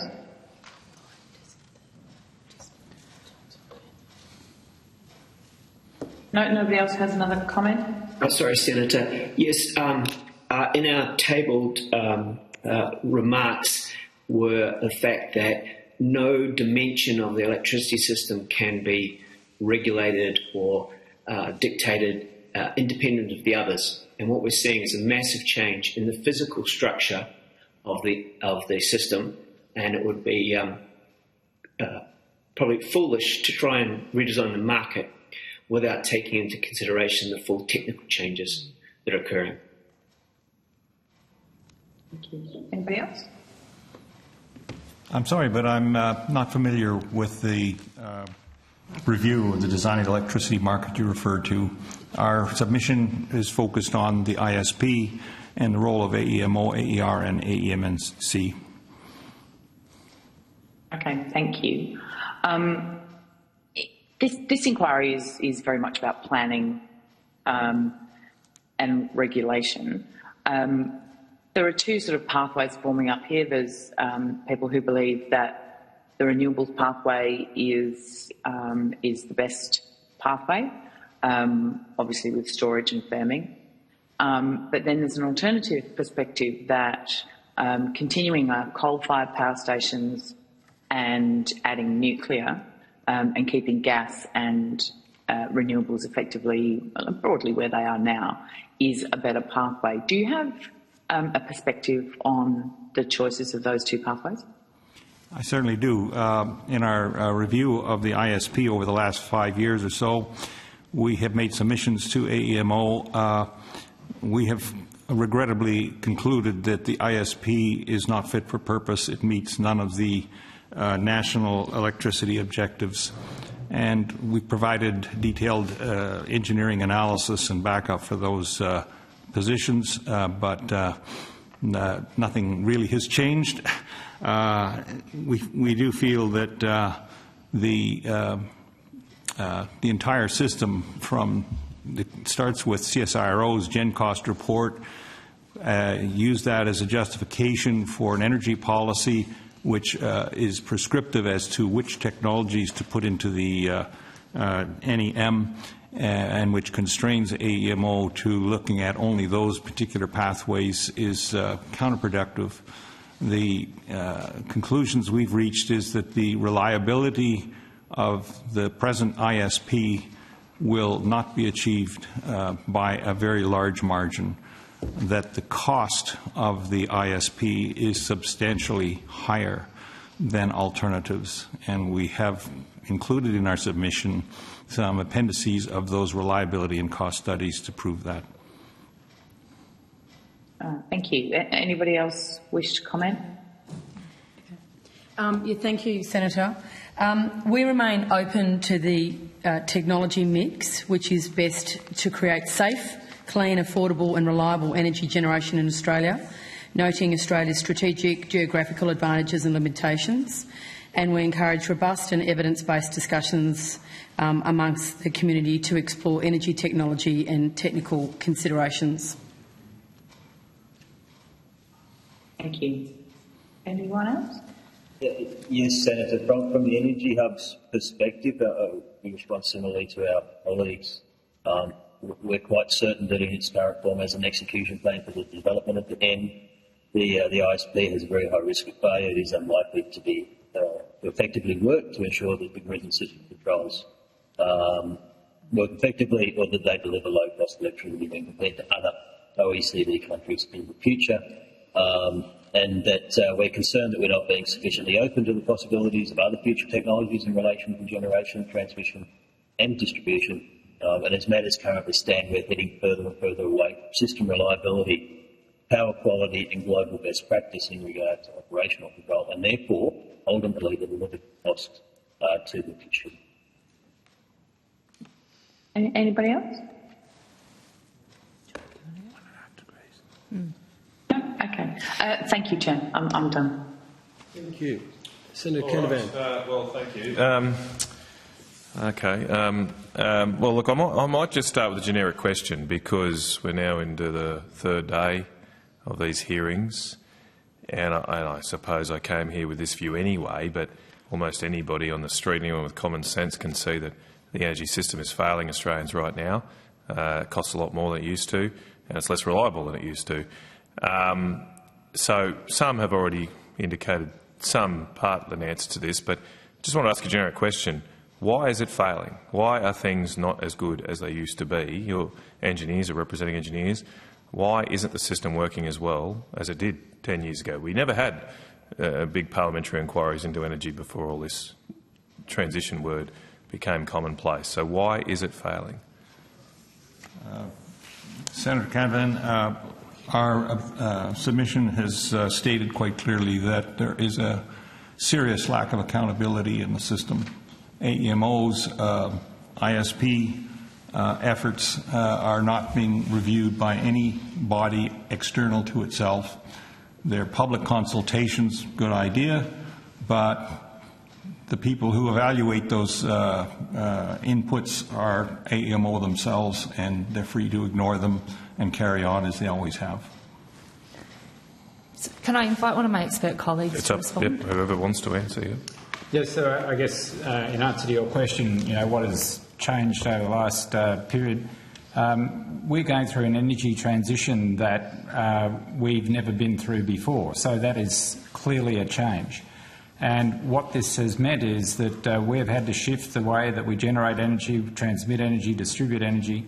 And the question to ask is not so much about whether or not this is being done at a greater or lesser cost than it was decades ago. It's whether this is the cheapest way of moving that forward. And the answer is that it is, because we're employing the cheapest forms of new energy generation available to us. So what would be the alternative? To use different forms of energy generation to make it more expensive than it is now? So I think in terms of the cost discussion, we're moving along the trajectory in the energy transition that we need to, and that we're doing so on a least cost basis moving forward, knowing the forms of new energy generation costs that we have at our disposal. And in terms of the reliability of the electricity sector, I'll also defer to my other expert colleague, but I believe that the reliability standard set by the energy regulators is being maintained, and that we have not seen a decrease in the reliability of the energy system beyond the parameters set by the regulatory authorities. Okay. Yes, thank you, Senator. I think I'd be careful in framing how the changes have occurred, but we have a market focus which currently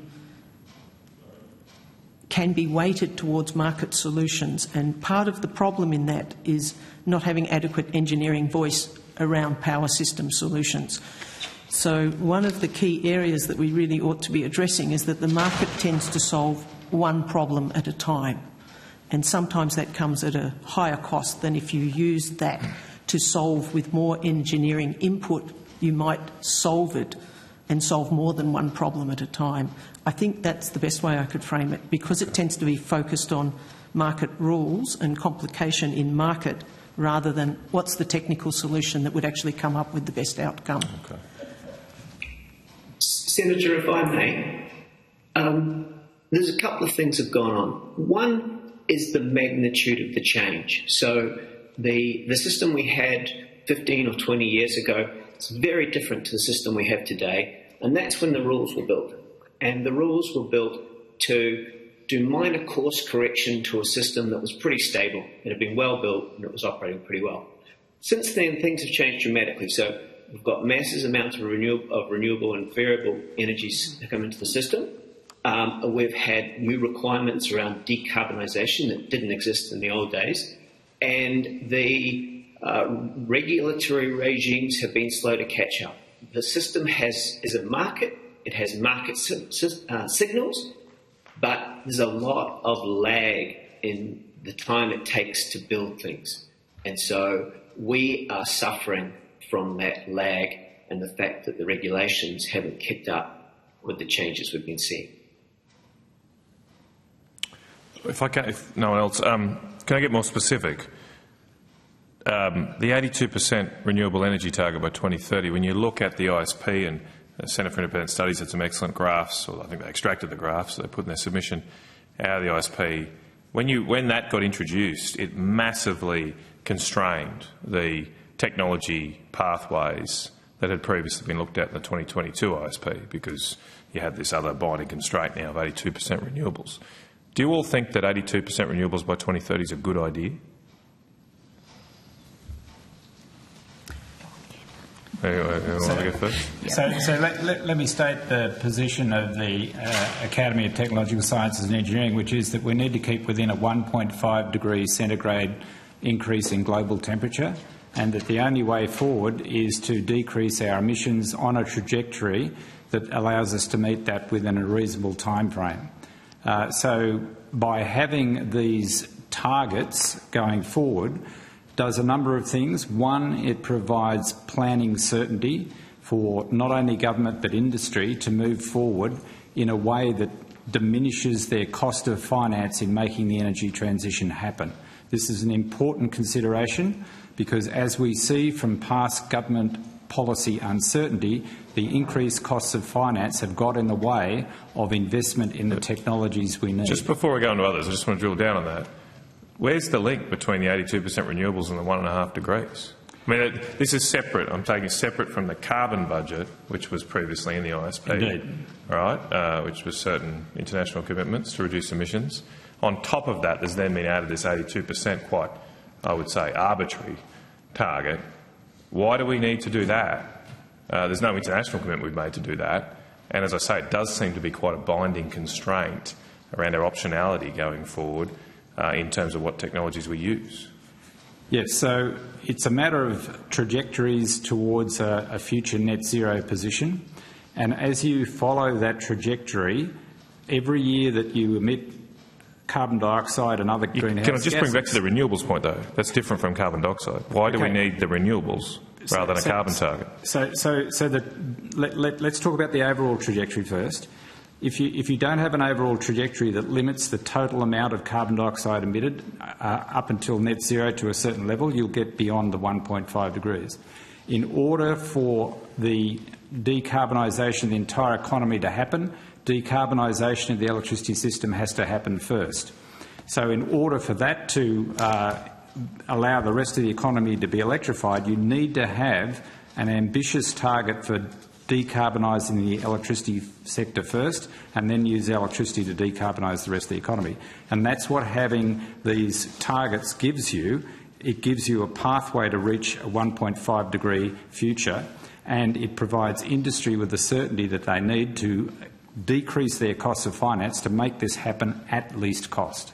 Still not seeing a link, sorry, sir, between... You've only mentioned carbon emissions in your answer, not renewables. But I'm asking particularly about the renewables target. Did anyone else want to make a comment on that? No? Okay, not a lot of support for it. Do you expect prices to fall if we stick to this pathway? Are power prices going to fall for Australians? I think it's highly unlikely, Senator.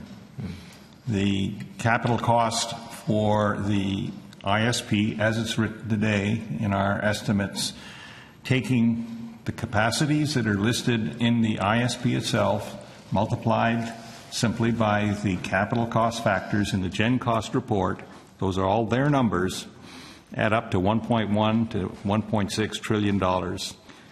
That's in cash flow terms. In net present terms, that's 600 to 750 billion, compared to 122 billion in the ISP. Now that's misleading. Now the ISP. Can you just explain how you get different figures? What's the difference? The present value is I understand the difference between present flow. value and cash flow, but what's the difference between the? Did you say 100? That's a figure that I've heard the minister use. 122 billion. The ISP states a figure. Why is yours higher? Yeah, the ISP states a figure of 122 billion. Yep. Present value for the capital cost of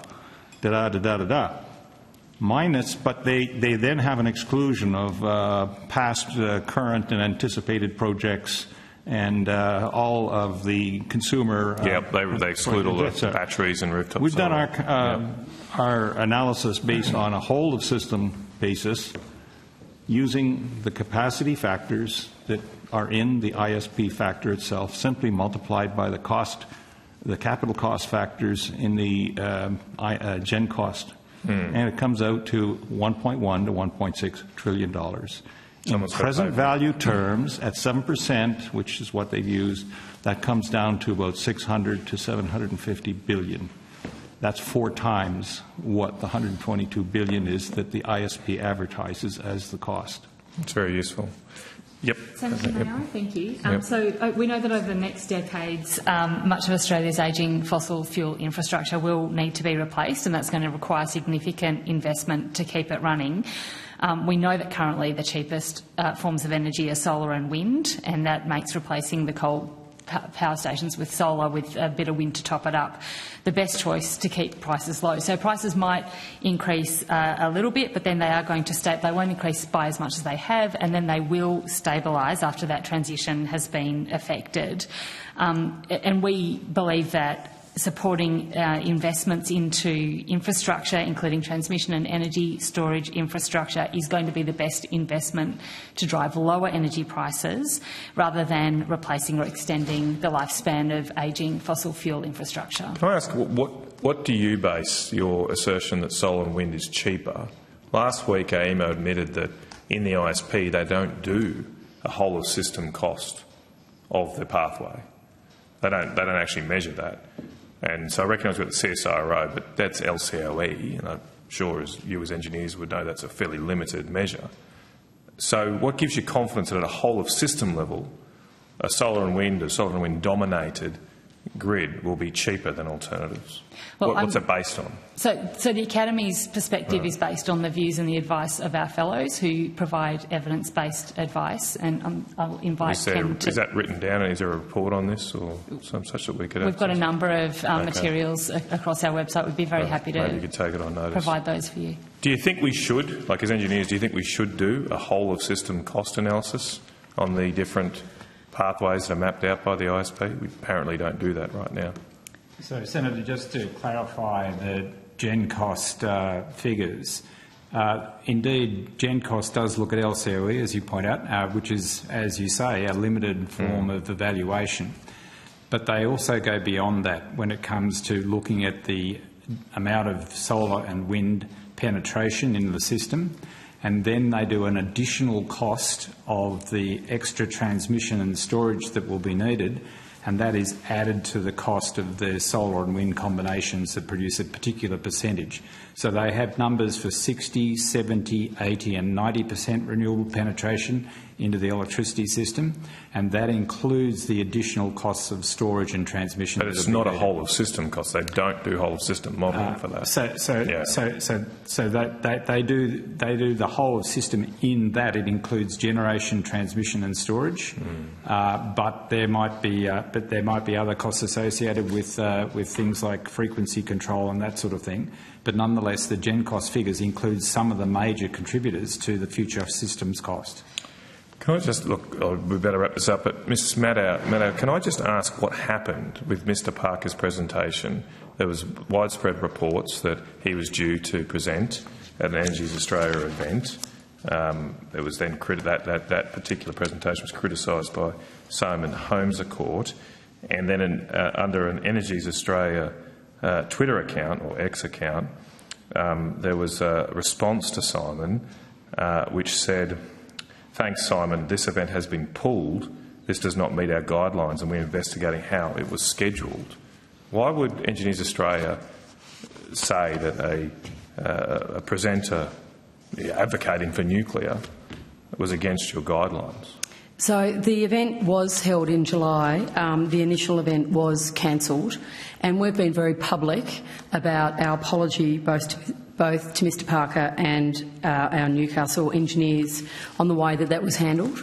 And we've been quite open about we could have done better.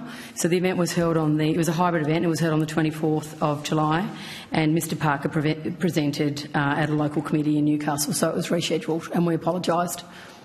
How did that happen, though? Like, what did you investigate? Who had the authority to tweet out publicly that a nuclear event was against the guidelines of Engineers Australia? There were some internal mistakes made, which we've been quite public about, and we've apologised about, and we have undertaken a post-incident review, and there's work that we're going through internally with our members to discuss. Well, I appreciate the apology. I don't know if we've got much insight into how it happened. The concern, obviously, from someone externally is that there's a bias within your organisation against nuclear, then, at least from some.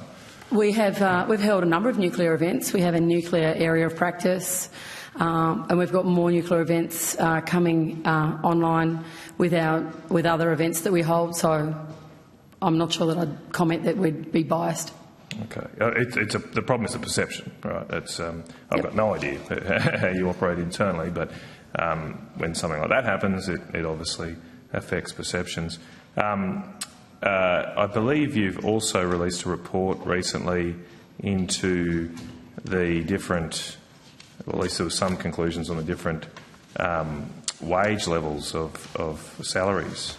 There's an article by your acting chief engineer published in LinkedIn titled "Engineers Can Unlock Net Zero, but there's a catch." And she writes that, and I'm quoting, "Engineers working in coal, oil and gas industry typically earn higher salaries than their peers in renewables." Is it true that engineers in the fossil fuel sector earn more than in renewables? I'd like to take that one on notice. Okay, all right, thank you. Thanks, Chair. Can I also just on that one though, we have done a piece of work I think you'll find interesting on transferability of engineering skills. So we're very conscious that we need the engineering skills in our energy market, and making sure that all engineers have the opportunity to work in the future in the different energy markets. Okay, thanks, Chair. Thank you. Well, I think Mr Walker wanted to add something. Thank you, Chair. May I just add a little? Yes, please. Thanks. Senator, I just wanted to, you referenced the necessity to take a whole of system approach, and I just wanted to let you know, Senator Canavan, that I agree with you. I think it is important to take a whole of system approach. In fact, that is really the core tenet of our joint submission to this committee, that we need to move from an incremental to a transformational approach to planning and executing our energy present and our energy future. We need to move from what's been a very piecemeal approach because of the various legislation, regulation, market forces, different jurisdictions that have been involved, that we've had previously and to date a very piecemeal approach to energy planning and execution. And really the opportunity here for Australia is to take a strategic and a holistic approach, and actually to set a standard not just for ourselves but for our peers internationally in our near region globally, and also potentially in the global north. And part of that, we believe, is the necessity to consult with the users of the energy system as well as the owners of the energy system, and to ensure that those solutions are deeply informed by engineering expertise. So the Academy and Engineers Australia are here to help on that. Our engineers are interested in providing evidence to inform decision-making and a solutions-based approach. We are technology neutral. Our stance is that however we get to a low carbon, net zero, reliable energy grid, we're here to discuss it, and we're here to support yourselves as decision makers to understand what the options are and what the implications might be. Okay, thank you. Thanks very much, Chair. Thank you. Thank you all very much for appearing. The committee is set 14th of November 2024 for the return of any questions on notice if you've taken any. Thank you very much for appearing and for your submissions. Thank you. Thank you, Chair. Thank you. Thank you. We're going to suspend for 10 minutes back at 4:15 with our next witnesses.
Welcome back, everyone. Actually, we're not quorate. Sorry, forgive me.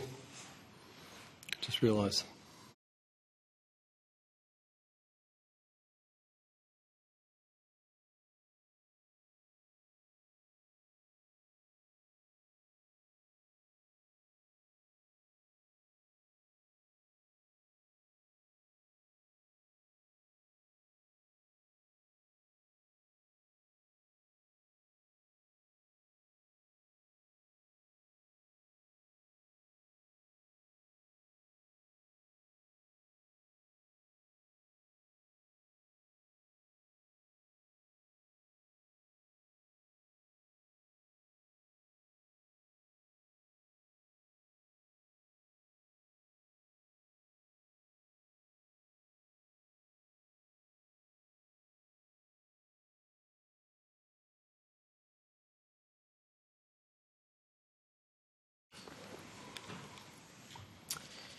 Welcome back, everyone. And I now welcome representatives from the Energy Efficiency Council, ACOS, AIG and the Property Council of Australia.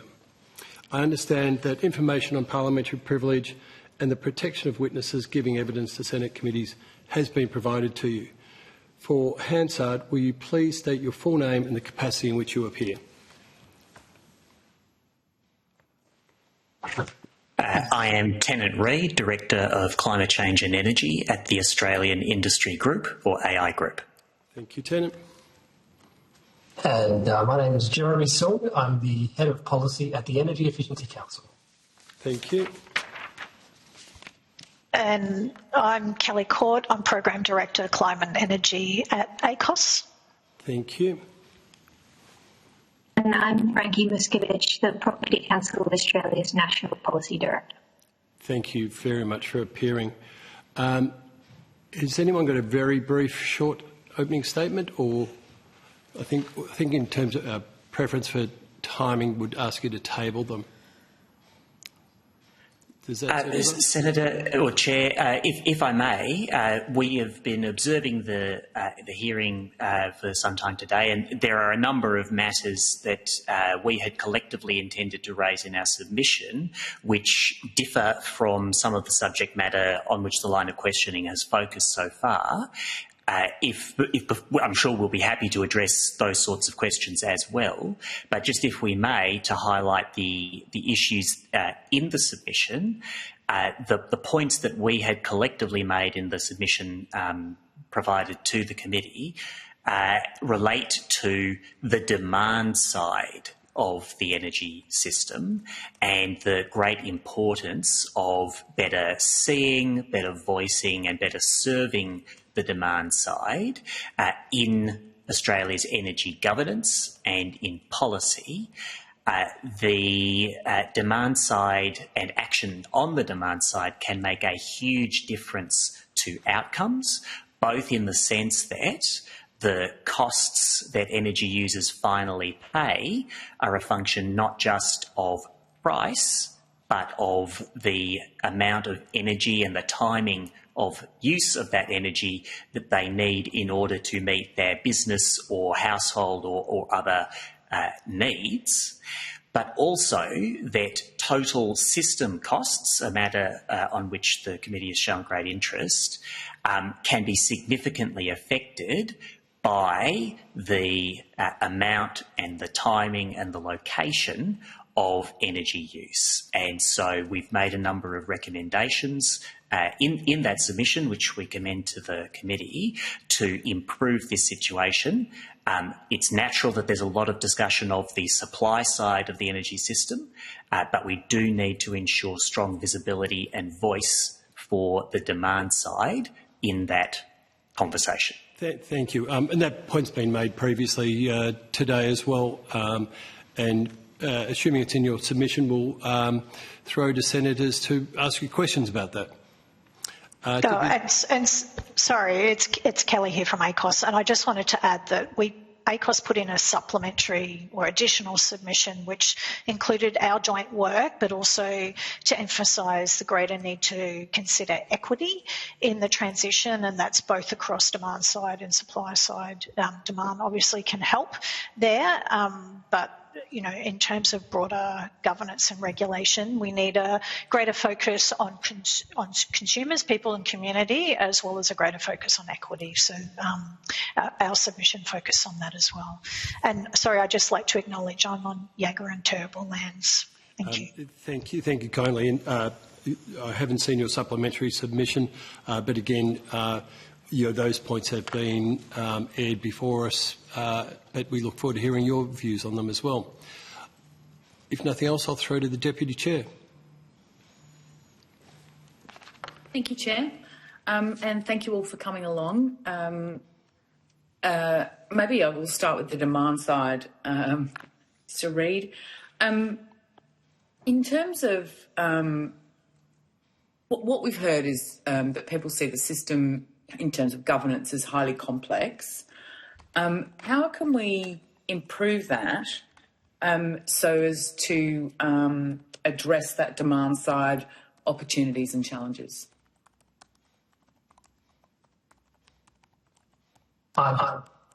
Sorry, I'm not sure if Tennant's trying to speak. Was that question directed towards Mr. Anyone who would like to answer it, but yes, I unfortunately the little name tag here means that all I can see is from Tennant. I beg your pardon. The mute button had vanished into a different tab. We make a number of recommendations for improving the situation. Of course, energy governance is going to remain a complex topic and a very abstruse one for well more than 99% of the population, but there are important ways in which the system can be made more responsive to energy users of different sorts. And energy users, of course, are a very diverse cohort. AI Group represents business energy users of many different sorts, and our members are very diverse, let alone those constituencies represented by the other organisations here. One of the key recommendations we make is for the formation of an energy performance agency at a national level whose job is focus on the demand side and to take on some of the functions currently performed inside broadly supply-oriented organisations, including, for example, the formation of not just projections of what demand trends will be, but proactive options for helping to manage and shape those trends so that better outcomes for energy users can be achieved. It's not anybody's job currently to focus on the demand side in that way at a national level or even within the states, whereas in other jurisdictions, as I'm sure Jeremy can point to, there is a strong track record of bodies of this sort driving improved outcomes for energy users. Mr. Sung, maybe you could contribute to that. I'd also be keen to understand, in terms of the demand side opportunities and challenges, I believe your view would be that they've not historically received the kind of attention that they deserve. Maybe you could provide us with some insights into why that is and whether you've seen any improvements. Sure, happy to. Thank you, Senator. The simple answer to your second question there around the historical reasons is primarily because Australia has had access to low-cost energy and an abundance of energy supply as well. And in those sort of conditions, there has been very little incentive to worry about how energy users consumed energy. Really, the focus was just on ensuring that we dialed up the electricity network to provide as much electricity as end users needed to do what they wanted to do, whether to heat their homes or construct a building or manufacture steel. It wasn't really a concern. But now times are changing. Obviously, we've had depleting gas reserves in southeastern Australia. We have high gas prices linked to the international price, thanks in part to geopolitical conditions over in Ukraine. And we're finding that building out the supply side electricity supply infrastructure from generation to transmission and distribution networks has taken a little bit longer than we expected. partly because of the social licence to operate issues in certain communities. So with that in mind, the demand side now can potentially play a much stronger role in helping us transition our energy system, but we need to get the governance right in order for that to be the case. And one of the issues is that Australia doesn't have a principle of putting energy efficiency first. This is something that other countries do, in the EU especially. They prioritise energy efficiency as a first step before you even think about making other investments on the supply side, and that makes sure that you essentially right-size your electricity system or energy system more broadly than electricity to meet the needs of the demand side. We saw those sort of countries respond in the 2022 gas crisis with a lot of demand-side measures. We had countries like the Netherlands achieving a 14% reduction in their energy intensity during that year. In Australia, the conversation very quickly shifted to how can we get more gas supply. But we didn't really look at the demand side, and we would argue that part of that is because of the lack of institutional setup to look for those solutions. We know they exist, but as Ted alluded to, it's nobody's job right now. And if you look at the national energy laws, they really aren't requiring any of those energy market bodies to think about demand-side investments the same way they think about supply-side investments. You asked, your first question was about other jurisdictions. We have spoken to policymakers in countries like Ireland, which was highlighted as one of the best practice jurisdictions in Europe and indeed globally. We had Irish policymakers come out here and tell us how they do things there. And they've devoted an immense amount of money to demand-side initiatives there. Before you can get a heat pump, for example, you must have made huge investments in the thermal performance of your building. Not huge, but that you should make investments in the thermal performance of your buildings. And there are subsidies available to make those investments. But they've also set up the Sustainable Energy Authority of Ireland, who is responsible for energy planning, but also delivering the sort of subsidies and standard setting that needs to take place to make sure that energy efficient appliances are going into homes as well. Other jurisdictions that we point to in the paper include California and also New Zealand, that has an organisation called ECA, and they're responsible for, and again, thinking about demand side separate from an energy department. ECA has its own jurisdiction just around demand side measures. So we outline the details in that paper, but there's a few examples for you. And if any other colleagues would like to weigh in, feel free. Yeah, I might. I think just reinforcing Ted and Jeremy's points, one of the other things that hasn't been really present on the Australian landscape are the targets around gains that could be made on the demand side. So I think there's been commentary today about 82% renewables, etc. by 2030, and other targets that have been set for the supply side of generation. But we haven't had clear, compelling targets for demand side action in this country for a long time. And you simply can't manage what you don't measure in the first instance. So it's nobody's job, and there's not a clear target that we're working towards. And I think, our paper makes recommendations along these sides. We are calling for targets. We are calling for an energy performance agency. So it is somebody's job to do this work. Those are some of the fundamentals we think have been missing from the landscape when it comes to governance of our energy markets. And I'll just add to that, Senator, Jeremy talked about principles missing to require our respective energy agencies to consider demand side. It's also missing from our national energy objectives as well. So our energy objectives were, designed more than 20 years ago under a different system, very supply side focus on price rather than energy affordability, for example, and also doesn't focus on consumer risk or equity either. So from our perspective, we think the National Energy Objectives needs an additional review. Thank you. Mr. Reid, if I can go to you, would you support the conclusion of AEMO and others that the lowest cost pathway of our energy system is renewables with storage and firming and transmission investment?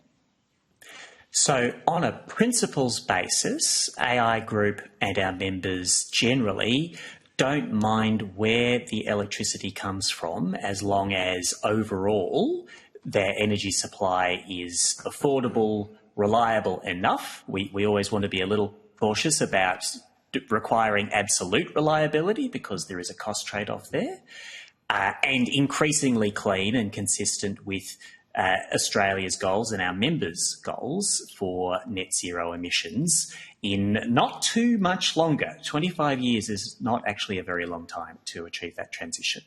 As a practical assessment of how that is most likely to be achieved, yes, it looks most plausible that in Eastern Australia and in Western Australia, but we focus the most on the national electricity market, that the bulk energy in the electricity system will most affordably come from large-scale and some small-scale renewables, that there's an important role there for various forms of supply-side and demand-side flexibility to complement that, some of it through flexible demand, some of it through storage, and that there is an important role, volumetrically small as a share of total energy, but important to total reliability for gas peakers within that. And in the integrated system plan, which remains the best roadmap we have,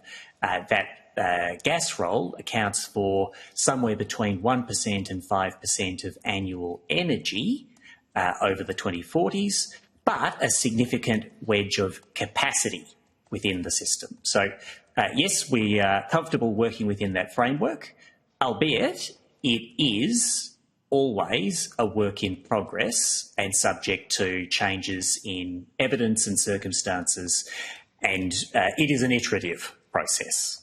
Mm. And so, as you commented earlier that you've been listening in throughout the day, what we've heard from some, and obviously what we know on the table from the coalition, is a nuclear pathway. Now, the current proposal is 7 units, 11 gigawatts, but we've heard today from others that to get to the percentage you would need in a system, you'd need broadly 25 to 30 plants and a significant higher amount of generation. And in doing that, the idea being to continue with coal, but to effectively cease the wind, solar, gas at the point at which they are now, or maybe just a marginal increase. What would be your sense of the viability of that as a pathway? Well, speaking for my organisation, we have no in-principle objection to nuclear energy. It is an important energy source globally. It is very clean. We are not concerned about waste issues, which we believe are entirely manageable. However, it has been a quite expensive proposition to build new nuclear in Western economies in recent decades. And so from the evidence that we can see, not just from the estimates prepared by CSIRO, which are complex and can be argued with on various grounds, but from the actual projects that have been delivered or are still being delivered in the United Kingdom, in France, in Finland and the United States, which are relatively comparable jurisdictions to Australia in terms of regulatory systems, workplace standards, wages and so on. It has proved very expensive to deliver those large-scale nuclear generation projects. And so unless we were able to do a very great deal better than that in Australia, we would not see nuclear generation, civilian nuclear power, as a viable alternative to the sort of bulk energy from renewables, backup from gas, flexibility from storage, and the demand side pathway that is broadly consistent with both the integrated system plan and with other modelling exercises such as the Net Zero Australia project's core scenarios. And in terms of timing, we've heard a range of issues about at which point you would be able to bring nuclear into the system by nature of how long it would take to develop up the appropriate regulatory system and other planning purposes to actually bring them online. Do you have a sense of that?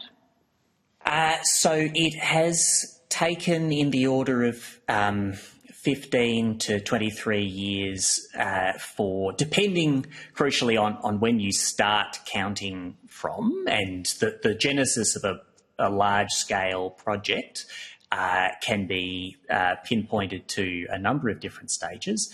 But again, for those projects in the United States, France, the United Kingdom and Finland, in the order of 15 to 23 years has been taken to deliver them. We do have a lot of urgency in bolstering our large-scale energy infrastructure in Australia.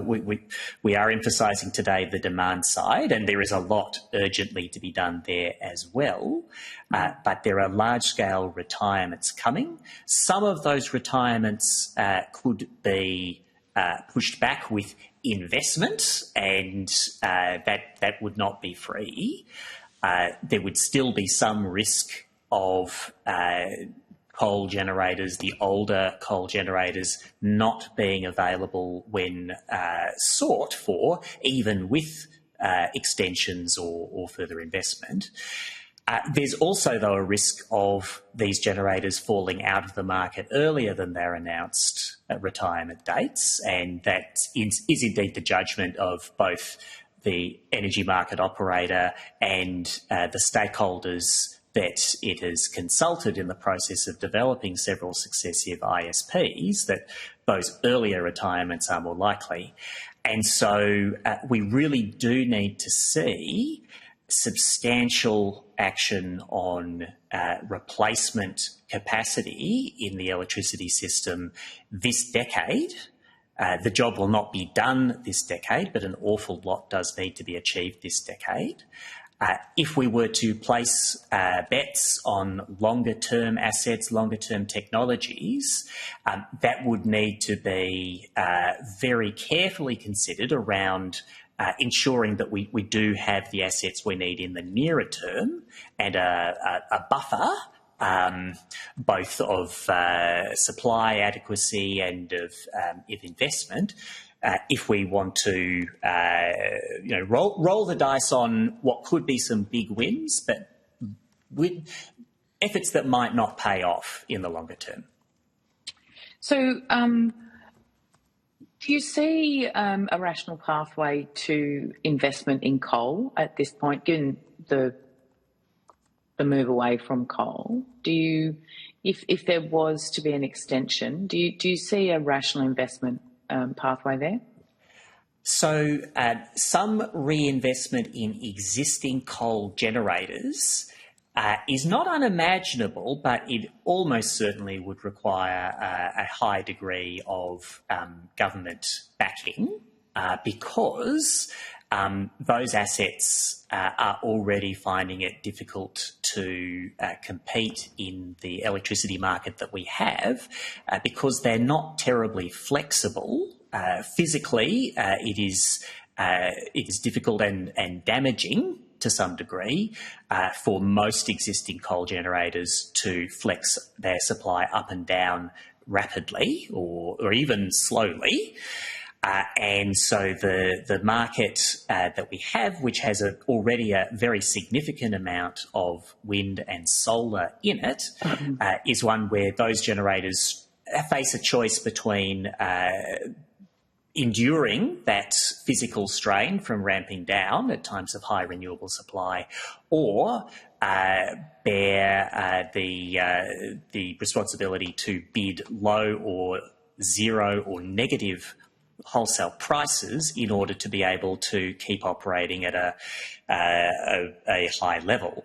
Those things make it unattractive to continue those generators, even apart from their physical lives, and the resource that they're competing with, wind and solar, is not going to decrease. There are debates about how rapidly it will increase, but the market's not going to get any easier for these for any inflexible resource. Mm. And in terms of what do you see as the appetite for investment in nuclear? So private investment in nuclear, in the absence of a very supportive policy environment, is quite unlikely anywhere. There is significant commercial interest in the United States in new nuclear at the moment. That is in the context, among other things, of the tax credits in the Inflation Reduction Act, which amount to somewhere between a 30 and a 50% capital subsidy for new clean energy of all sorts. That's a technology neutral subsidy, which is a very substantial support. And there are other factors there that are important as well. In this country, under the current market design, absent some very major policy change, I do not think any commercial investor would expect to make their money back in the wholesale market with a new nuclear power plant, at least based on any technology for which we have an operating record or commercial experience. Okay, thank you very much.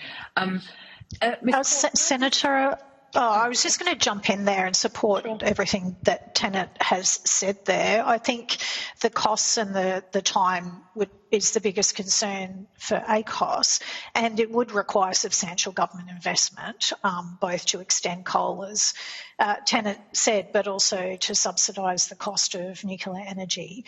And we'd rather see those types of government subsidies going to help people and communities benefit from things like energy efficiency, electrification, solar batteries to their homes, where they benefit not only from permanent reduction in energy bills, significant health outcomes. We know so many people that are struggling to heat and cool their home, and we know that heat waves are the biggest killer of people than any other disaster in Australia. So we know these types of solutions are going to have big impacts on people as well as government budget. So, I mean, that's where we would rather see subsidies going to reduce people's bills rather than into a technology that is expensive, won't achieve the emission reduction targets that we need, as well as, risks around health and waste. I don't know if either of the other two of you, Ms. Mostovic or Mr. Sung, if you had any further comments on that. The only comment I would make from an energy efficiency perspective would be around a target that Australia has signed up to, which is to double the rate of energy efficiency improvement between now and 2030. That improvement rate is actually a rate of energy intensity. So it takes our primary energy demand and it divides it by our GDP. And the issue with thermal generation is that you get a lot of losses between the primary energy, which is your coal or your gas, and then its final use as electricity. So as you switch to renewables, you'll find that our energy intensity, from a primary energy intensity perspective, will improve as well. You get a sort of double dividend. You get the benefits from a renewable capacity point of view, which is one of the other targets we've signed up to internationally, a tripling of renewable capacity. But as you implement those renewables, you also get this impact on your primary energy intensity, meaning your energy intensity targets are easier to achieve as well. Great, thank you. And Chair, last question. Last question, yeah. Just need to share the call, and we've got another witness to come yet. Yep. Ms. Court, could you maybe, in your submission, you talk about the voices of small consumers being limited in scope and poorly resourced. How would you extend the role of consumers in the system? Yeah, in the joint paper that we've submitted, we've acknowledged that this is a real problem, and we've sort of suggested 5 solutions, starting, I guess, with the top. In the market regulators, none of the board members, with the exception of the AER, have anyone with consumer experience or skills. And most of the staff in these organisations are economists, engineers, again, don't have that consumer perspective or demand side expertise as well, I should add. So we see that there needs to be that top-down, making sure that we embody more of that consumer and demand side expertise, both at the board and senior level, but as well as within staff as well. And then, we absolutely need more adequate funding for consumer advocates, because we see that when for example, when we come to do reviews, inputs into inquiries like this, market rule changes, etc., that it's dominated by networks, energy retailers, in some cases industry associations, but the consumer voice is lost because we're just not resourced to be able to participate. I mean, any one time there's something like 10 to 15 inquiries happening at any time. We're lucky if we can be at one of those to represent people and communities experiencing disadvantage. And then I guess finally it's about engaging energy users, people, those that are experiencing the system, and at the moment we don't do that adequately either. I think Ron Ben Davis in his recent paper made it really clear that we have these people that sit there and make these rules and regulations based on what they think or assume consumers, how they might behave and what they need, but they're not actually, understanding from consumers how they actually behave and what they actually want. Great. Thank you so much. Thank you, Chair. Thank you, Senator Canavan. Given the time, I've just got one question. Just to ACOS, in your submission you argued for the National Energy Objective to be expanded to include social equity. I just wonder if I worry about adding more objectives here. I suppose there's already an objective for electricity to be affordable. How would this not complicate matters further, given perhaps some of the evidence we've seen about the carbon emission objective making things a bit more difficult and muddied at the moment?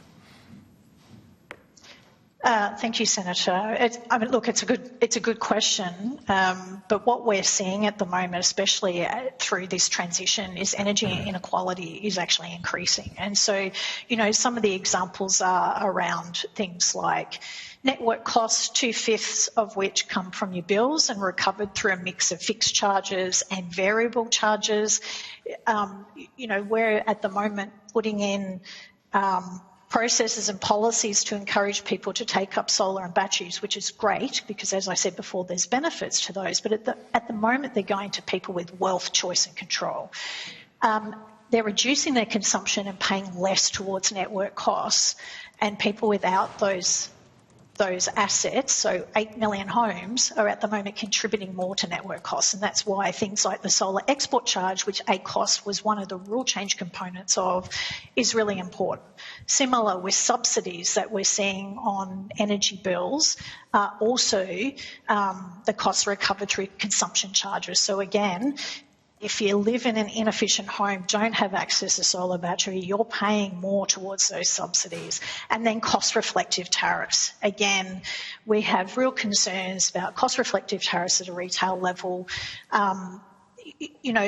further increasing inequality. So these are three examples of where, because we don't have equity in our national objectives, we're not looking at the impact of these decisions across all consumers. Thank you. That's a useful answer. And sorry I don't have more time for more questions, but thank you, Chair. Thank you. I will probably have some questions, particularly for AIG, but I'll put them on notice. So thank you very much for appearing. The committee has set down 14th of November as the date for any questions on notice to be answered in writing. And we thank you for your time and for your submissions. We'll now call our next witness, who is the... Thank you, Senators. Thank you. Thank you. Last but not least, we have the Clean Energy Investor Group. Good afternoon, Senator. My name is Marilyn Crestias and I'm coming to you online. I hope you can hear me and see me. We can indeed. Excellent. For Hansard, sorry, I've got more I need to read, don't I? Sorry, it's getting late after a long 3 days. I understand that information on parliamentary privilege and the protection of witnesses giving evidence to Senate committees has been provided to you. For the Hansard record, will you please state your full name and the capacity in which you appear? My name is Marilyn Crestias and I'm the Head of Policy and Advocacy at the Clean Energy Investor Group. Thank you. Do you have a brief opening statement? I would like to thank Senators and the committee for the opportunity to, first of all, provide a submission into the inquiry and also for appearing today. I very much look forward to hearing your questions and your thoughts. I will take our submissions as read, but very happy to clarify or answer any questions. Thank you. I'll throw to the Deputy Chair first. Thank you. Thank you, Chair. And thank you so much for coming along.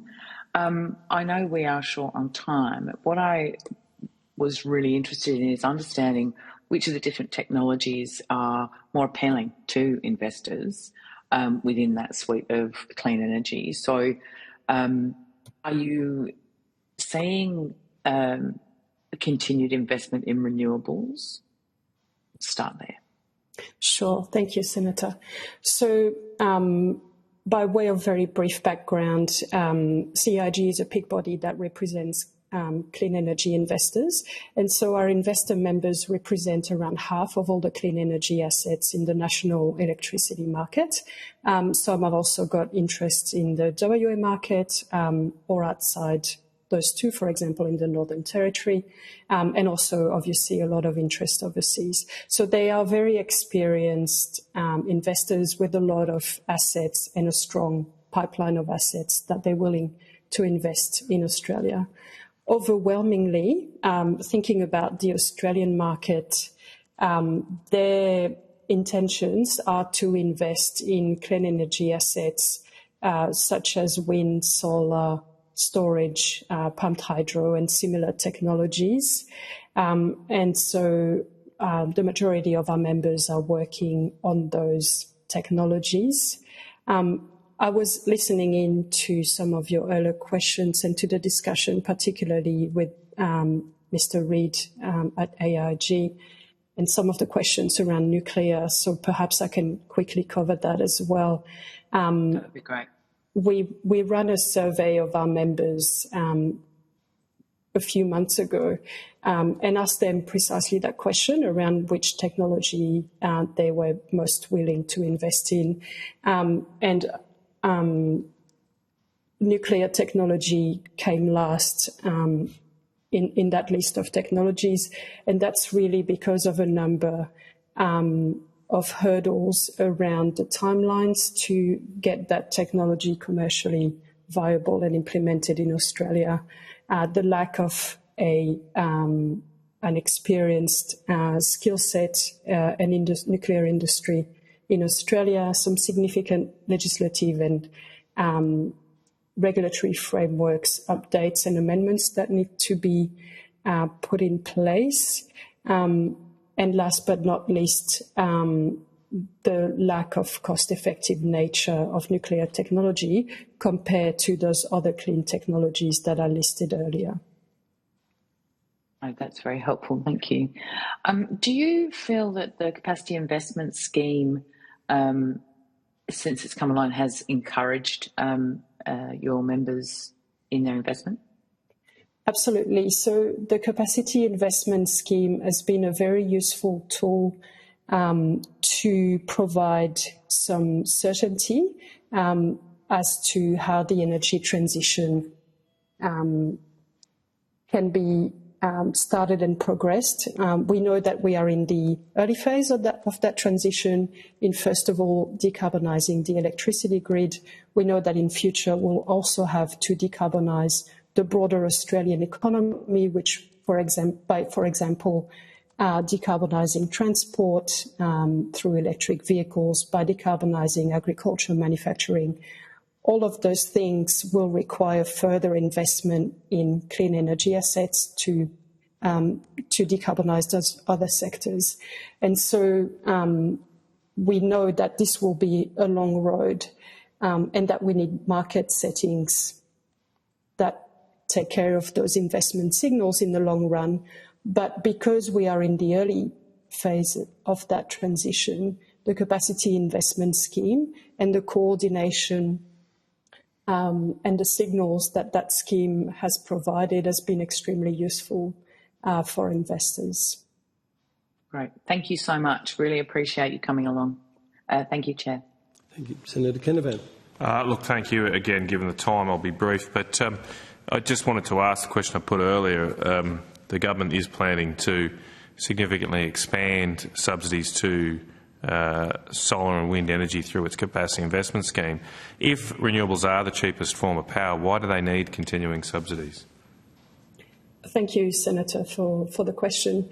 My understanding is that the capacity investment scheme will be a time-constrained subsidy, so it will not be a continuing scheme.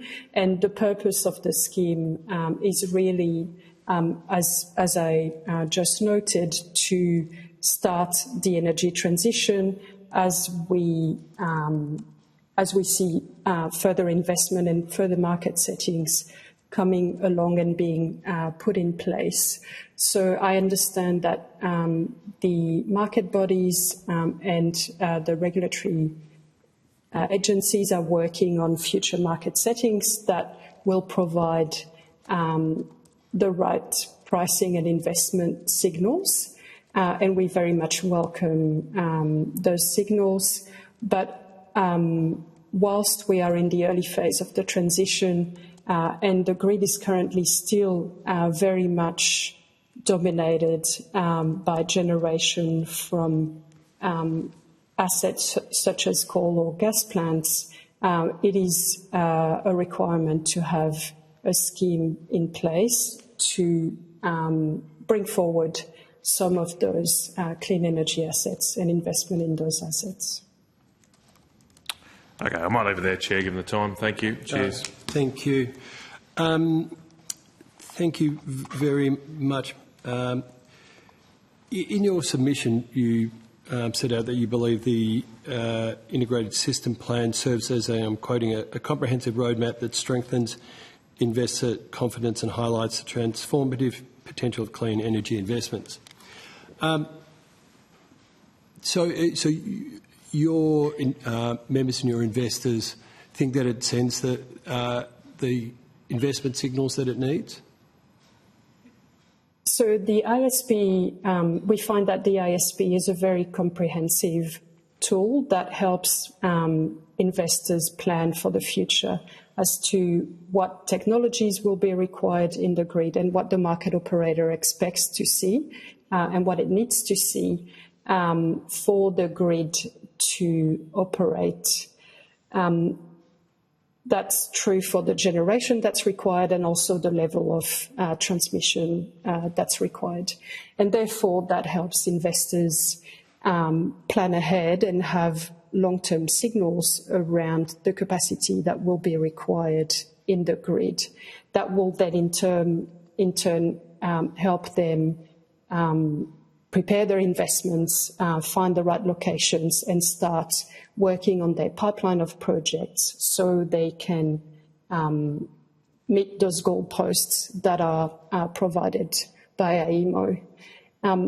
Where we think that there could be an improvement is perhaps in taking the ISP, which we think is a very robust document, but providing some level of accountability. And our suggestion would be that that rests with energy ministers, both at the Commonwealth and state level, altogether as a group. So we believe that there should be accountability around the delivery of the ISP. So we see the ISP as a very good tool that tells us what should happen, but no one is in charge of making that plan actually being implemented. And so we think that there would be value in having a body, in this case energy ministers, accountable for the delivery and the implementation of the ISP. Now, we understand that, for example, transmission investment would be delegated to transmission network service providers, but ultimately the responsibility for that work to occur, as per the ISP, should rest with a body, and we believe that that sits with energy ministers. Assuming, just take for example, your investors are investing in a generation project. Once they've reached FID and they've got approval, wouldn't they want to be accountable for delivery and driving delivery? So, yes, and apologies if I wasn't clear. We believe that the private sector should deliver the bulk of the investment. We do not expect governments or the public sector more broadly to deliver the bulk of that investment and the financing. But in terms of setting the right regulatory frameworks, the right policies, and enabling the delivery of the ISP and the level of investment in generation and transmission that's noted in that ISP, we believe that ministers should be responsible for putting in place the settings that will enable the delivery of the ISP. And you don't think those settings are there now or not clear enough? I don't believe there is transparency around who is ultimately responsible for those settings. So some governments might take more or less initiatives in their state, for example, and they might put in place specific policies to achieve particular outcomes in their state. But each state will have a different approach. The Commonwealth will have a different approach. And it's not always clear that the policies they put in place are ultimately aimed at delivering the ISP. Those policies might be put in place to meet other goals. And so we believe that there should really be an accountability mechanism that places responsibility on a particular body for the implementation of the ISP. Thank you. And this committee was set up largely to look at issues of transparency and accountability. So hopefully we might be able to shed some light on that in our report. There's been a lot of evidence led throughout this inquiry about the ISP not being either transparent, accountable, and a little unbalanced in its outlook across the whole energy system, particularly being supply-side biased. Does that affect the view of your investors? Look, overall, we find that the ISP provides possibly the best planning tool, and that its inputs, its methodology are very robust. The outputs are also very detailed. So overall, there are always opportunities for minor improvements, but overall, we find the ISP extremely useful, extremely robust, and a really critical document. Thank you for that input. Given that, how come we are seeing the rates of large-scale wind and solar investment dropping quite dramatically over recent years? Thank you for that question. So whilst the ASP looks at the level of investment that's required to meet the various government policies, and we have seen some great steps being taken to enable some of those, through the states or the Commonwealth Government putting in place various pieces of policies or legislation, for example, renewable energy targets or climate targets. So whilst we have some signals in place, there are still many challenges that investors face when developing a project. For example, at the state level, the planning frameworks can be often not fit for purpose in terms of supporting the energy transition. And we have, in fact, commissioned some work from HSF that looks at how those planning frameworks could be improved in New South Wales, Victoria, Queensland particularly. Likewise, at the Commonwealth level, the environmental assessment process through the EPBC Act, we find could also be improved and strengthened to better meet the needs of the energy transition, whilst, of course, taking into account impacts on the environment, which we want to mitigate and minimise. So there are a range of other hurdles that make it difficult for some of those projects to be developed. We also know that there are some delays around the connection to the grid, and I understand that AEMO has been doing some work around that, but we still hear from our members around grid connection issues, and likewise the development of the transmission network can also be delayed and complex to be approved. Thank you. Do examples, historical examples of investments in generation, say in the Murray region of Victoria, and the somewhat disastrous financial hurdles that those projects have hit up there, does that affect your investors and how they view? Is that having any impact on, or part of the reason why generation projects are falling off the investment ladder? Look, I think some of those issues around the Murray region were related to, there were sort of two issues there.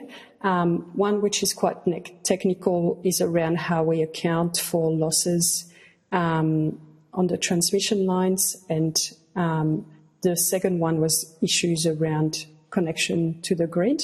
So I think some of those issues are still around because we haven't necessarily changed those rules, but some work has been done to improve some of them. As I mentioned, AEMO has been working on the connection process, and we have seen some improvement, even though not all the issues there have been resolved.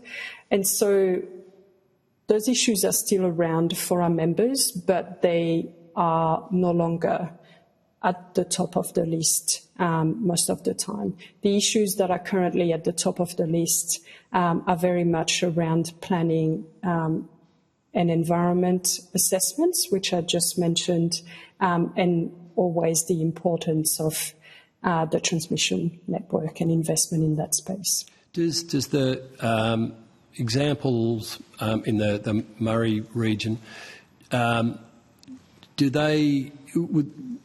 would they say to you that AEMO should be better at forecasting the network limits and capacity, and provide stronger signals to investors on those before they hit FID? Look, that's something we've always called for, and we think would be very valuable, is having more information, more granular information, and particularly more forward-looking information.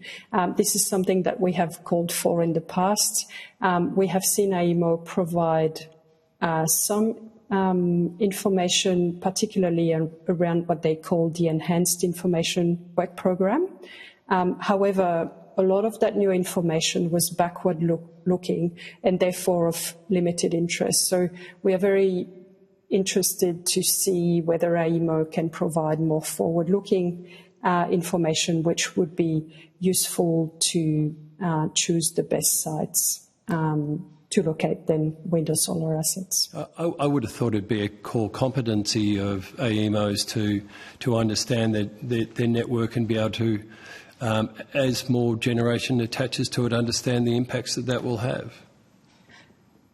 I think there are some complexities around the dynamic nature of all those connection requests into the grid, and we've certainly encouraged AEMO to think about how best they can provide forward-looking forecast and additional information, and it's something that we often engage them on.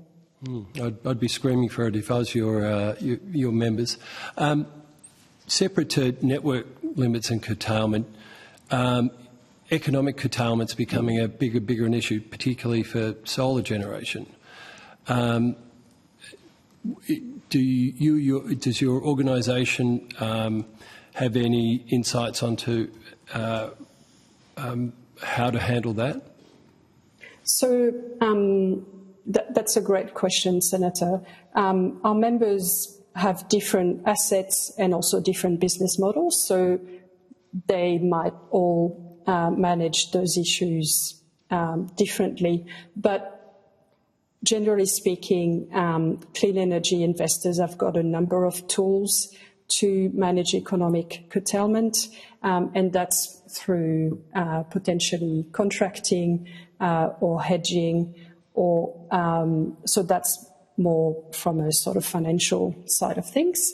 But also they have the opportunity to incorporate storage assets with their wind or solar farm that might enable them to store that energy if they cannot sell it at a positive price on the market. And so that collocation of storage assets can help to shift some of that energy that would otherwise be lost to the grid. So there's a lot of interesting work happening around storage, and we have also released a report a few months ago that looked at how to incentivize storage and recognising its value during negative pricing events. Wonderful. Would you share that report with the committee? Yes, of course. That'd be great, because it's, I mean, co-location of storage, for quite some time has seemed to be, to me, one of the biggest missing parts of the energy mix. And AEMO are completely silent on it.